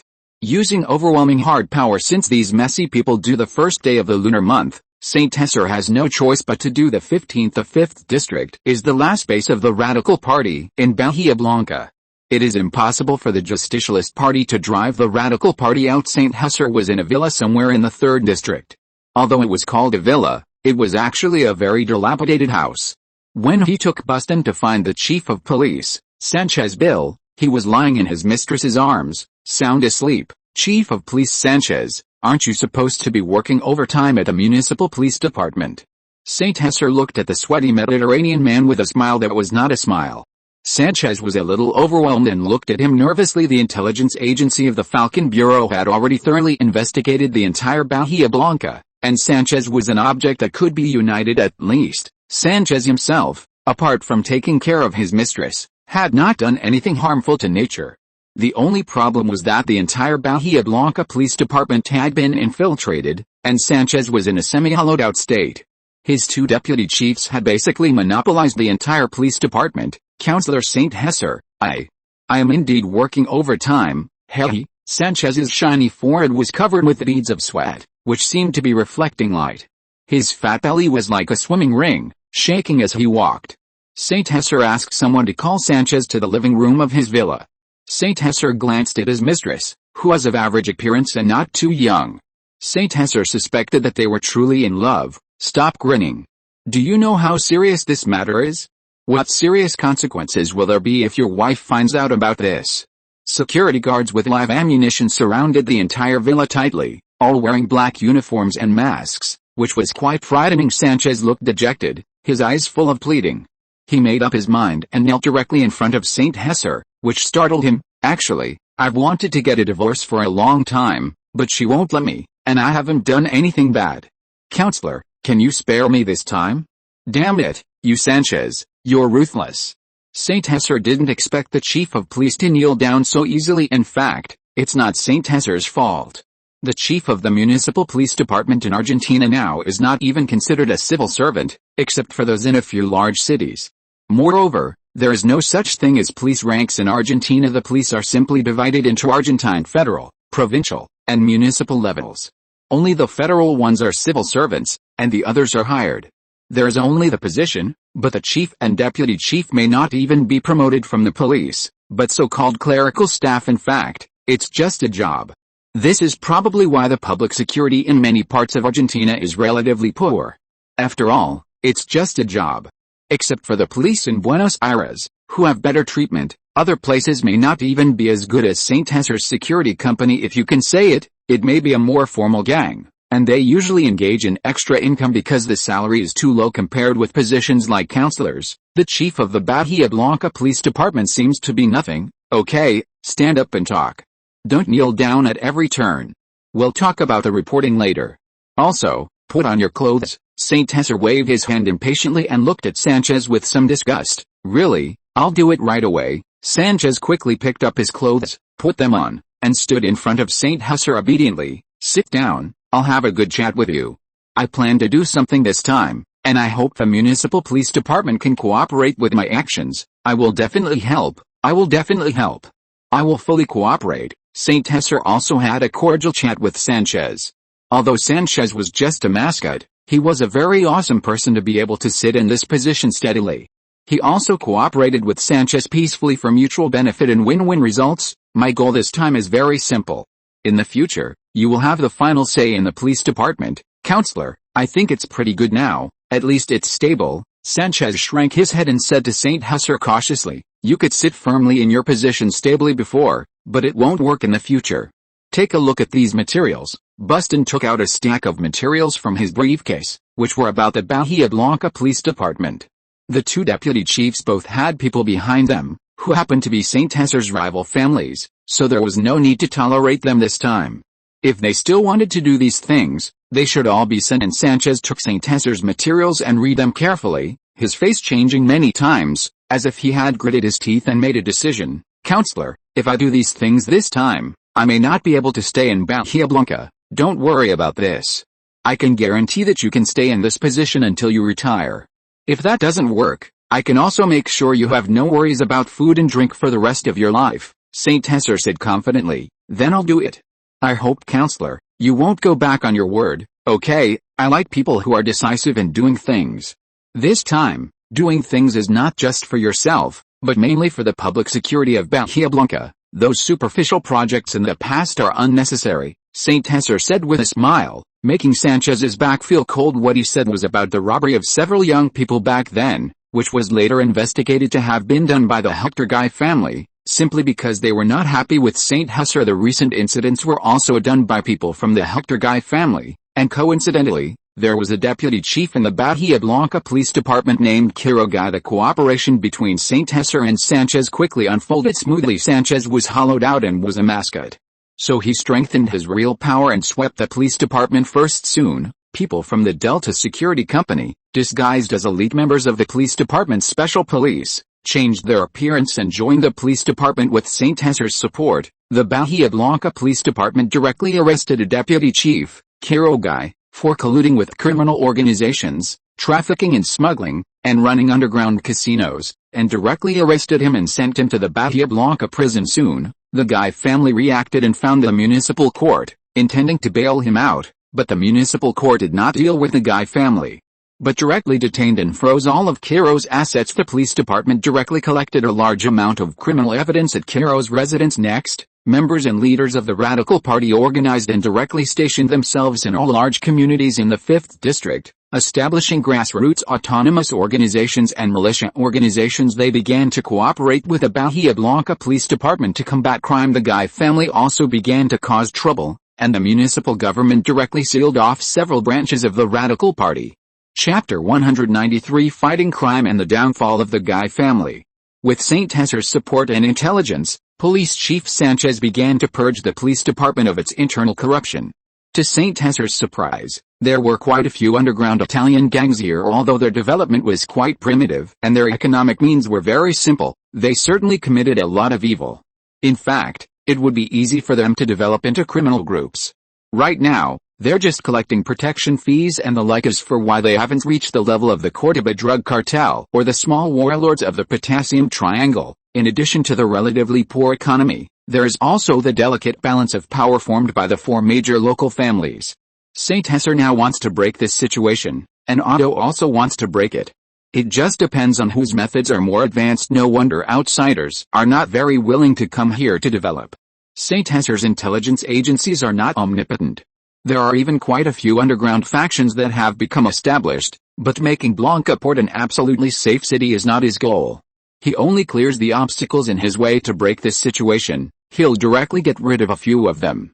Otherwise, the flies will keep buzzing. The 5th District is a very good engine. There are more than 20,000 people here, which can meet a large part of the demand for workers. With jobs, these idle young people will naturally not embark on the road of crime. Of course, he never thought of reporting this matter to the city hall. Instead, he directly started taking action. Sanchez was also greatly strengthened, and the well-trained Delta security was simply using a sledgehammer to crack a nut when dealing with some ragtag underworld organizations. What are the movements of the families in the city? St. Hesser sat in his chair, twirling a pen in his hand. Buston was reporting the specific situation. Except for the Guy family, most of the other families have gone into hiding, and have even shrunk a lot. The city hall is also powerless to do anything about the police department's actions, Buston said easily. St. Hesser didn't like taking the usual path. This time, he directly cooperated with the police department to carry out a crackdown on crime, making the 4 major families powerless. In the weak Blancaport, they couldn't come up with anything. By the way, the city hall tried to seek help from Alta, but was rejected. Alta is a naval base near Blancaport, and of course it wouldn't mess around with a small city. The police department's actions this time were completely legal and compliant. As the only violent organization in Blancaport now, if Sanchez really didn't cooperate with the city hall, he couldn't be dismissed as the police chief at will.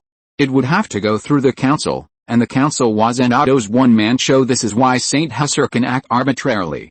Political power grows out of the barrel of a gun. More or less. Jim O'Connor, the bishop of the St. Sophia Cathedral in Blancaport, is a powerful figure in Blancaport, with 8,000 acres of ranch, 3 church schools, and assets of up to $2 million. St. Hesser withstood the pressure and directly had the city hall accepted in name, and handed it over to the municipal finance department, but the city hall couldn't directly use it either, and some things needed to be resolved first. St. Hesser doesn't lack money, but the Blancaport city hall is quite short of money.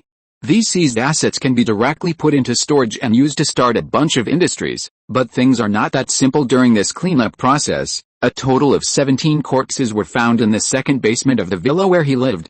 Most of them were proven to have been tortured to death by him.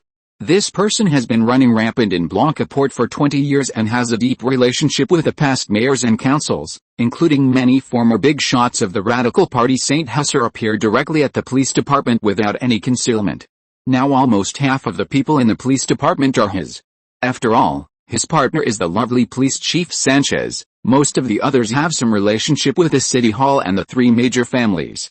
The Guy family was used by Saint Husser as a scapegoat to eliminate their influence in the police department. He essentially joined the Blancaport police department by adding 50 Delta people through an additional equity investment, all under the command of Sanchez. This Chihuahua has become a big wolfhound, baring its fangs. Jim, may I call you Jim? Saint Husser looked at this legendary bishop in a grand manner, with an apologetic smile on his face. It's a pity that the country doesn't have the death penalty, otherwise it would be great to just shoot him, but sentencing him to 100 years is still not a problem. Of course, be careful. There are too many serious criminals in prison recently. Jim was the biggest fish that Saint Husser took down in Blancaport besides the Guy family. With the decline of the church here, the radical party quickly filled the void. Saint Husser has set off a large storm in Blancaport, clearing some obstacles to the future development of Blancaport. When these blood-stained rich people were toasting and exchanging cups in their mansions, a few blocks away, the poor people of Blancaport were shivering. The Guy family was directly taken down. Most of the personnel in the city hall and the police department were either dismissed or imprisoned. When the police department raided the Guy family, there was a fierce gun battle. The Guy family's private army attempted to unite to resist the city hall and plot a rebellion, but they were completely arrested and suppressed. The newly established organizations of the Radical Party played a very important role in this operation. The 5th District, from having the worst public security to being firmly in the top 2, the Radical Party played an important role in it. Moreover, the overall living environment in the 5th District is also improving. Saint Husser provided a lot of free supplies here, such as free cement, bricks and sand, for environmental renovation. The streets in the 5th District are dark and damp, and the buildings are dilapidated and even dangerous. It is an old community crowded with old and dilapidated houses. The road surface is potholed and narrow, with debris sewage flowing on both sides. It is dark and humid here, and garbage is piled up like mountains against the walls, emitting a nauseating smell, and it's not even summer yet here. Buzzing flies fly around on top of it, and there are often particularly large white larvae wriggling. Hungry rats, stray dogs, and stray cats dance with people. Adults and children pass by here from time to time, mostly wearing tattered clothes. They lack work and live in very poor conditions. If some cholera and acute illnesses occur, they will spread rapidly. There's even a place without wide roads, very narrow, with only alleys. Except for bicycles and people, no other vehicles can pass through it. Following Saint Husser's order, some wooden houses that were decades or even hundreds of years old were torn down, and simple buildings were rebuilt. The garbage was also cleaned up one by one. Cohen Construction Company, which is Saint Husser's industry, is doing infrastructure here, clearing sewers, building garbage stations, maintaining roads and houses, relaying electrical wires and lines, and introducing cleaner tap water. The dark, useless graffiti was repainted white, and some meaningful creations were preserved. The Radical Party invited some talented young people to repaint these walls. The conspiracies and evils hidden under the light are also slowly improving under Saint Husser's rectification. Moreover, improving these things is far from enough. What they need is not only food and housing, but also a job. Most of these people who were once abandoned by the land and laid off from factories can find decent jobs in Saint Husser's company. Most people are not born poor, but Blancaport used to lack job opportunities. Saint Husser continues to fulfill his campaign promises, although many people in the 5th District may not think that voting for this young man is only because he handed out bread during his speeches, gave out all kinds of delicious food, and was also good-looking, and made very beautiful promises. Well, this is actually the dark history of the great Saint Husser's counselors. After all, mere propaganda is useless. Using a large amount of bread to exchange for votes isn't so unacceptable, as long as it's not directly distributing money for bribery. The people of the 5th District are beginning to feel how right they were to cast their votes for Saint Husser back then. As this crackdown on criminal activity deepens, these hidden criminal gangs are like rats scurrying across the street, beginning to flee this place. After all, No one knows when the chief of the police department will go crazy again. The new police department has too much firepower. Some corrupt elements are also being imprisoned simultaneously. Without protection, these creatures of the dark are facing Saint Hesser's iron fist just like during the Maria Town period. The first ones to jump out are basically small fry. The big fish that Saint Hesser is feeling out are still in the water and need further development. Saint Hesser lay on the sofa, listlessly looking at the various intelligence reports recently sent by the Falcon Agency. Byron's struggle with the church has begun to escalate. The presidential palace used the army to seal off several churches, while the church openly established a Christian Democratic Party, fighting back and forth. Saint Hesser continues to spread various opinions in secret. As for the small Port Blanca, it is now a forgotten corner. Apart from Saint Hesser's teacher, Grand Justice Pukins, occasionally passing on some positive energy to the Port Blanca court, no one else pays attention. Even the provincial government is fighting to the death, looking at the countless countries, large and small, that have evolved successfully in later generations. Generally the problems start with the army standing on the side against the government. If the army is firmly controlled, even the most radical opposition will not be able to make big waves. The presidential palace of Byron, which is essentially a military government, is now even having some wavering in the navy, becoming a fence-sitter swaying left and right. The Radical Party and the Justice Party in Port Blanca are engaging in PK auto in the city hall. Seems to realize now that the Radical Party is not so after all. Saint Hesser, such a capable person, was still underestimated, even if he wasn't underestimated pulling off such a big thing under the eyes of the city hall, playing so skillfully in the police department. After discussing with his staff, Otto formally invited Saint Hesser to negotiate the allocation of this urban construction. Saint Hesser's influence has expanded from the 5th district to the entire city of Port Blanca. The Justice Party originally wanted to rely on Otto's side to suppress the Radical Party's investment promotion department, but the result was that it directly advanced into the hinterland of the Justice Party. The Radical Party nationwide is now in a stage of decline, but the branch led by Saint Hesser, after simple organizational construction and ideological construction, has begun to change slowly and rapidly. What Saint Hesser has to do next is to absorb more outstanding talents and increase his political achievements and gold content while attacking the seemingly powerful Justice Party in Port Blanca. Only 3 major families are left in Port Blanca. At the first commencement ceremony of the Radical Party political school in Port Blanca, Saint Hesser, as the top leader of the Radical Party in Port Blanca, served as the principal of the school, and Klederman served as the vice principal. It's not easy for everyone to stand here today. I'll be responsible for the first lesson. The main purpose of our Port Blanca Radical Party branch in launching school studies this time is to continuously improve everyone's working ability, adapt to the development of current pioneering work, and better build Port Blanca. Today, we have come together, and today we will mainly talk about 3 things. The first thing is that the entire country is in a state of serious difficulty. We must fully recognize the current situation of the country, learn more, face the difficulties squarely, and not be afraid. The second thing is to clearly recognize who our country's enemies are and who our collaborators are. Distinguish between enemies and friends and be a truly idealistic Radical Party member. The third thing is that there is a voice within the Radical Party, that our Radical Party is constantly expanding and improving. What are we planning to do? Are we going to engage in Saint Hesser's dictatorship? Why should we counterattack the Justice Party? Some people feel very good about it, it's revenge. Some people feel it's wrong, it's disrupting the balance. I don't want to respond too much, I just want everyone to understand that the reason why our Radical Party is accumulating more strength now is not for our personal interests, nor is it for working for me, Saint Hesser, but so that we can do something when the country is in crisis, instead of passively waiting and relying on others.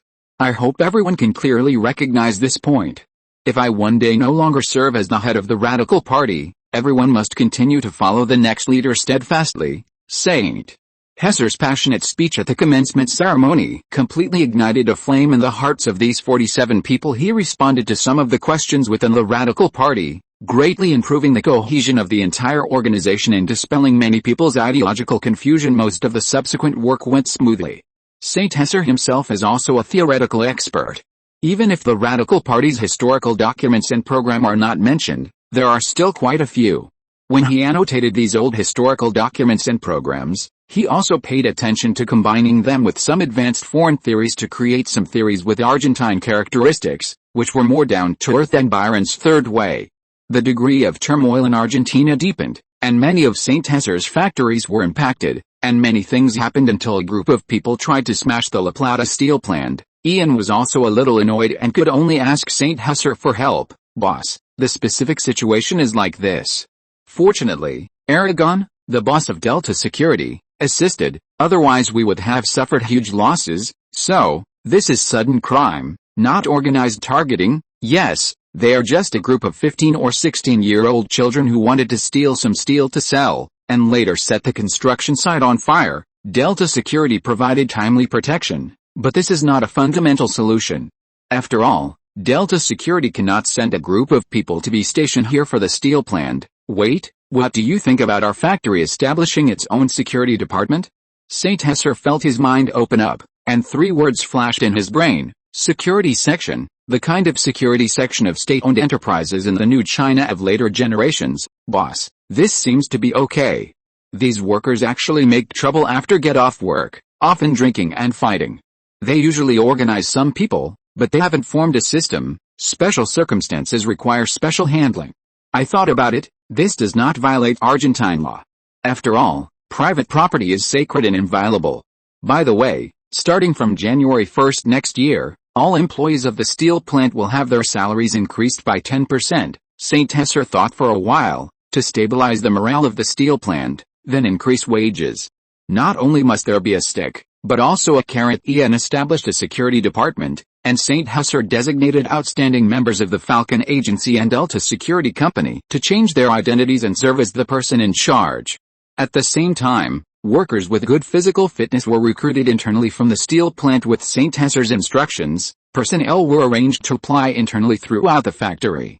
Except for the personnel designated by St. Hesser, all other personnel came from within the factory, which incidentally strengthened the product process management. When he discovered that this magical organizational form of the security department complied with Argentine legal regulations, he immediately realized that it had a lot of room for maneuver. This system can be promoted this year. The end of 53 is also approaching, and a general working meeting of the factory will be held again. At that time, it can be promoted in dozens of factories, large and small.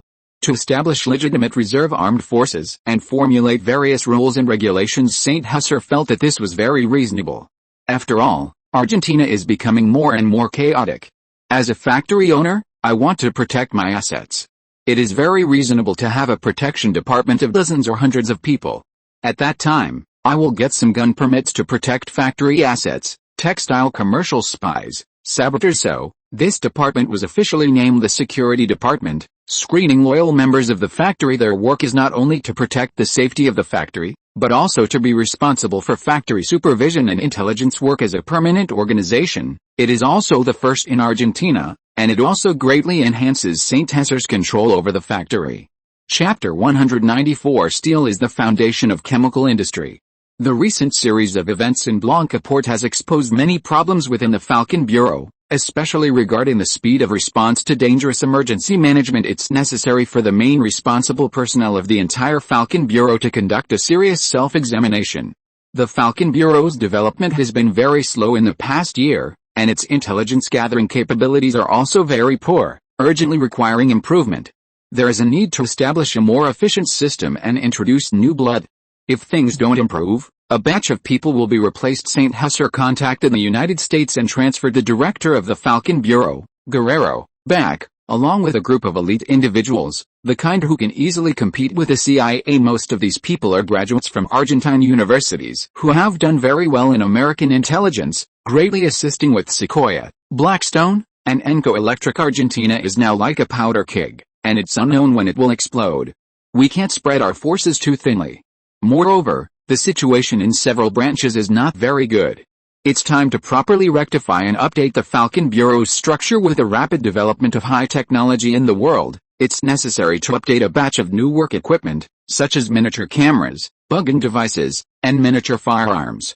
It is also very necessary to establish some secret tool laboratories and recruit some mathematics experts and cryptography experts to develop new intelligence transmission systems. The Intelligence Password Cracking Agency needs to develop towards higher talent. The Falcon Bureau is severely lacking in this area. The handling of some telephone and telegraph communications is also very important. It is imperative to form a national information intelligence network to accurately process intelligence. This is necessary for technological change. American Enco Electric can provide St. Husser with great assistance. After all, technological innovation is happening every day. Since the establishment of NATO in 1947, the Cold War between the United States and the Soviet Union has become completely irreversible, especially with the Warsaw Pact. The goal is to develop the Falcon Bureau into a modern and efficient intelligence agency. Otherwise, St. Husser wouldn't even know what's happening in the capital, and it would be too late to respond when the time comes. He patted Buston on the shoulder to comfort him, offering a few words of encouragement. He knew Buston was somewhat frustrated, but Buston had done a decent job, considering it had only been a few months in Blancaport, and St. Husser hadn't brought too many people with him. Judging from the hidden situation in Blancaport this time, the superficial intelligence didn't have too many problems, but looking at the deeper levels, things are not very optimistic. If St. Husser hadn't taken action against the chief of the police department, there's a high probability he would have been completely controlled. Don't underestimate anyone, even if it's just a small reptile, it can still bite you. With a complete downfall of the Guy family, the situation in Blancaport is slowly improving, deterring a significant number of people. The construction of the new international free trade port is about to begin. St. Husser owns 1/3 of the port's wharf shares, and the portside industrial zone can continue to expand in scale. The original 15 square kilometers were a bit small-minded, and this time the City Hall has allocated another 20 square kilometers. St. Husser plans to invest in building more factories here.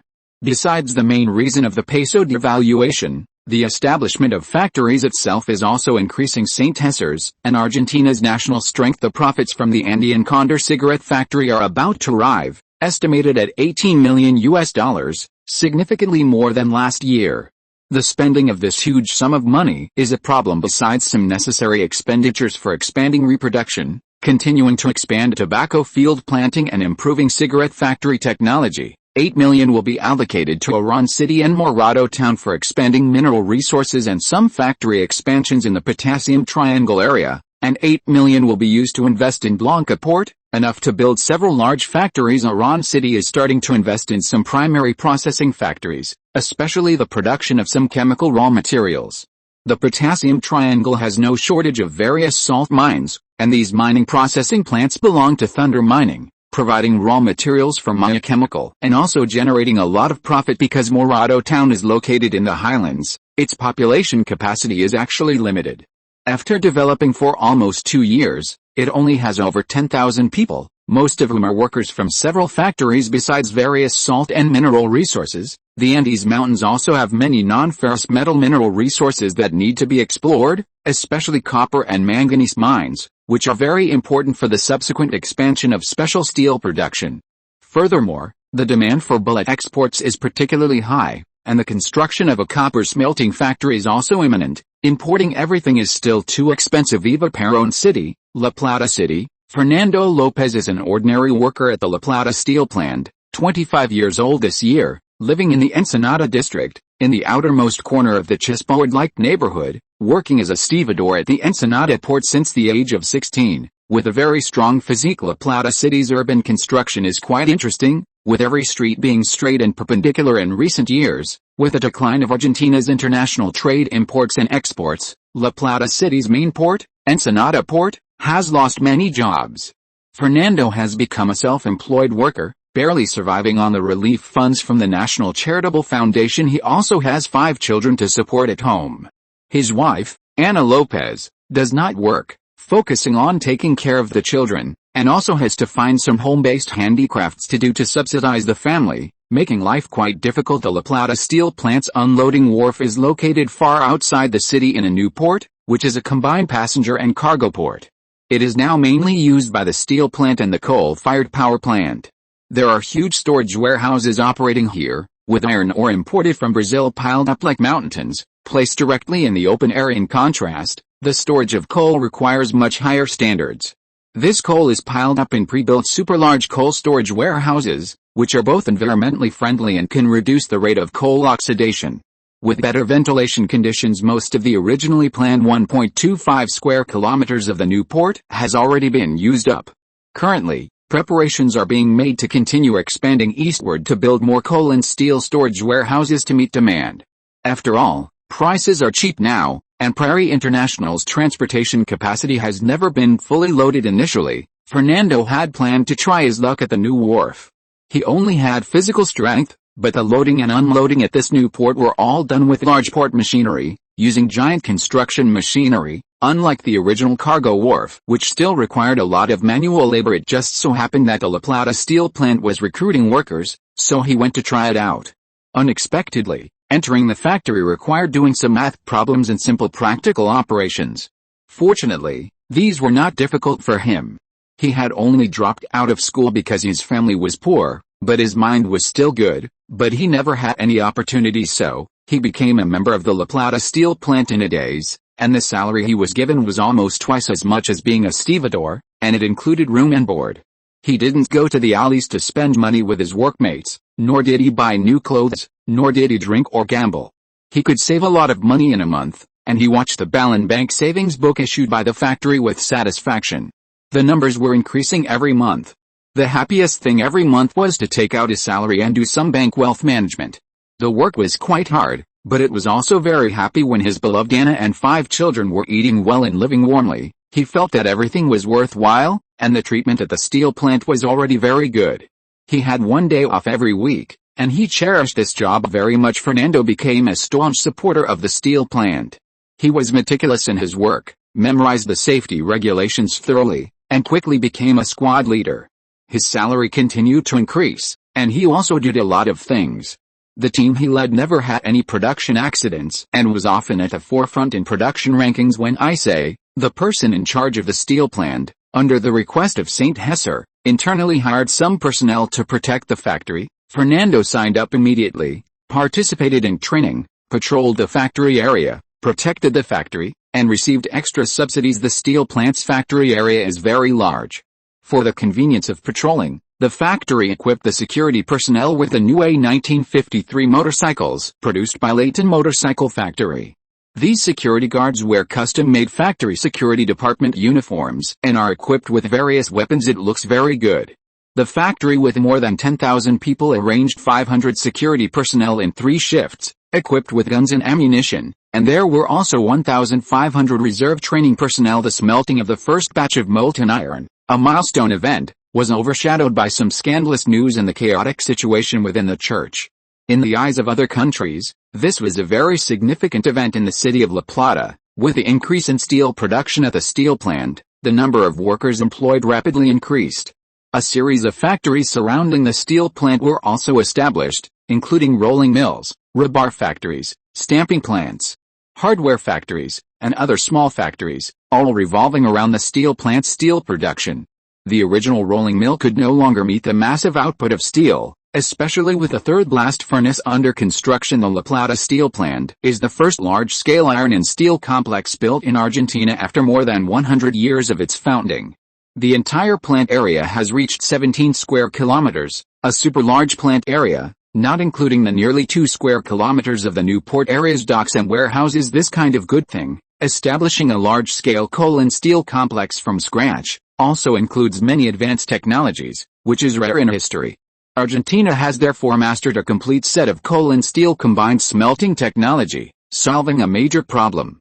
The next step is to rely on itself. Since San Jose built this giant steel plant, Argentina's small and medium-sized steel plants have also rapidly gone into production.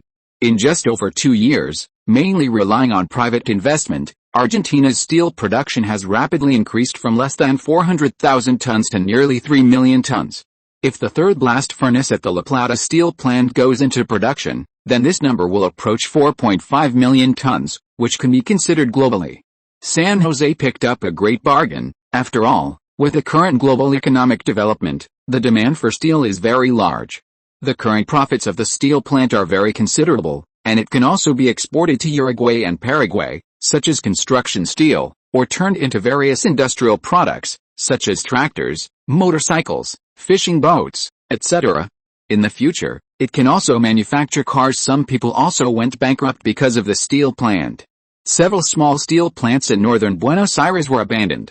Some were due to funding problems, and some were due to cooperation issues. In the new year, San Jose plans to continue investing in expanding the steel industry, building more blast furnaces and converters. However, Whether to locate them in the city of La Plata is a problem. The location of the new steel plant also needs to be considered, with Bahia Blanca and Rosario being possibilities. Transportation needs to be convenient, mainly because Argentina lacks coal and iron. Just like the Japanese with affordable domestic steel, Argentina's economic decline was miraculously contained. However, most areas are still half dead, with only a few cities continuing to develop with these basic steels, even if they weren't that good at first. With the establishment of the metal laboratory, it became logical to establish a special steel plant. Special steel is different from traditional steel. It is mainly composed of alloys and generally has good oxidation resistance, corrosion resistance, high temperature resistance, and other characteristics.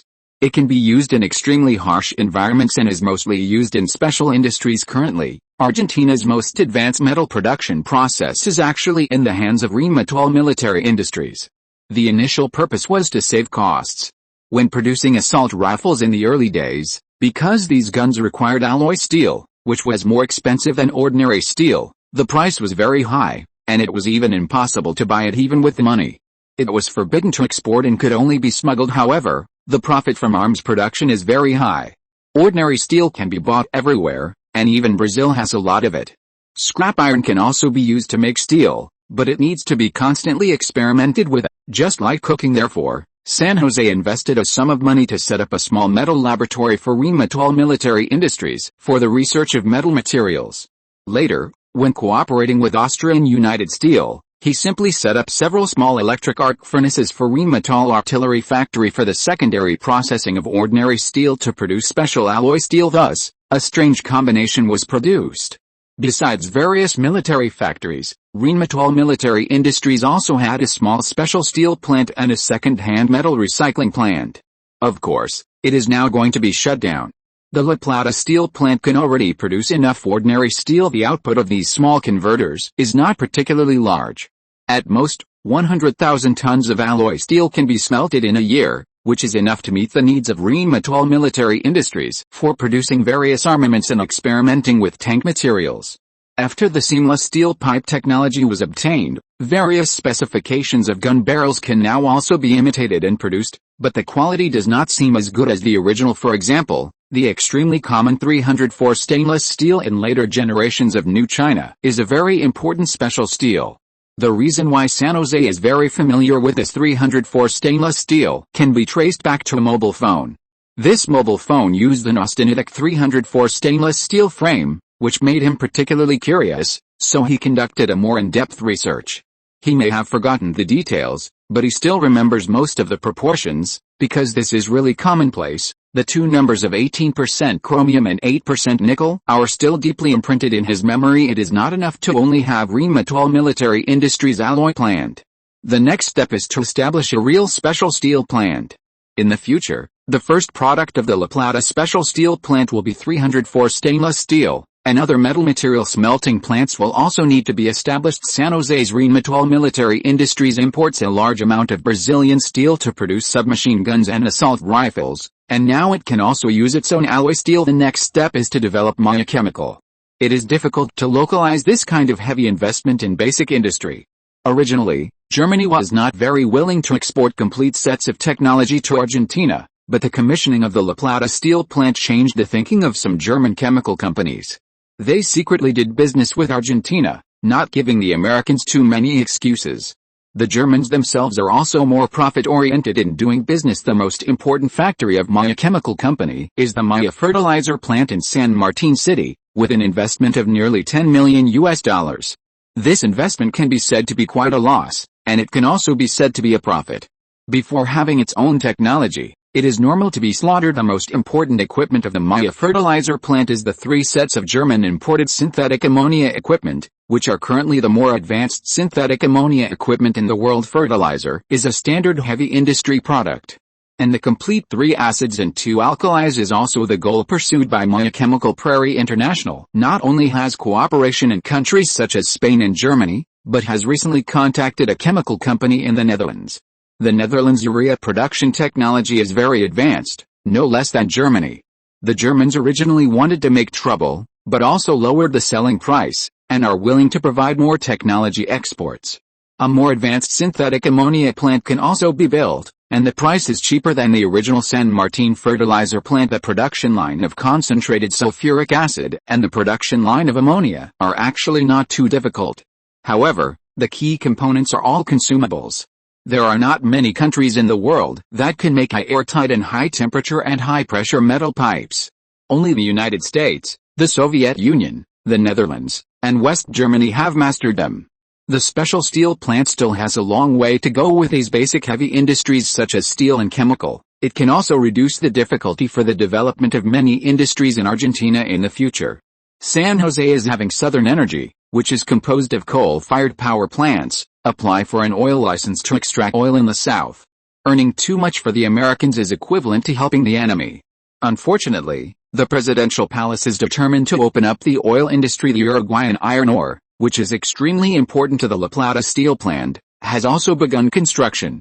A large number of second-hand construction machinery purchased from Western Europe are constantly transported to Uruguay. Mine port construction, upgrading heavy-duty railways, and ore blasting are all steadily advancing. Removing the layer of soil on top of the ore allows for the initial collection of iron ore. Chapter 195. Bahia Blanca Freeport. When the Guy family fell, the industrial zone in Blanca Port accelerated its development. The three major families, the local snakes, no longer dared to obstruct St. Hesser, the dragon crossing the river, and kept their tails between their legs. The other three major families and the city hall, at a considerably low price, allowed future agriculture to acquire these 50,000 acres of pasture and the relatively cheap cattle and sheep. The two beef processing plants of the Guy family located in the 4th district were acquired by the Martinez family and the Bariloche family respectively, while the Gray family took over some of the Guy family's real estate. The church assets in Blanca Port were also divided up by several families, who re-supported an archbishop to take office. The church's influence in Blanca Port was completely gone, or at least not as arrogant as before. The city hall was responsible for the role of intermediary for the acquisition and sale of various assets, and collected a large amount of kickbacks and established a state-owned fund for port investment and municipal construction, a happy ending for everyone. Drawing a perfect conclusion on the parliamentary side, 3 Justice Party councillors closely related to the Guy family were removed from their posts, leaving 3 vacancies. With St. Hesser's support, the Socialist Party obtained 1 councillor position, and another was arranged by the original Justice Party. With a new councillor, St. Hesser obtained the 3rd councillor, arranging for his confidant to take office. The Justice Party platform was nothing more than that to most Blanca Port families. It was true that they would steer according to the wind and gain benefits by choosing sides. As for the fallen Guy family, they could only blame themselves for their lack of vision. The Blanca Port Police Department completely straightened their backs, following St. Hesser closely. Under St. Hesser's suggestion, they also established a special police and major crime unit, with only 200 people, to deal with some extremely vicious criminals, distinguishing them from ordinary police, and allowing them to use heavy force. The head of the Blanca Port Special Police was also arranged by St. Hesser. With such guarantees, the citizens of Blanca Port had the confidence to compete for the title of the city with the best public security in Argentina. The police, equipped with rocket launchers and mortars, could PK with 2 battalions of Argentine infantry without any pressure, and also had scientific training programs. A manor on the outskirts of Blanca Port, luxuriously decorated, with British architectural style everywhere, looked very old. It was said to have been designed by a British architect and was over 60 years old. How much did old Guy offer to the Navy every year? This time, he didn't even fart in opposition to Councillor St. Hesser. It's really quite a grievance. Grey Luther shook the wine glass in front of him and said to Parker Martinez and Deco Bariloche. Parker's brother was the new Speaker of the Council, and his assessment of this incident was a disaster. The Guy family's strength was very strong, otherwise they would not have rushed up in the first place. But St. Hesser didn't play by the rules. The Guy family wanted to get the first taste, but they didn't expect that this St. Hesser really had the strength, which is also confusing. It's really a pity. Parker stood up, sighed, looked at the scenery in the distance, smoked a cigar, and exhaled smoke. Don't feel sorry. When old Guy asked you for help, you didn't say anything. Your daughter has also become a widow, and it seems that you were the most enthusiastic this time, Gray and Martinez said to him sarcastically at the same time. This guy was too shameless. He ate so greedily and was the fastest to turn around. He never thought of resisting. There's no way, our strength is inferior to others. Seeing that the police department even took out cannons, those new policemen looked like they had seen blood. The windows of their villas were all shattered. This really can't be blamed on the Guy family. If I dared to take action, I would be lying in the cemetery. My brother couldn't save me, and he might even have to go down with me. Bariloche was still apprehensive. That battle was quite tragic. It was useless to raise many killers. No matter how awesome the underworld groups were, they couldn't beat the regular army. Mortars and grenades were like they didn't cost money. That's true. We can only blame God for not blessing him. The same goes for the church. It's really quite miserable, Parker sighed. The Blancaport church used to be aloof, but this time they were all sent to prison. The remaining people were as well behaved as the hunting dogs at the door, constantly wagging their tails this time. They fully realized what cannons and grenades were, as well as assault rifle fire and bursts. The military-like operations made it difficult not to be convinced of St. Hesser's ability when St. Hesser extended an olive branch. The three major families and Otto took the offer when it was good, leaving only the bones of the Guy family. It must be said that it was really good, and when they saw the many benefits of building factories, several families couldn't sit still. St. Hesser provided many conveniences after all. Blancaport was not Maria town. The traditional forces here were still very strong, and St. Hesser could not defeat all the local forces, and Blancaport cooperation was very necessary. They comforted themselves, and after thinking it through, they ate a lot of the delicacies on the table. 5th District, St. Hesser's residence. With a large-scale investment and construction in Blancaport, it was no longer possible to see the original flavor of the port city. It was full of the smell of money. St. Hesser was racking his brains at home, thinking about how to come up with a year-end summary and a New Year's parliamentary proposal. He was going to speak as a Radical Party councillor. Clydeman and the new councillor, Tom, didn't have any good proposals, so they entrusted this important task to St. Hesser. St. Hesser thought for 2 days and 2 nights, but he couldn't think of any useful proposals. Everything that could be done had been done, and the free port was just a vote away. St. Hesser thought about it and simply changed the name of Blancaport. Among the world's major port cities, except for Hong Kong, which has the word port in it, very few others are famous. This time, the proposal for the Blancaport City Council's annual meeting was that he would do it if he said he would. Such lengthy nonsense was not difficult for him. He directly typed a lot of seemingly nonsense reasons on the typewriter, the kind that would lead people into trap. The original city name of Blancaport was no longer suitable for the current city's ambitions.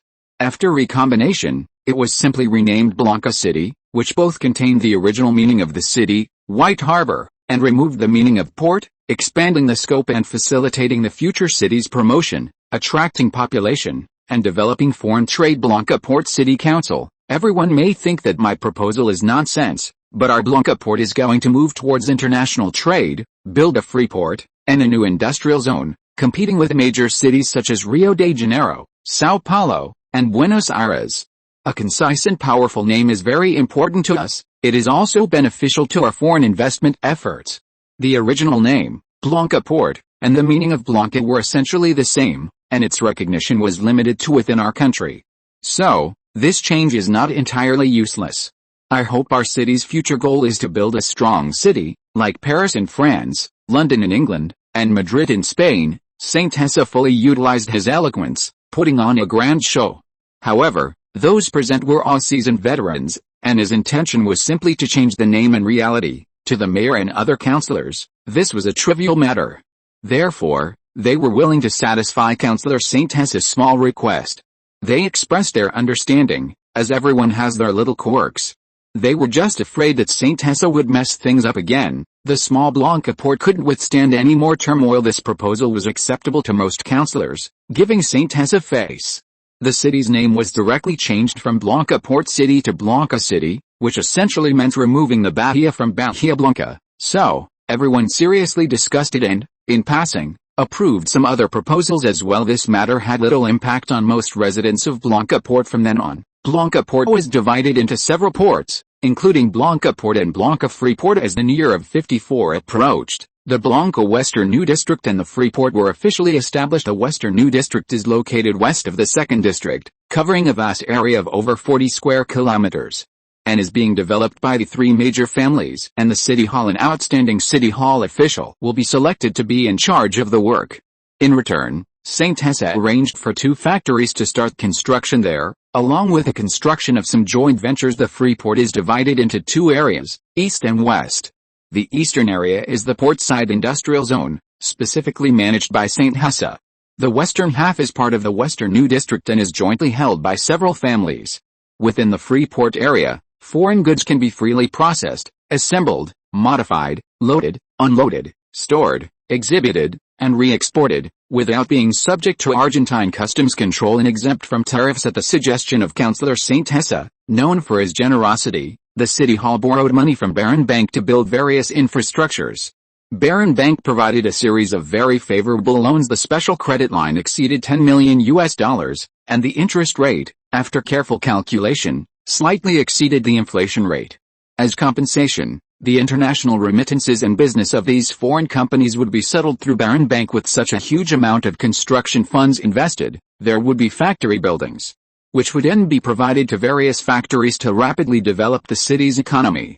The port could transport these manufactured products to Western Europe, South America, and African markets, developing international exports. In the past 6 months or so, Barron Bank, as St. Hessa's arm, has been thriving, with its assets growing very rapidly.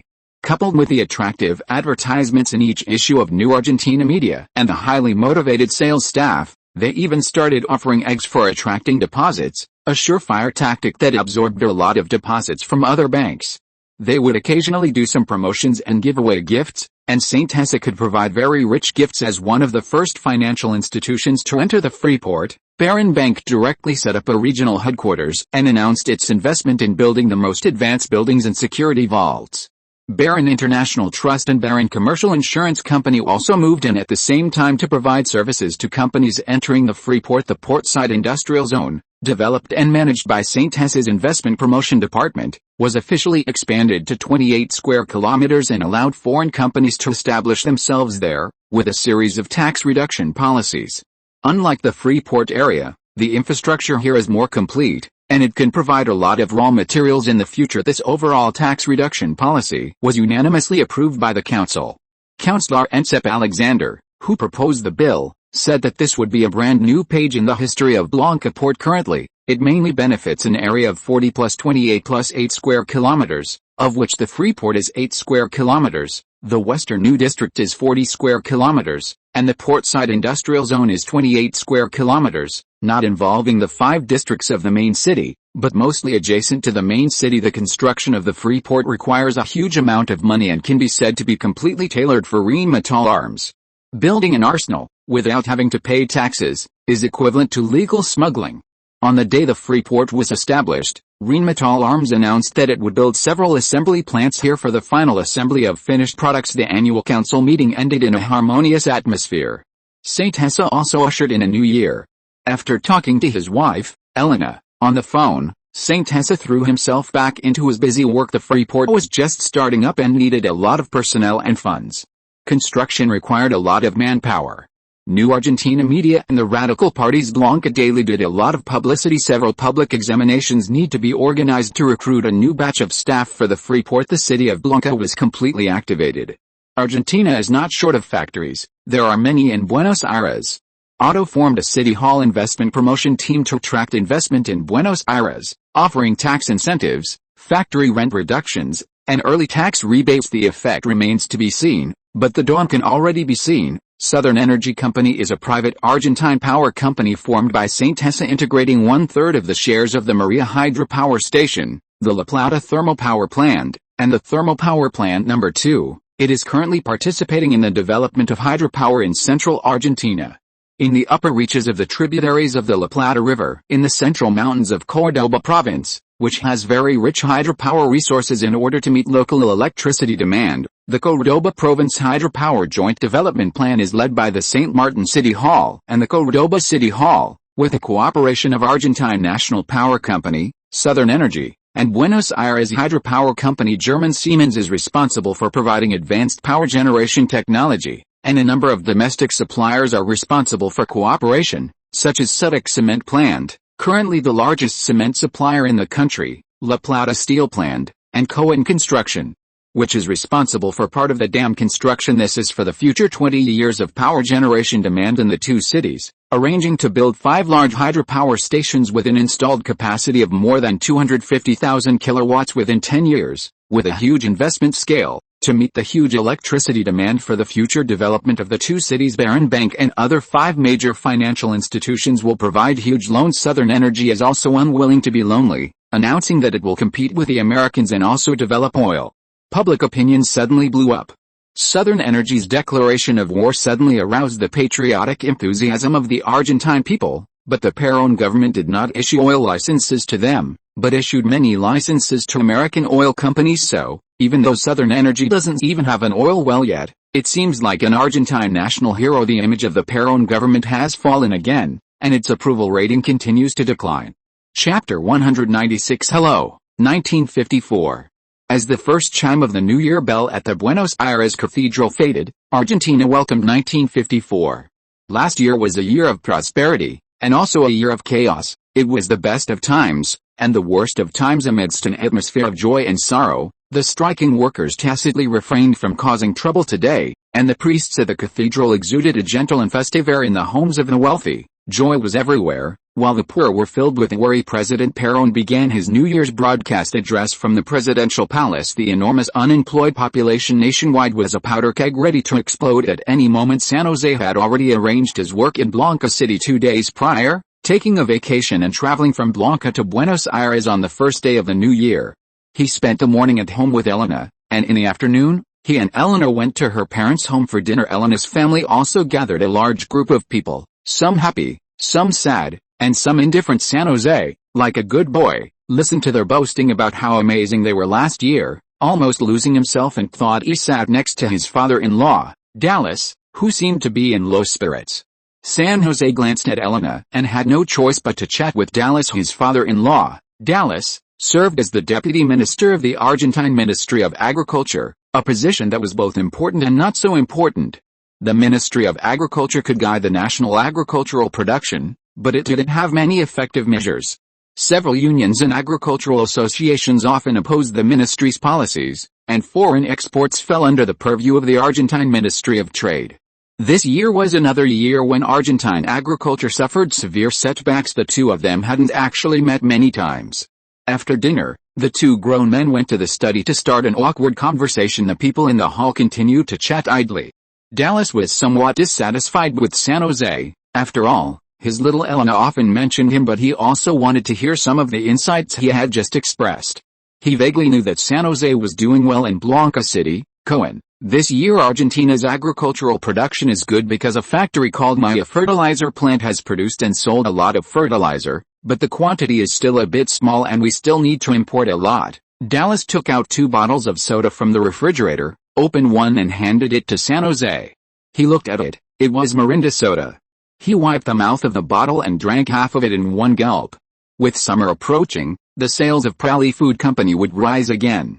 This year, they would advance into the entire South America. As for the Maya fertilizer plant, it would continue to expand. He was very confident in creating a urea nitrogen fertilizer that was safer and more effective than synthetic ammonia. This soda is not bad, the orange flavor is very strong, San José commented. After all, it was his own factory's product, so he had to praise it more. That's right, I've been drinking this soda for 2 years. In our country, we must drink our national soda. Coca-Cola is not good either.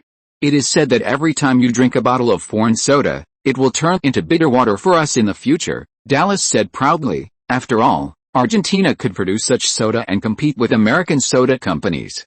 Which was indeed quite impressive. Yes, it is indeed very good. San José suppressed a smile. It seemed that he had to restrain the soda factory. Such advertisements were really embarrassing. San José then chatted with Dallas about agricultural production. You don't know, our country's Pampas agricultural area is full of bankrupt farmers. Also, last year alone, we imported 12,000 tractors from the United States and Canada, losing a lot of foreign exchange. This year, several tractor companies have been introduced to build factories. Now there are some new types of farms appearing in the country, which seem to be good, and the yield is also very high, but the quality of the tractors they use is relatively poor. It seems to be a brand called Leighton, We still have to support domestic tractors, even if the quality is a bit worse, it will slowly get better in the future. Last year, the output of the latent tractor factory was not high, only supplying the sunny farms of future agriculture. This year, it will face high-intensity competition, and San Jose is not very confident. After all, it is just some American tractor production lines, and the confidence comes from Kubota and Toyota's technology. I also have this idea, if we Argentinians don't support it, then who else will support it? His father-in-law was also a very patriotic person, worried about the country and its people. This year alone, hundreds of thousands of Argentine farmers have gone bankrupt, and the city has no way to absorb so many people. It is also difficult for them to come to the city. Fortunately, this year's grain production is still very good, at least no one will starve to death. It would be great if there were more such farms and estates. Dallas talked eloquently. These numbers were readily available. Wool production has dropped from 230,000 tons to 165,000 tons, and a large amount of arable land for grain crops has been converted into pastures, just because the American-Korean War was profitable in the past 2 years, and the hateful British have harmed our country's farmers, and the presidential palace is too incompetent. They are messing around. San Jose remembered buying meat in Cordoba back then, and later learned that the price of Argentine beef was 4 times higher than in London. England. Argentine agriculture and animal husbandry suffered heavy losses in the past 2 years, and now it is even more serious. Yes, it's really too hard. The British are not good things. This is also the reason why San Jose has a lot of economic cooperation in France and Germany. As long as the British are unhappy, he is happy. Even the fighter jet engines of the San Martin aircraft factory, he plans to replace them with German ones, but he has not found a substitute, and the San Jose shipbuilding has also partnered with shipyards in Spain, knowing that the British shipbuilding level is still the best in the world. In fact, our country should not let so many people concentrate in big cities now. The capital is too big. Our country originally has few people, and if we concentrate them in the city, it will be troublesome in the future. The end of the Korean War was another heavy blow for Argentine speculators, especially several foreign trust companies with foreign capital backgrounds. These capitalists were vampires on the Argentine people. They once hoarded a large number of products in an attempt to supply them to the American army, and expanded Argentina's exports of meat, wool, and leather by relying on the Korean War, earning countless fortunes, and suffering the Argentine people. Compared with San Jose's arms trade export to the French army, it is really the face of capitalists, without creating any value, but instead promoting Argentina's economic expansion. I didn't expect you to have such an understanding. I think we can educate these future hopes of Argentina through education and other means. When the next generation enters the city again, the situation will be much better, and there are too few Argentinians, much fewer than Brazilians, San Jose said casually. In fact, it has never been wrong for farmers to go to the city.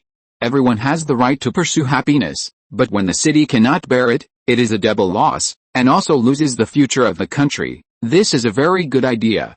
At present, Argentina's population is indeed a little small. So much land is concentrated in the hands of large landowners. The various policies issued by the Ministry of Agriculture have been resisted. It is useless for ordinary farmers to support the policies. They have too little land in their hands. It would be great if our country implemented land reform like Bolivia, which could avoid many crises. The most successful country in carrying out land reform in the surrounding area is Bolivia. Unfortunately, Bolivia is too poor and the effect is not good, because the ultimate way is to rely on the development of productivity, industrialization. If simple equal land rights can develop, then primitive society must be the highest. Bolivia? Great and rich Argentina, where's there any way out for land reform? Actually, it's just about finding solutions. Ultimately, every farmer who cultivates the land should have their own piece of land.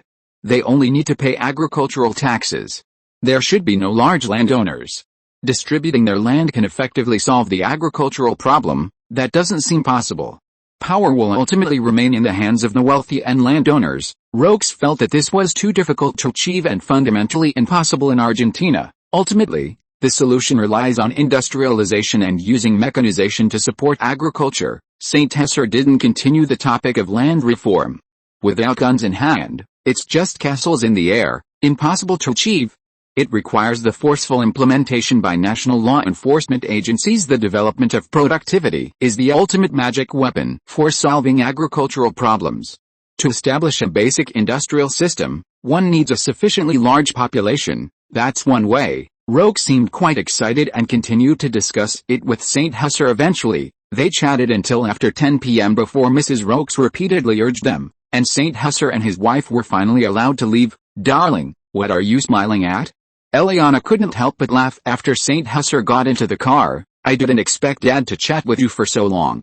He's been very troubled recently and can't get through to anyone.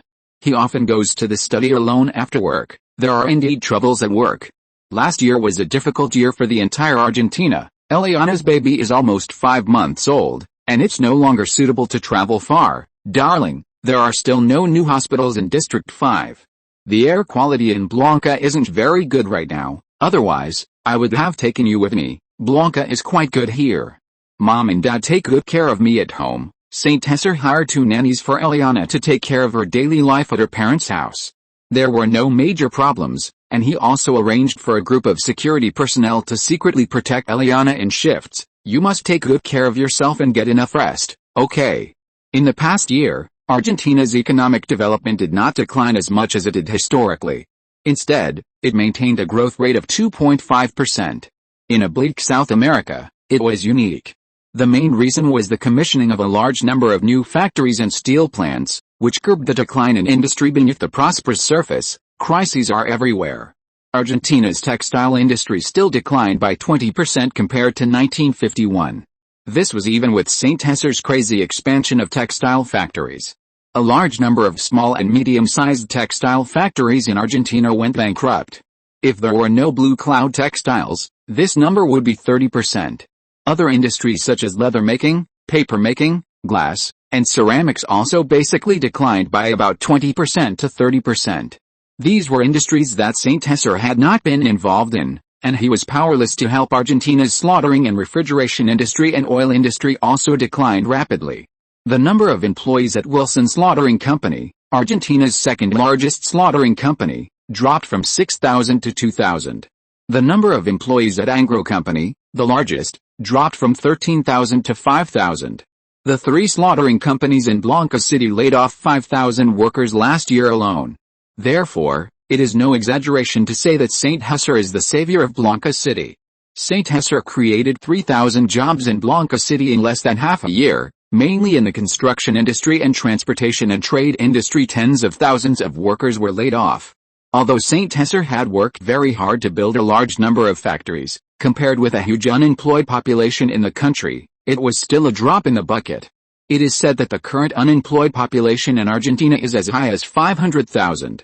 Argentina's trade volume has dropped from $3.2 billion in 1948 to $2.4 billion last year. The bulk of it is still agricultural and animal husbandry products. St. Husser's companies contributed about $300 million of trade, mainly importing industrial production equipment and exporting various products. The international situation is also changing rapidly. Soviet leader Stalin passed away, and Eisenhower became the new U.S. president. Xinhua implemented the first 5-year plan, the Korean War ended, the Cuban Revolution broke out, the United States developed the hydrogen bomb, Khrushchev became the new Soviet leader, and Japan and Western Europe began the post-World War II economic takeoff this year, with a crazy private investment represented by St. Husser and foreign capital from the United States. Argentina's heavy industrial development has attracted worldwide attention. There has been considerable progress in steel, machinery, shipbuilding, chemicals, and military manufacturing. St. Husser made a lot of money in the United States last year and invested it in the Argentine economy through various means. He also caught up with the trend of economic takeoff in Western Europe and Japan, allowing Argentina to barely keep up with the pace of world development without falling behind too much. The world's new round of industrial revolution has already begun, and it is already the eve of the information technology revolution. Argentina, however, like South Korea, has to make up for its heavy industry step by step.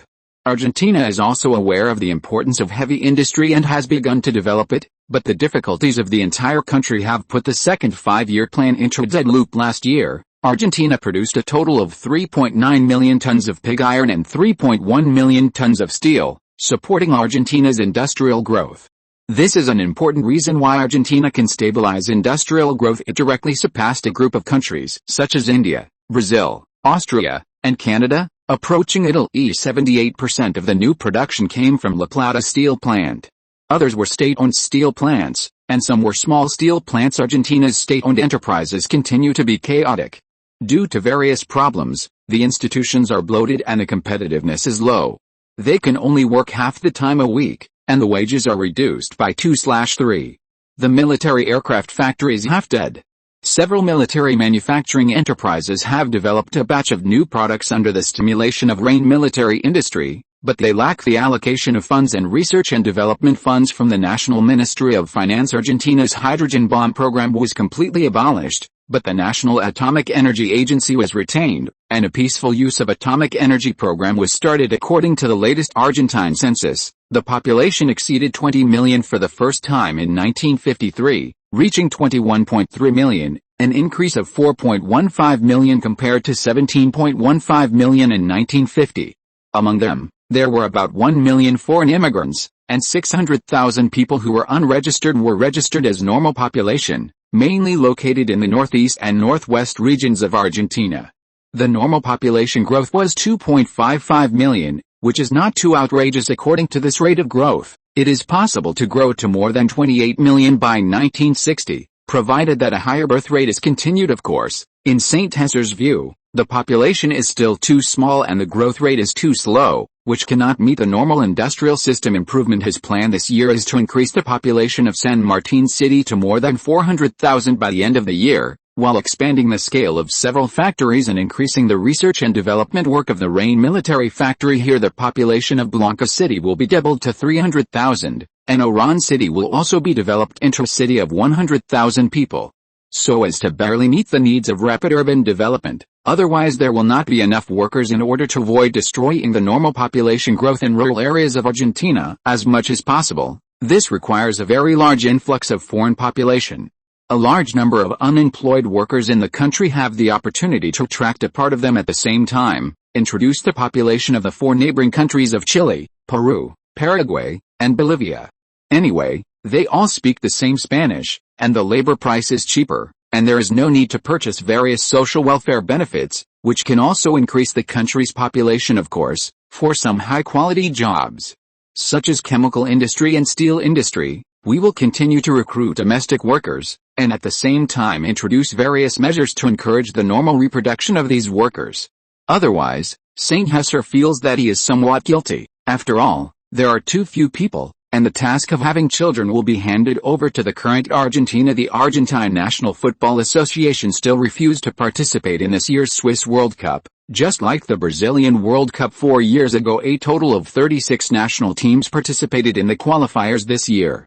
In addition to the host Switzerland and the defending champion Uruguay automatically qualifying, the remaining 14 teams will qualify through the qualifiers held by the major continental football federations, and finally 16 teams will participate. This year is a year of unlimited possibilities. This year, the Perón government has embarked on the road of complete destruction and can no longer be recovered. St. Hesser has no doubt about the anger of the Argentine people. St. Hesser said in the night breeze on the balcony, "Hello, 1954, I'm here." If you're listening to this novel on a channel other than Fanfic World, it means they downloaded and uploaded it without effort.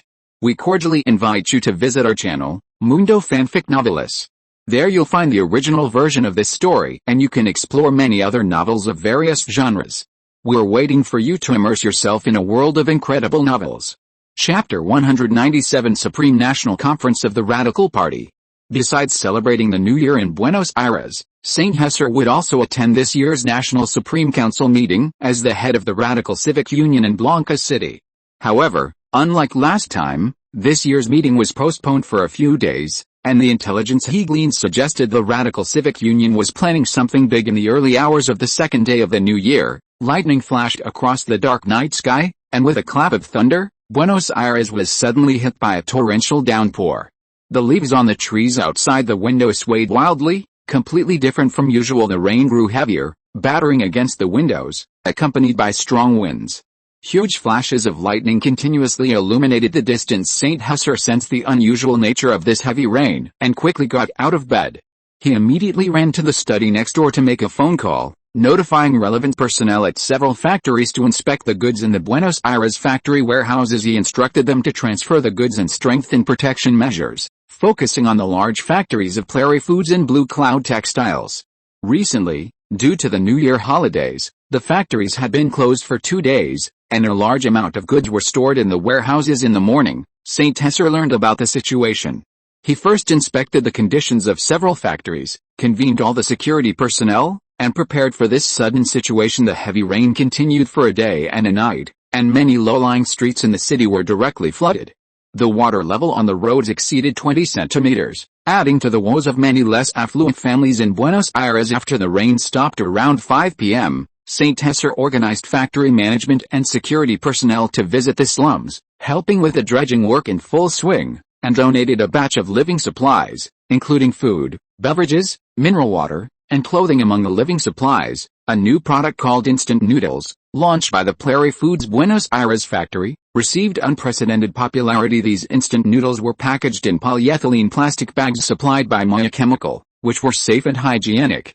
Inside, in addition to the fried noodles, there was also a seasoning packet containing salt, monosodium glutamate, white sugar, and spices. Although St. Tesser thought this instant noodle product was still very simple and primitive, it was very delicious and convenient for the starving, disaster-stricken residents. All they needed to do was boil water, put the noodles in a bowl, add the seasoning packet, pour in the boiling water, and wait for 3 minutes, and a bowl of fragrant soup noodles would be ready. Even people who were not used to noodles could have a hearty appetite.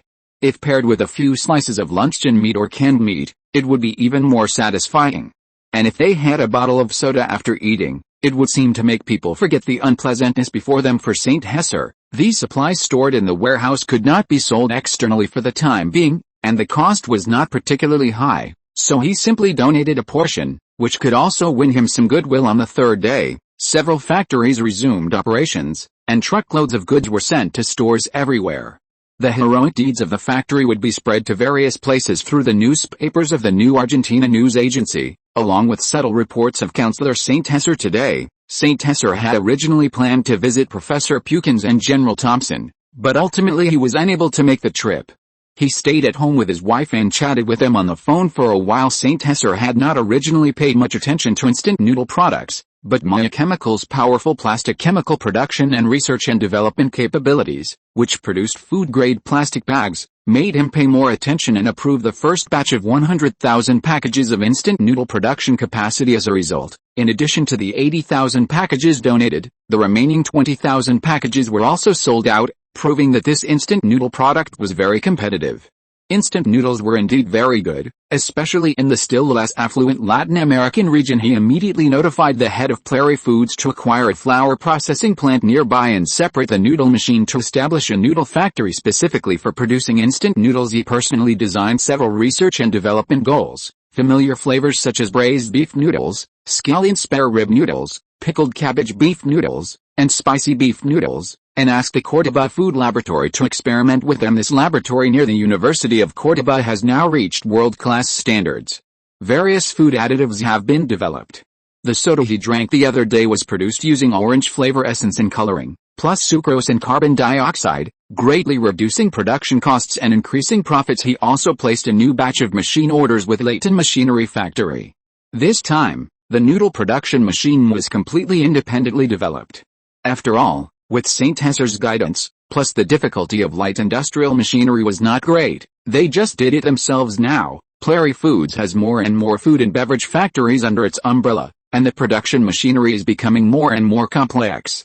Relying entirely on foreign countries cannot reduce production costs, so the cooperation with Leighton Industries is becoming more and more in depth. And now they are also planning to establish a machinery repair factory. Plary Foods is considered one of the top 10 food production companies in Argentina. Except for a few giants with foreign capital backgrounds that it cannot compare with, it is more than enough for other private companies, and there is not too much conflict now. It can not only produce beer, soda, and beverages, but also coffee, fruit beer, instant noodles, milk, various canned foods, and additives. With St. Tesser's investment not being too much, it has developed in a diversified manner. After all, the plastic factory that initially received the most investment has been completely independent and become Maya Chemical, and other conventional investment amounts cannot be compared with a huge steel and chemical investment. This year, Argentina is fully opening up to the outside world, and many Argentine companies will lose protection and need to compete with powerful British and American companies. Fighting tooth and nail, St. Hesar's plan this year is to continue betting on heavy industry, focusing on investing in industries such as steel, chemicals, machinery, shipbuilding, metallurgy, and energy, which will require a huge amount of capital in order to ensure investment efficiency and ensure the effective use of existing funds. He will no longer invest in Prairie Foods, Blue Cloud Textile Group, and Future Agriculture. These three major companies, strictly speaking, the Andean Condor cigarette factory is also affected, but the reason it is not included is because the Condor factory rarely targets the domestic market and mainly focuses on exports, and these three companies, except for Future Agriculture, are all companies that fully compete in the market. Last year, St. Hesar invested a large amount of machinery and production equipment in these three companies. St. Hesar still has strong confidence in them. The business philosophy of these three companies is not bad, and a group of excellent managers have been selected from domestic competition, and their combat effectiveness should not be underestimated. As the rainstorm gradually receded, Buenos Aires seemed to return to its former tranquility. On January 6, in the headquarters building of the Radical Civic Union, in a large conference room, the Radical Civic Union National Supreme Council was about to begin. St. Hesar arrived relatively late. Except for a few big shots who had not arrived, everyone else was basically there. There were still a few empty seats, which were the focus of attention for the entire venue. He didn't pay too much attention. He simply looked at the venue. Unlike when he audited 2 years ago, there were many new faces this time. The overall age was much younger, ranging from 30 to 50 years old, mainly in their 30s. The old ones had basically retired. St. Hesar immediately noticed that the number of people attending the meeting had decreased significantly. He remembered that there were more than 130 people last time, but this time there were only 112 nameplates, an estimated decrease of more than 20 people compared to his last attendance. The presidential palace's crackdown was quite severe. 20 people represented a loss of 20 important positions or cities. It's worth noting that there are 3 women among these committee members, which is clearly a sign of progress. He walked directly to the last row and, as expected, saw his name in the 3rd seat on the left. He stepped past the crowd and sat down quietly. He didn't talk to the people next to him. As the meeting was about to begin, most of those sitting in the back were heads of remote regions. These places hadn't suffered as much damage, and St. Hesar was one of the youngest among them. After sitting down, St. Hesar still felt a bit moved. Just 2 years ago, he could only stand and listen, but now he was one of the people sitting here at exactly 9 a.m. All the attendees had arrived. Sitting in the front row, as usual, were the members of the Radical Civic Union's highest committee, a total of 13 people. St. Hesar knew them all. Sitting in the middle was the current leader, Arturo, who had replaced the elderly Mr. Cabin last year. Arturo Frondizi, wearing glasses and a black suit, had noticeably thinning hair and a somewhat haggard complexion. He sat in the very center of the rostrum and began his speech for the day. There had been significant changes in the upper echelons this time. Luis, the director he knew, had taken the last seat on the rostrum, and Keynes Thomas, the head of the Radical Civic Union in K City, was sitting in the middle of the first row facing the rostrum. Both had been greatly promoted as a strong leader of the Radical Civic Union. Frondizi had the support of not only the Renovation and Change Movement faction and the National Line faction, but also the Conservative faction. This meeting was somewhat tedious and dull, but St. Hesar understood a lot. It was all about the Radical Civic Union's allies, the Republican Party and the Democratic Party, being severely damaged, and the Radical Civic Union's ties with the Argentine Church deepening. Several important issues were raised, including running for president and dealing with foreign capital, among other miscellaneous matters. They didn't realize that the military junta was coming. Argentina has 3 cardinals and 4 regional bishops representing the highest power of the Argentine Church, forming an organization called the Seven Church Association. They are Cardinal St. Luis Capello, Manuel Tato, La Naboa, and the regional bishops Rafael of Córdoba, Facilino of Santa Fe, Ferreira Rianef of La Rioja, and Andrés Biceres of Corrientes. The Radical Civic Union's reward was to support the Heavenly Resident Association and participating in and interfering with national life, and to make this association a legitimate political party. The other proposals were fine, but this one caused the biggest disagreement, even causing a sensation in the venue. When the vote was taken, at least more than half of the people opposed it, and more than 20 people abstained. Most of these Argentine bishops came from landlord oligarchs, which was completely different from the capitalist party of the Radical Civic Union.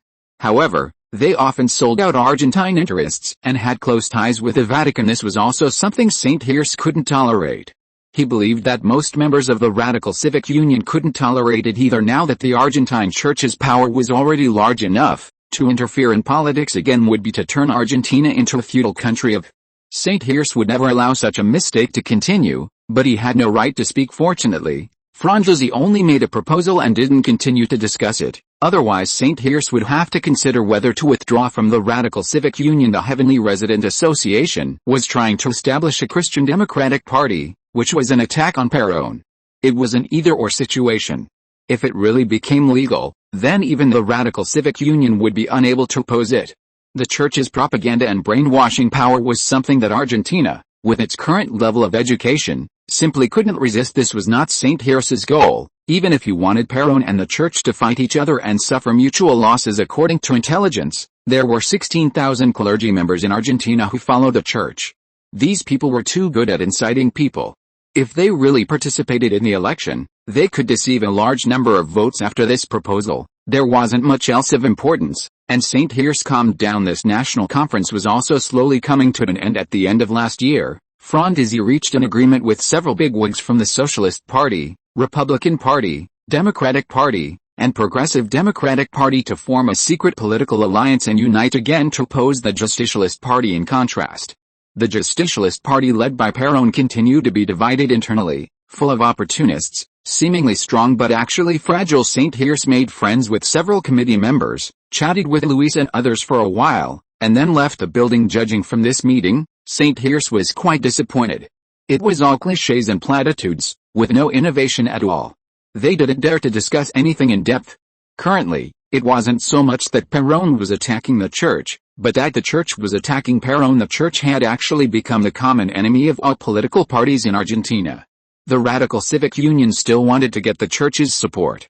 In St. Hirsch's view, these Church people were the biggest obstacle to Argentina's modernization, completely feudal remnants. Moreover, the Church's relationship with the Argentine military had deepened, which was the real problem. They were not at all aware of the problems that existed here. Perhaps this was the problem in Argentina, which was relatively economically backward. Only when the sword and the cross completely broke apart, like in the French Revolution, could Argentina be completely saved. However, he also learned some information from this meeting that the Falcon Agency had not obtained, so it was still somewhat rewarding. St. Hirsch concluded, "Our country's revolution has started badly. The current Radical Civic Union cannot become Argentina's hero." St. Hirsch planned to speed up his own pace. He would go back to Blanca City and talk to the naval branch of the military port about cooperation. The Radical Civic Union was also quite unreliable, and many of their ways of looking at problems were not as good as those of the Argentine Republican Party. The only good thing was that it had a relatively long history, but it was also severely divided internally. St. Hirsch didn't join any faction, but these 110-plus people were divided into 4 or 5 factions. St. Hirsch returned to his residence with some regret. Judging from this meeting, the Radical Civic Union was not so reliable after all. No wonder the military junta ultimately seized the final fruits in Argentina. It was not enough to just carry out an industrial revolution. There was still a long way to go to achieve land reform, education reform, social revolution, ideological revolution, church reform, and so on. He had already planned to convene a Falcon Agency meeting. Falcon Agency Director Guerrero had returned to Argentina.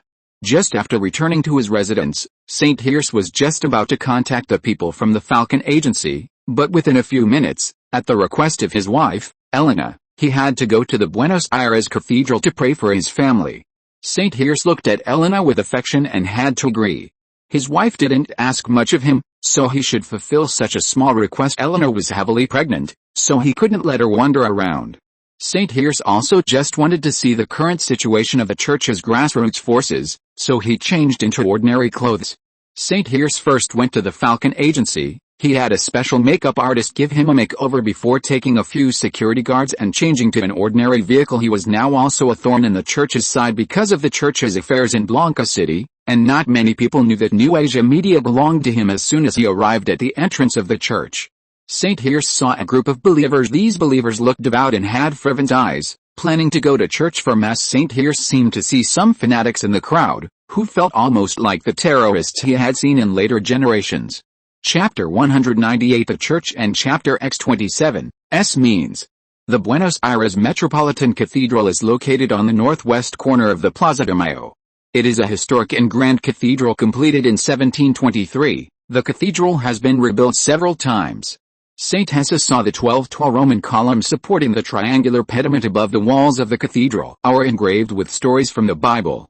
The tomb of Argentina's national hero, General San Martin, is also located in this cathedral. St. Hessa planned to visit it. The general's tomb is buried on the first floor underground of the cathedral. After passing through the front porch of the cathedral, he saw the monument to General San Martin in 1950. To commemorate the 100th anniversary of the general's death, a torch was lit here. It also symbolizes the flame of Argentina's freedom and is called Argentina's flame.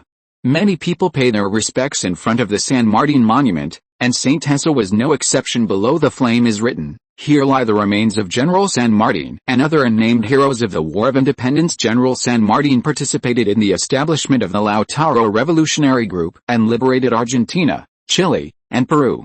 He is the liberator of South America, the father of the nation and founder of freedom of the three republics of Peru, Chile, and Argentina. General San Martin voluntarily handed over the most glorious fruits of victory and supreme power and honor that he had striven for throughout his life to his revolutionary partner and rival, Bolívar.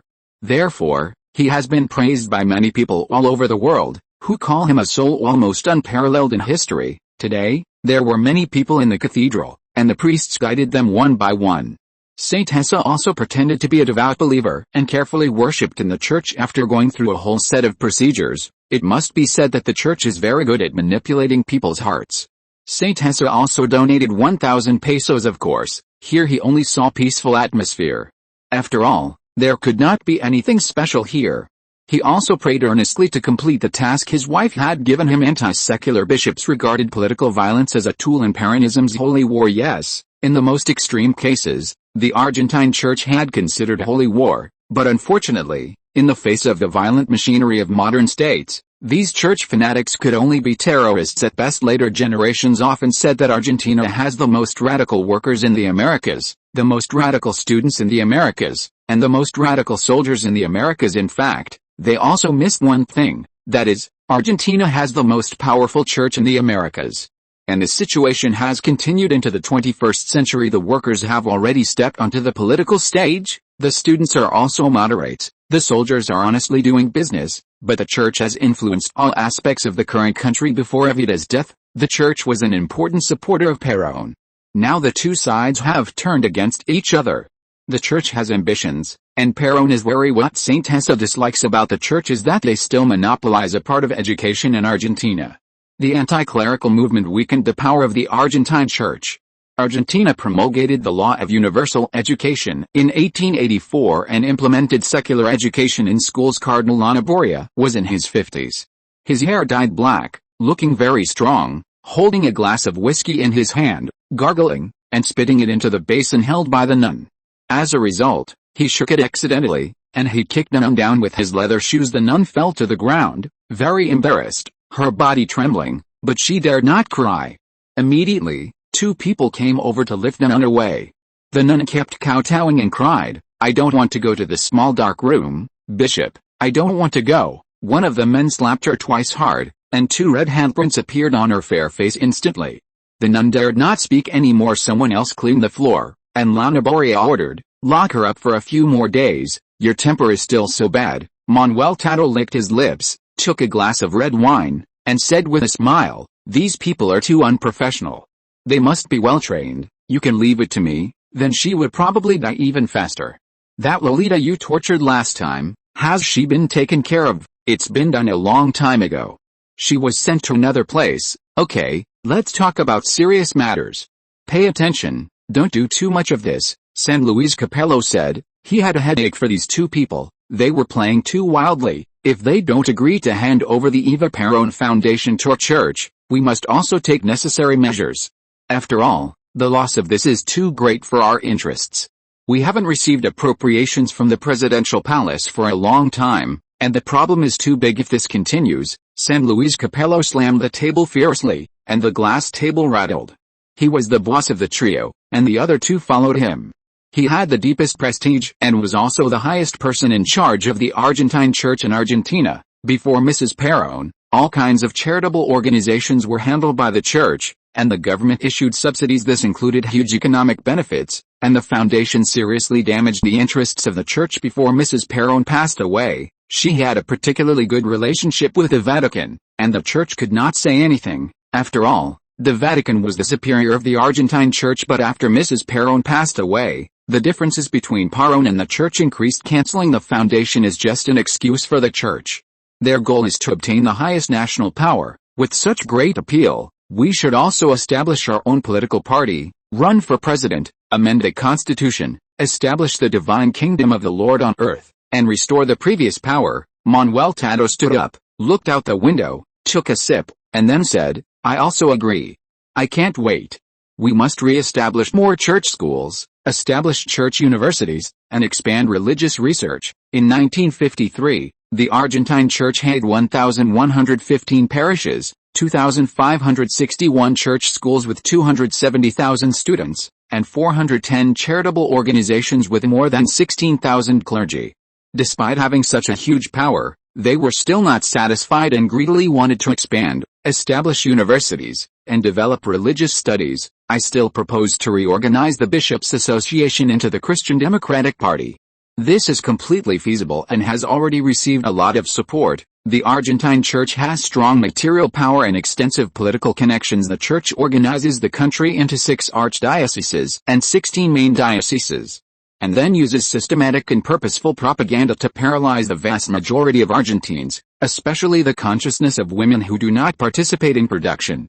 The church also has a permanent organization, the Bishops' Association, whose members are mostly university presidents and professors, senior officials, senators and ministers, etc. Eva still made a contribution.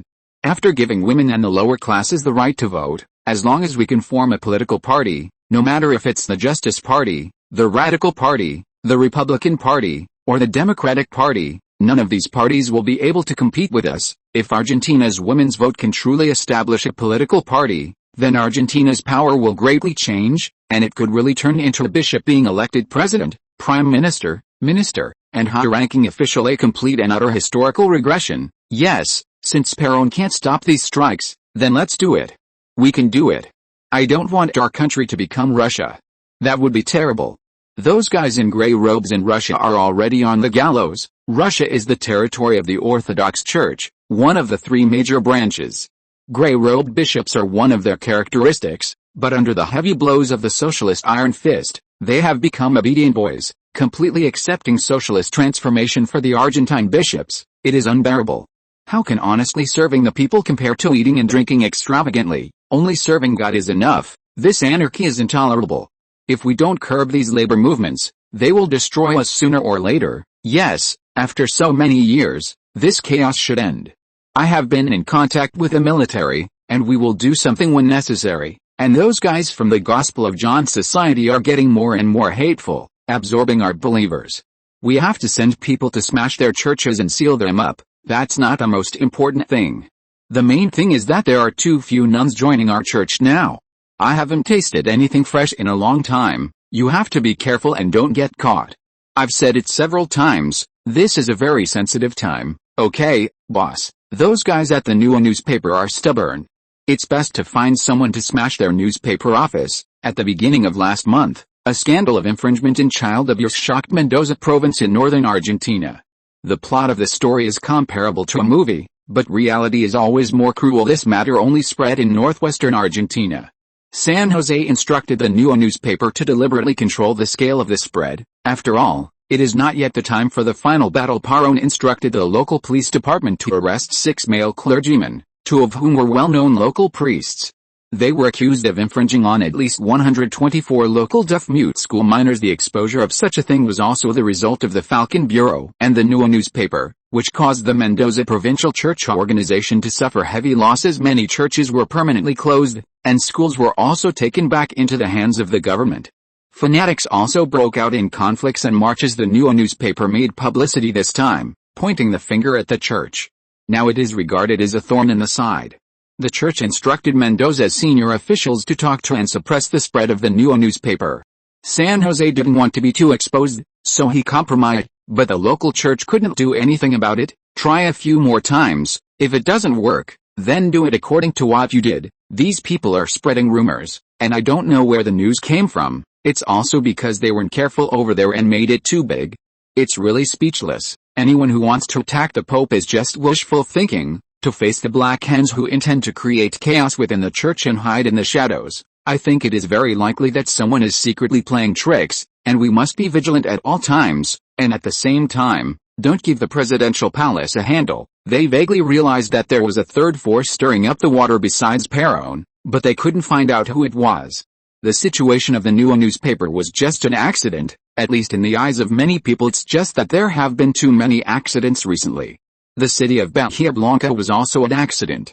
They suspected that someone was targeting them, but they had no clue. The people in Bahia Blanca have also been arrested, and the area is already out of control. Alice, the locals have also taken the wrong medicine. The local mayor's police department conducted a surprise inspection, and something really happened, cracking down on the church leadership and expanding the crackdown on the entire church. San Jose directly removed the entire church in Bahia Blanca. The local situation is very pessimistic. The Bahia Blanca City Hall directly sealed it up and formed a document. It can be said that the Bahia Blanca diocese has been erased from the map. Call the new bishop over there. If he doesn't do what we say, let him get out. Okay, I think it's okay. Otherwise our losses will be too heavy. Bahia Blanca is the key church for our church facing the south. Also, what about Perón? He didn't agree and wanted to continue sealing our churches. We can't do anything about it. After all, the presidential palace is the highest authority. When necessary, we can ask the Vatican to expel Perón from membership and directly cripple Perón's legs. Archbishop San Luis Capello, who hadn't said much, said fiercely. He has the best temper among the three, and he said a vicious method. This is a trump card that will once again severely damage Perón's reputation, and it is also a double-edged sword, representing a complete break with the Perón government. I think this method is good. If he really disagrees and continues to oppose us, then expel him from membership and let him step down in advance. My patience is limited. Make a final discussion before midsummer and issue a final ultimatum, otherwise we will directly expel him from membership. Even if the church used to be as close as brothers with Perón, now that they have repeatedly become enemies, they will kill him hard. These people continue to discuss many things. Recently, it is an eventful time, and many problems need to be solved. San Jose left the church without any gain. After changing all his clothes, San Jose slowly came back to his senses. Since last year, the factories under the San Jose group have had more and more workers, and the annual meeting is no longer suitable to continue. First, it is formalism, and second, it is not conducive to San Jose's guidance on the company's development. Now more than a dozen large and small companies have fully developed. If we want to gather them one by one for a meeting, it is meaningless to issue instructions at all. San Jose has to use the vision of transcending time to formulate policies and artificially control these developments and go to these companies to hold individual meetings. At present, the headquarters of the three major companies are in B City. Even if there are fewer people, B City, as Argentina's largest city and capital, has many advantages. San Jose summoned two companies and asked them to come to B City to make arrangements. After all, Argentina's current chaotic opening is also a good development opportunity, and we must make a comprehensive transformation in development. These three major companies were originally a factory, not a complete system. Now that they are independent, they are also qualified to establish their own various departments and continue to grow. And Prairie International, this international export channel, will also gradually transform and upgrade. The headquarters of Blue Cloud Textile is in a place called Heron Street in B City. The headquarters is not very large. It was only planned to set up a headquarters at the end of last year. After all, there are more and more Blue Cloud Textile shoe and apparel factories, especially two large textile factories with more than 6,000 people, plus garment factories and shoe factories. There are already 7 factories, and some supplier management. It is very troublesome without a general center. Chapter 199, Responding to the Crisis of Fully Open Markets. The new year passed, and the summer of '54 was approaching. Saint Hester judged the situation, believing that Argentina had the potential to escalate from a low-intensity conflict to a full-blown national civil war. The air throughout society was thick with a sense of crisis before this, St. Hesser needed to finalize the reorganization of the three major light industrial companies to flexibly respond to the challenges of full market liberalization. This was a significant issue weighing on his mind, but also a crucial opportunity for growth and expansion. Blue Cloud Textile and Prarly Foods were subsidiaries that could contribute profits and were well managed. However, if left to develop unchecked, they could easily be overwhelmed by powerful foreign capital, which was entirely possible before '54. Argentina's national market was in a state of anarchy, with fragmented markets. The National Treasury, the Central Bank of Argentina, and the Ministry of Trade utterly failed in their macro and microeconomic control of the national economy, achieving almost nothing except inflation. Hello everyone, I am St. Hesser Cohen. Welcome to this annual meeting. 1953 was a challenging year for us, and 1954 will be unprecedented. Last year, our textile company achieved a total sales volume of $34.4 million, ranking first in the country in exports. We have achieved many accomplishments, growing from a small clothing factory in Cloth City to now having 8 factories and over 10,000 employees, which is not easy. St. Hesser gave a brief summary. Sales increased from $8 million in 1951 to $17 million in 1952, and then to $31.4 million this year, a step up each year. The number of factory employees increased from just over 10 to nearly 11,433. Blue Cloud Textile's several factories have more than 1,200 textile machines, making it the largest textile factory in the country, especially in the first half of '53. Blue Cloud Textile almost went bankrupt due to various reasons related to raw materials. It only gradually improved in the second half of the year by building new factories and expanding exports. The purpose of this meeting is to address the impending crisis of market liberalization, make adjustments to the company's structure, discuss the next development plan and this year's work goals, address some of the company's existing problems, and provide various rewards. We will also establish a new performance evaluation plan and supervise its implementation. Those present were already mentally prepared and not too surprised, which St. Hesser was very pleased with after Argentina began trade negotiations with the United States and the United Kingdom last year. The Argentine market would begin to fully open up by the end of '54 at the latest. St. Hesser could not influence these policies and had to seek change. Such a sudden and sweeping market opening, a radical opening of the market, was definitely problematic. St. Hesser would have preferred a gradual, point-to-surface opening, which would have allowed Argentine domestic enterprises to adapt. Unfortunately, circumstances were beyond his control. Everyone may be curious as to why we need to make adjustments, and some may even feel that we are developing well enough as it is, so why make changes? Can we maintain the status quo? My answer is no. What I want to say is that this full opening of our country is a challenge of life and death for us. St.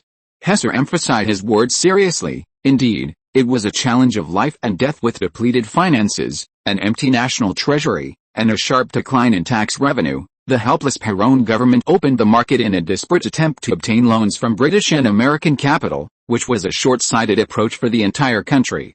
This could very well turn Argentina back into an economic colony of American and British capital. Our opponents are not the textile companies, clothing companies, and shoe factories in Argentina, but the most advanced British textile companies, American companies, and French companies in the world. St. Hesser knocked on the table and shook his head with some helplessness. Although he had acquired a large number of textile machines through the British textile industry crisis last year, established a Cloth City textile factory and the Rosario textile factory, solved the raw material problem, and distributed them to the Wren machinery factory for imitation, there was still a long way to go to face the powerful old companies. Perhaps everyone is proud of last year's achievements, but the acquisition of these second-hand machines cost a lot of money. While we have no problem dealing with domestic opponents because of trade protection policies, we will lose many advantages after the market opens, as they couldn't enter before. St. Hesser had to knock on these people, preparing them fully to face the aggressive foreign capital. The factory directors and managers fell into deep thought. They had reached the top in Argentina, but they were still unknown figures in the world. The quality of their products was also relatively average, and the only advantage was that they were cheaper. Argentine-produced clothing fabrics were synonymous with inferior goods. They have advanced management experience, excellent development and design teams, good product quality, perfect sales channels, and strong brands, while we have nothing but 8 factories. Now, Our exports are still supported by Prali International. He showed no mercy, making the factory directors somewhat ashamed, and they lowered their heads one after another. Saint Hesser continued to talk about the problems of Blue Cloud Textile. Although a large part was intentionally designed shackles to control the factory, now he was going to open them up. Everyone knows that we currently have two major textile centers in our country. One is Buenos Aires and the other is La Plata. My goal is to establish the Corrientes cotton textile factory this year, and expand cooperation with future agriculture and farms in the Chaco Plain. The number of cooperative cotton fields must reach more than 200,000 acres next year to fully meet development needs, and the raw materials such as wool and hemp must be completely resolved. Saint Hesser stood up and announced on the stage, loosened his tie, and announced a large-scale factory construction plan and raw material plan. Now, I announce that Blue Cloud Textile Shoes and Apparel will be formally reorganized into Blue Cloud Textile Corporation, led by Keynes, Luciette, and Charles, leading the entire group. A new marketing department, office department, personnel department, finance department, and brand department will be established, setting up professional offices to strengthen international export competition and establish our own sales channels. Responsible for the personnel and financial management of the entire company. Ballon Bank will still be responsible for supervision. Saint Hesser had the power of veto over all important decisions of Blue Cloud Textile. No matter how others changed, he was always the boss. The Cohen Brothers Company in Rosario no longer needed to continue to exist, especially with the development and growth of various companies. It was completely feasible to establish their own personnel departments and recruit on their own. The personnel of the Cohen Brothers Company will also be distributed to several companies to establish personnel departments. The corporation will set up 5 major subsidiaries: Blue Cloud Apparel, Blue Cloud Textile, Blue Cloud Shoes, Blue Cloud Home Textiles, and Blue Cloud Chemical Fiber, for spin-off restructuring and specialized management of factories. As the number of new factories established by Blue Cloud increased, professional classification became important, and independent brands needed to be established.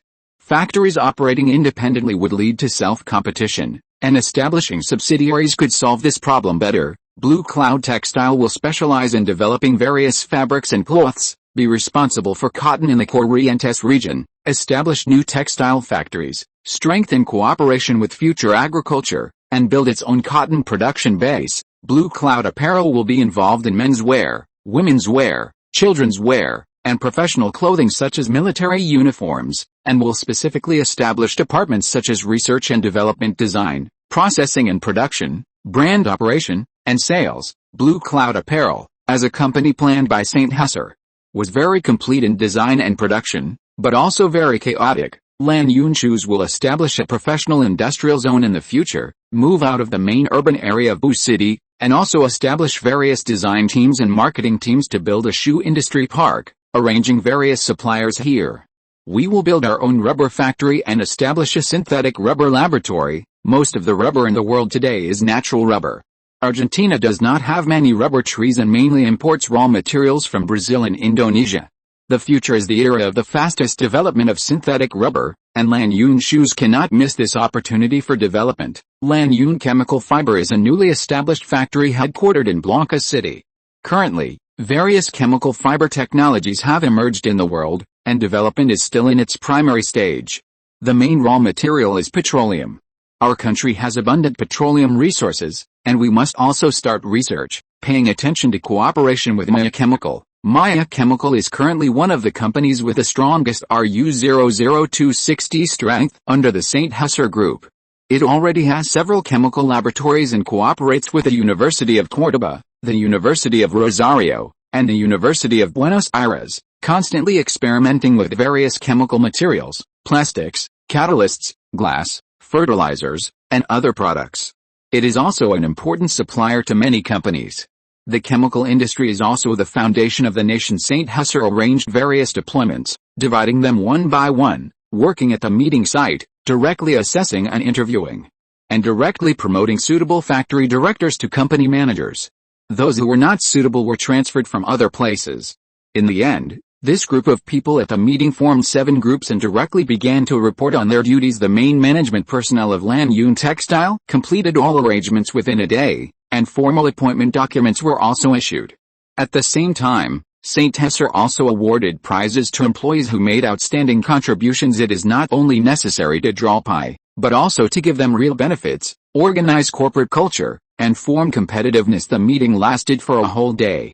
St. Hesser also had one-on-one exchanges with the heads of various factories to solve problems and provide good logistical support. Lanyun Textile Factory has the most factories, the most personnel, and the most complex situation. St. Hesser sorted it out and built a framework.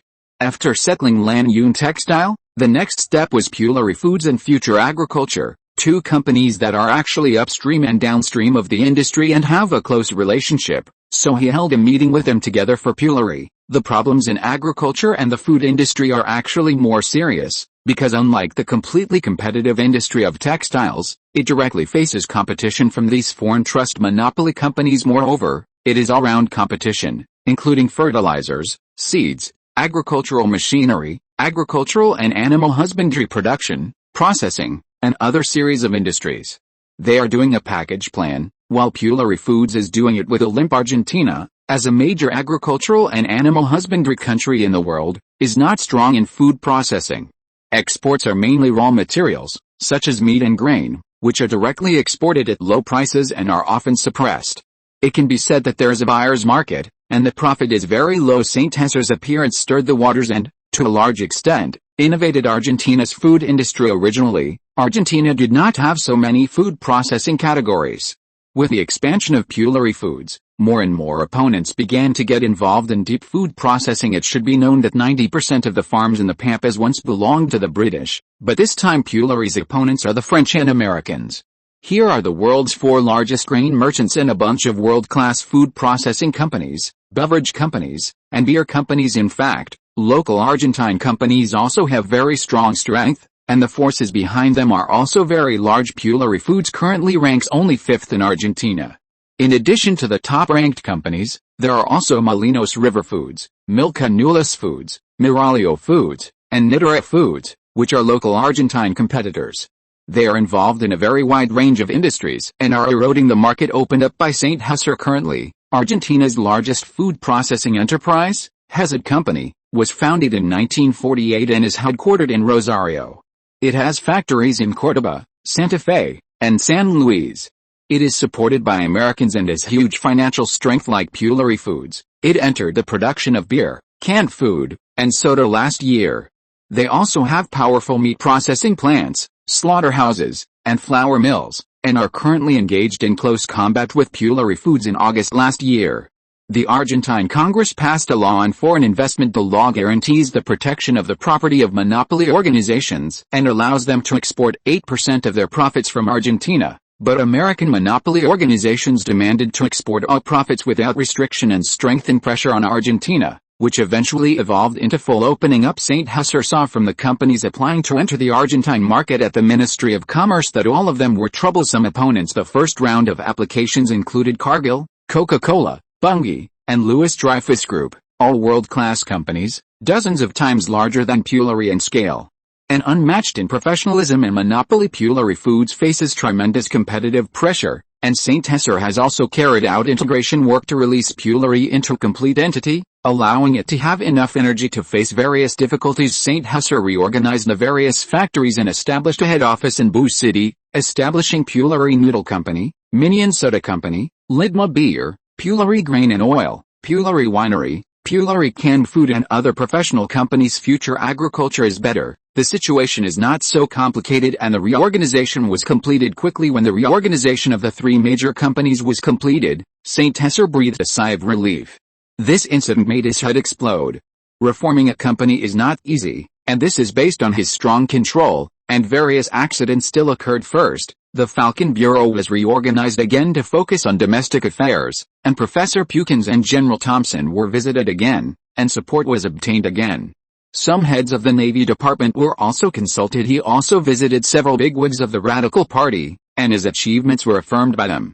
The scale of the Radical Party in Blanca City has expanded a lot and has sufficient personnel. He was allowed to establish some organizations in the cities around Blanca City, and branches could be established if the conditions were suitable.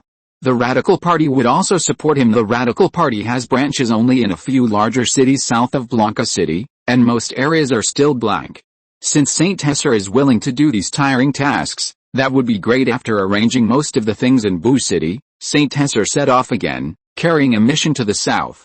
Currently, among the industrial countries that Argentina mainly trades with, the United States, Britain, and West Germany are the most important. British capital is the strongest foreign capital in Argentina and once dominated the entire Argentine economy.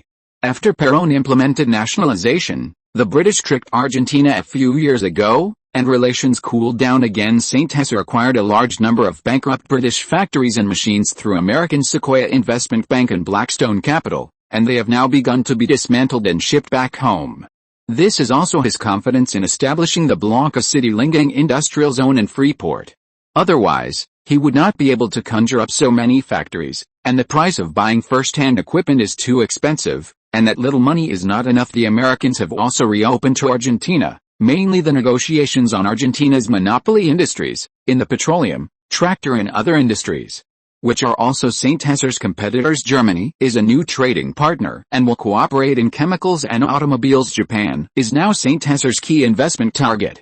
Through American companies, he shares the development dividends. According to St. Hesser's instructions, he has successively bought shares in more than a dozen small and medium-sized companies, generally not exceeding 20%, and does not get involved in management. Most of them are famous in later generations and are now in the initial stage of development. Kubota Agricultural Machinery and Honda Motorcycle are the only two companies that cooperate with Argentina domestically, helping Leighton Tractor Factory and Leighton Motorcycle Factory to build production lines. Other countries that have trade relations include the Soviet Union, France, Austria, Belgium, Italy, Spain, Canada, Brazil, Australia, South Africa, etc. But the scale of cooperation is relatively small since Argentina implemented the nationalization of foreign-funded enterprises, except for some companies and supplies retained by the United Kingdom and the United States, such as agriculture and animal husbandry. There are basically no traces of foreign-funded enterprises in Argentina. Chapter 200 Warship Maintenance and Modification Project. After completing the reorganization of several Boo City companies, St. Hesser finished the planned work. After discussing with General Thompson, he gave him some pointers regarding the maintenance and modification of old naval vessels in southern Argentina for the Argentine Navy. On January 10, St. Hesser went to the Navy Department, which was also located in the Liberator Building. He easily found the person in charge of the Navy Department. He also brought engineers from Shanghai Shipbuilding and Ryan Military Industries, as well as people from Plary International, forming a team of 10 people. He negotiated with Fiers Lambruxini of the Navy about the maintenance and modification project of warships in the Belgrano Naval Port. Fiers Lambruxini is the Minister of Logistics of the Navy Department, with a rank of colonel, 34 years old, from a naval family. His father once served as the Minister of the Argentine Navy and is currently retired. Fiers is responsible for this difficult task in the south, responsible for renovating, upgrading, and modifying the warships of the Argentine Southern Naval District, Belgrano Naval Port. Compared to the $4 million in funding for the Boo City Naval Port, the total project funding for the Belgrano Naval Port project is only $1.2 million, which is quite pitiful, and there are 13 ships that need to be repaired and maintained, basically in a state of neglect. The main reason is that this project is quite troublesome, with relatively high requirements, requiring shipbuilding experience, extremely low profits, and even possible losses, requiring the modification of artillery, the installation of fire control systems and weapons and equipment, torpedo launchers, and the overhaul of engines, among other things. Currently, Argentina has two major naval ports, namely the Buenos Aires Naval Port and the Belgrano Naval Port next to Blanca City. The country is divided into 3 sea areas with 6 naval bases. St. Hesser, led by a girl in military uniform, went to Fiers' office. "Hello, I am St. Hesser Cohen from the Shanghai Shipbuilding team. General Thompson of the Ministry of Defense recommended me to come here today to discuss the Southern Warship Maintenance and Modification Project." St. Hesser explained his intentions and shook hands with Fiers. Due to historical reasons, Argentina's shipbuilding industry is quite primitive. Apart from a few small civilian shipyards in Boo City and a state-owned shipyard, there are no others. Therefore, the rapidly developing Shanghai shipyard is directly the largest shipyard in the country. "Hello, you can call me Fiers. General Thompson has already notified us. This time, it's mainly about the maintenance and modification project of 11 ships in the Belgrano Naval Port. I believe you have already seen the requirements, Officials of higher rank can suppress others, and it is still a hard task. Our Argentine naval vessels basically come from abroad, mostly British and American goods. There are no domestically produced ones. Now it is the largest navy in South America. Even Brazil and Chile cannot compare. The Argentine Navy's development and growth were in the two rounds of arms races in the early 20th century. Initially, it was with the Chilean Navy, and later the Brazilian Navy was added. Since then, the three countries have competed for the top spot in the South American Navy. Currently, Argentina is first, Brazil is second, and Chile is third. The necessary workflow is still being followed. Argentina has not had new ships entering service for almost 10 years. Basically, they are all second-hand goods, so maintenance is very important. Argentina's finances are invested in national construction, and the Navy uses what it can. Let me briefly introduce. Last year, our Shanghai shipyard produced a total of 17 ships and completed a large number of orders. Now we have reached cooperation with the Spanish National Basin Shipyard. St. Tesser didn't say that he was actually a civilian fishing boat factory. After all, that was just a practice run for a 580-ton fishing boat, which eventually turned into 3 docks. This kind of small fishing boat is still quite popular. We have rich shipbuilding experience, and we are also involved in military ship technology. This is the artillery team of Ryan Military Industries, as well as the team from the Ryan Military Industries tank factory. We also have experience in weapon maintenance. Moreover, starting in the middle of last year, Shanghai Shipbuilding began to prepare to design and build ocean-going fishing vessels, a large fishing vessel with a power of 960 horsepower, 2,200 tons, a length of 60 meters, a horsepower of 2,500, a speed of 14 knots, a wind resistance level of 10, and a crew of 60 people. Our shipyard is already preparing to build an 18,000-ton dock and two 15,000-ton docks, establishing a professional large-scale shipyard, and we have in-depth cooperation with shipyards in Germany and Spain. St. Tesser boasted wildly without batting an eye. As for the 15,000-ton and 18,000-ton freighters, they are indeed working hard on them. Civilian freighter production technology is not difficult.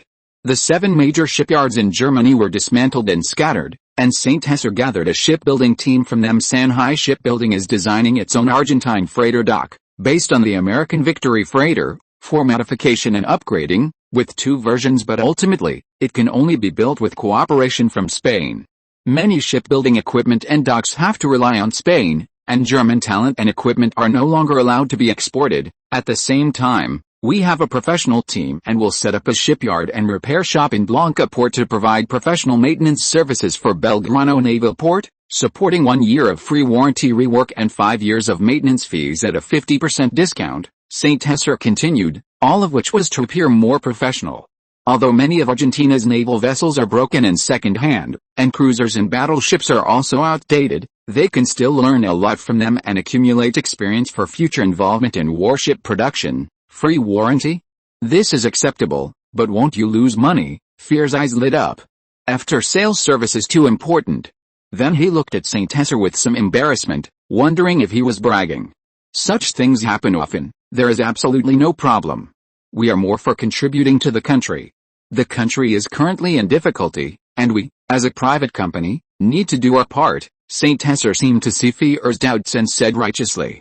His expression was serious, and he was clearly a very sincere patriot. Thank you so much, our country will definitely overcome the difficulties. Fears seemed to be shocked by St. Tesser's bragging.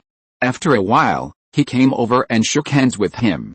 One must know how extravagant the Argentine Navy was in his father's era, and how miserable the Argentine Navy is now. With limited funding, even normal maintenance is difficult. Let's sign the contract today.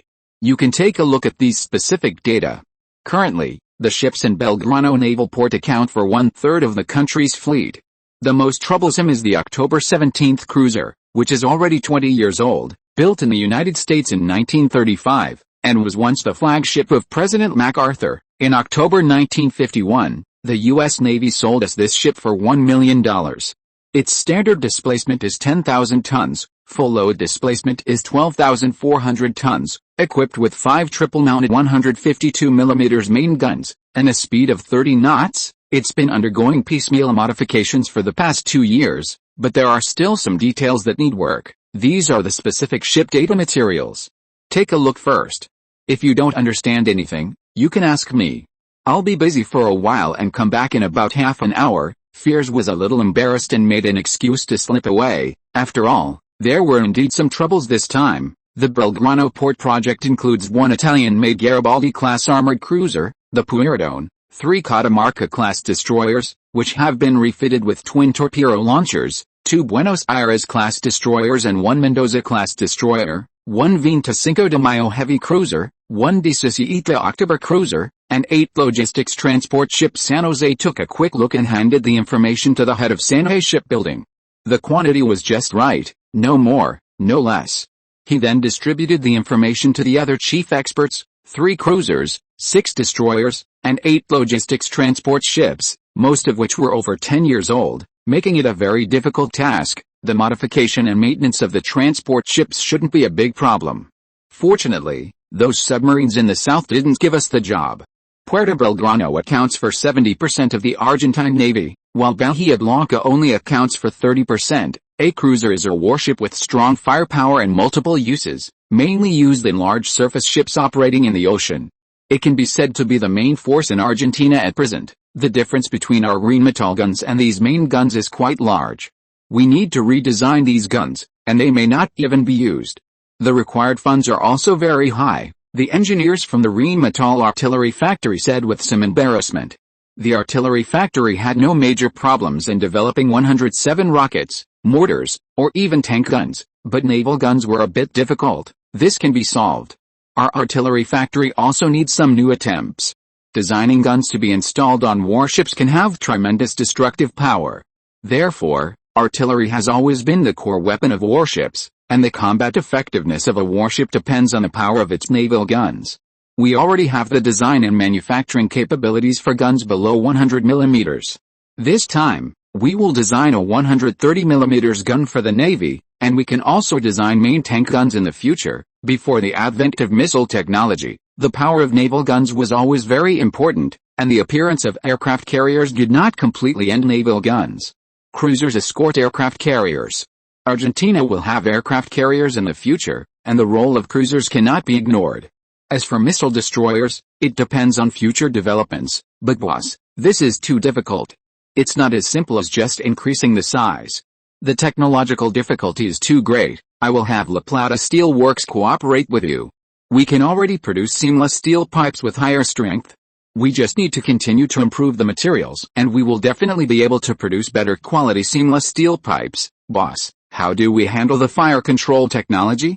We have no experience at all, and we can't find anyone to cooperate with. There's no way to do it. Argentina simply can't do fire control technology. It used to be all imported. Imitation is also difficult. Although Germany used to have fire control technology, they don't sell this core technology. I will solve the fire control technology, so don't worry. Now is the electronic age, so it's actually easier to solve, San Jose said confidently. For current fire control technology, it's best to just go to the United States. Argentina really needs to set up an electronics factory or something. American companies like General Electric and IBM have opportunities to get involved. After all, Anchor Electric is an American company, boss. Also, this power increase will cause the warship's weight to increase a lot, making it difficult to achieve. For modification, it is indeed a major problem. After all, a lot of equipment has to be added, and the warship's speed cannot be increased. Increase the modification efforts, and at the same time remove some unnecessary equipment. If necessary, replace the power system and replace the diesel engine. The 25 de Mayo heavy cruiser has a main armor belt thickness of 70 mm, a main armor deck thickness of 25 mm, and the turret's frontal armor is only 50 mm thick. In order to save costs and weight, this class of ship did not install high-output turbines like the Trento class, and the design speed was only 32 knots. San Jose saw the second most difficult refit, a very old warship, increase the refitting plan, and replace some equipment at the same time. There is an opportunity to add power, or even replace it, with a stronger diesel engine. We already have various good relationships, Mr. Fears, we have considered it and we will take on this entire project.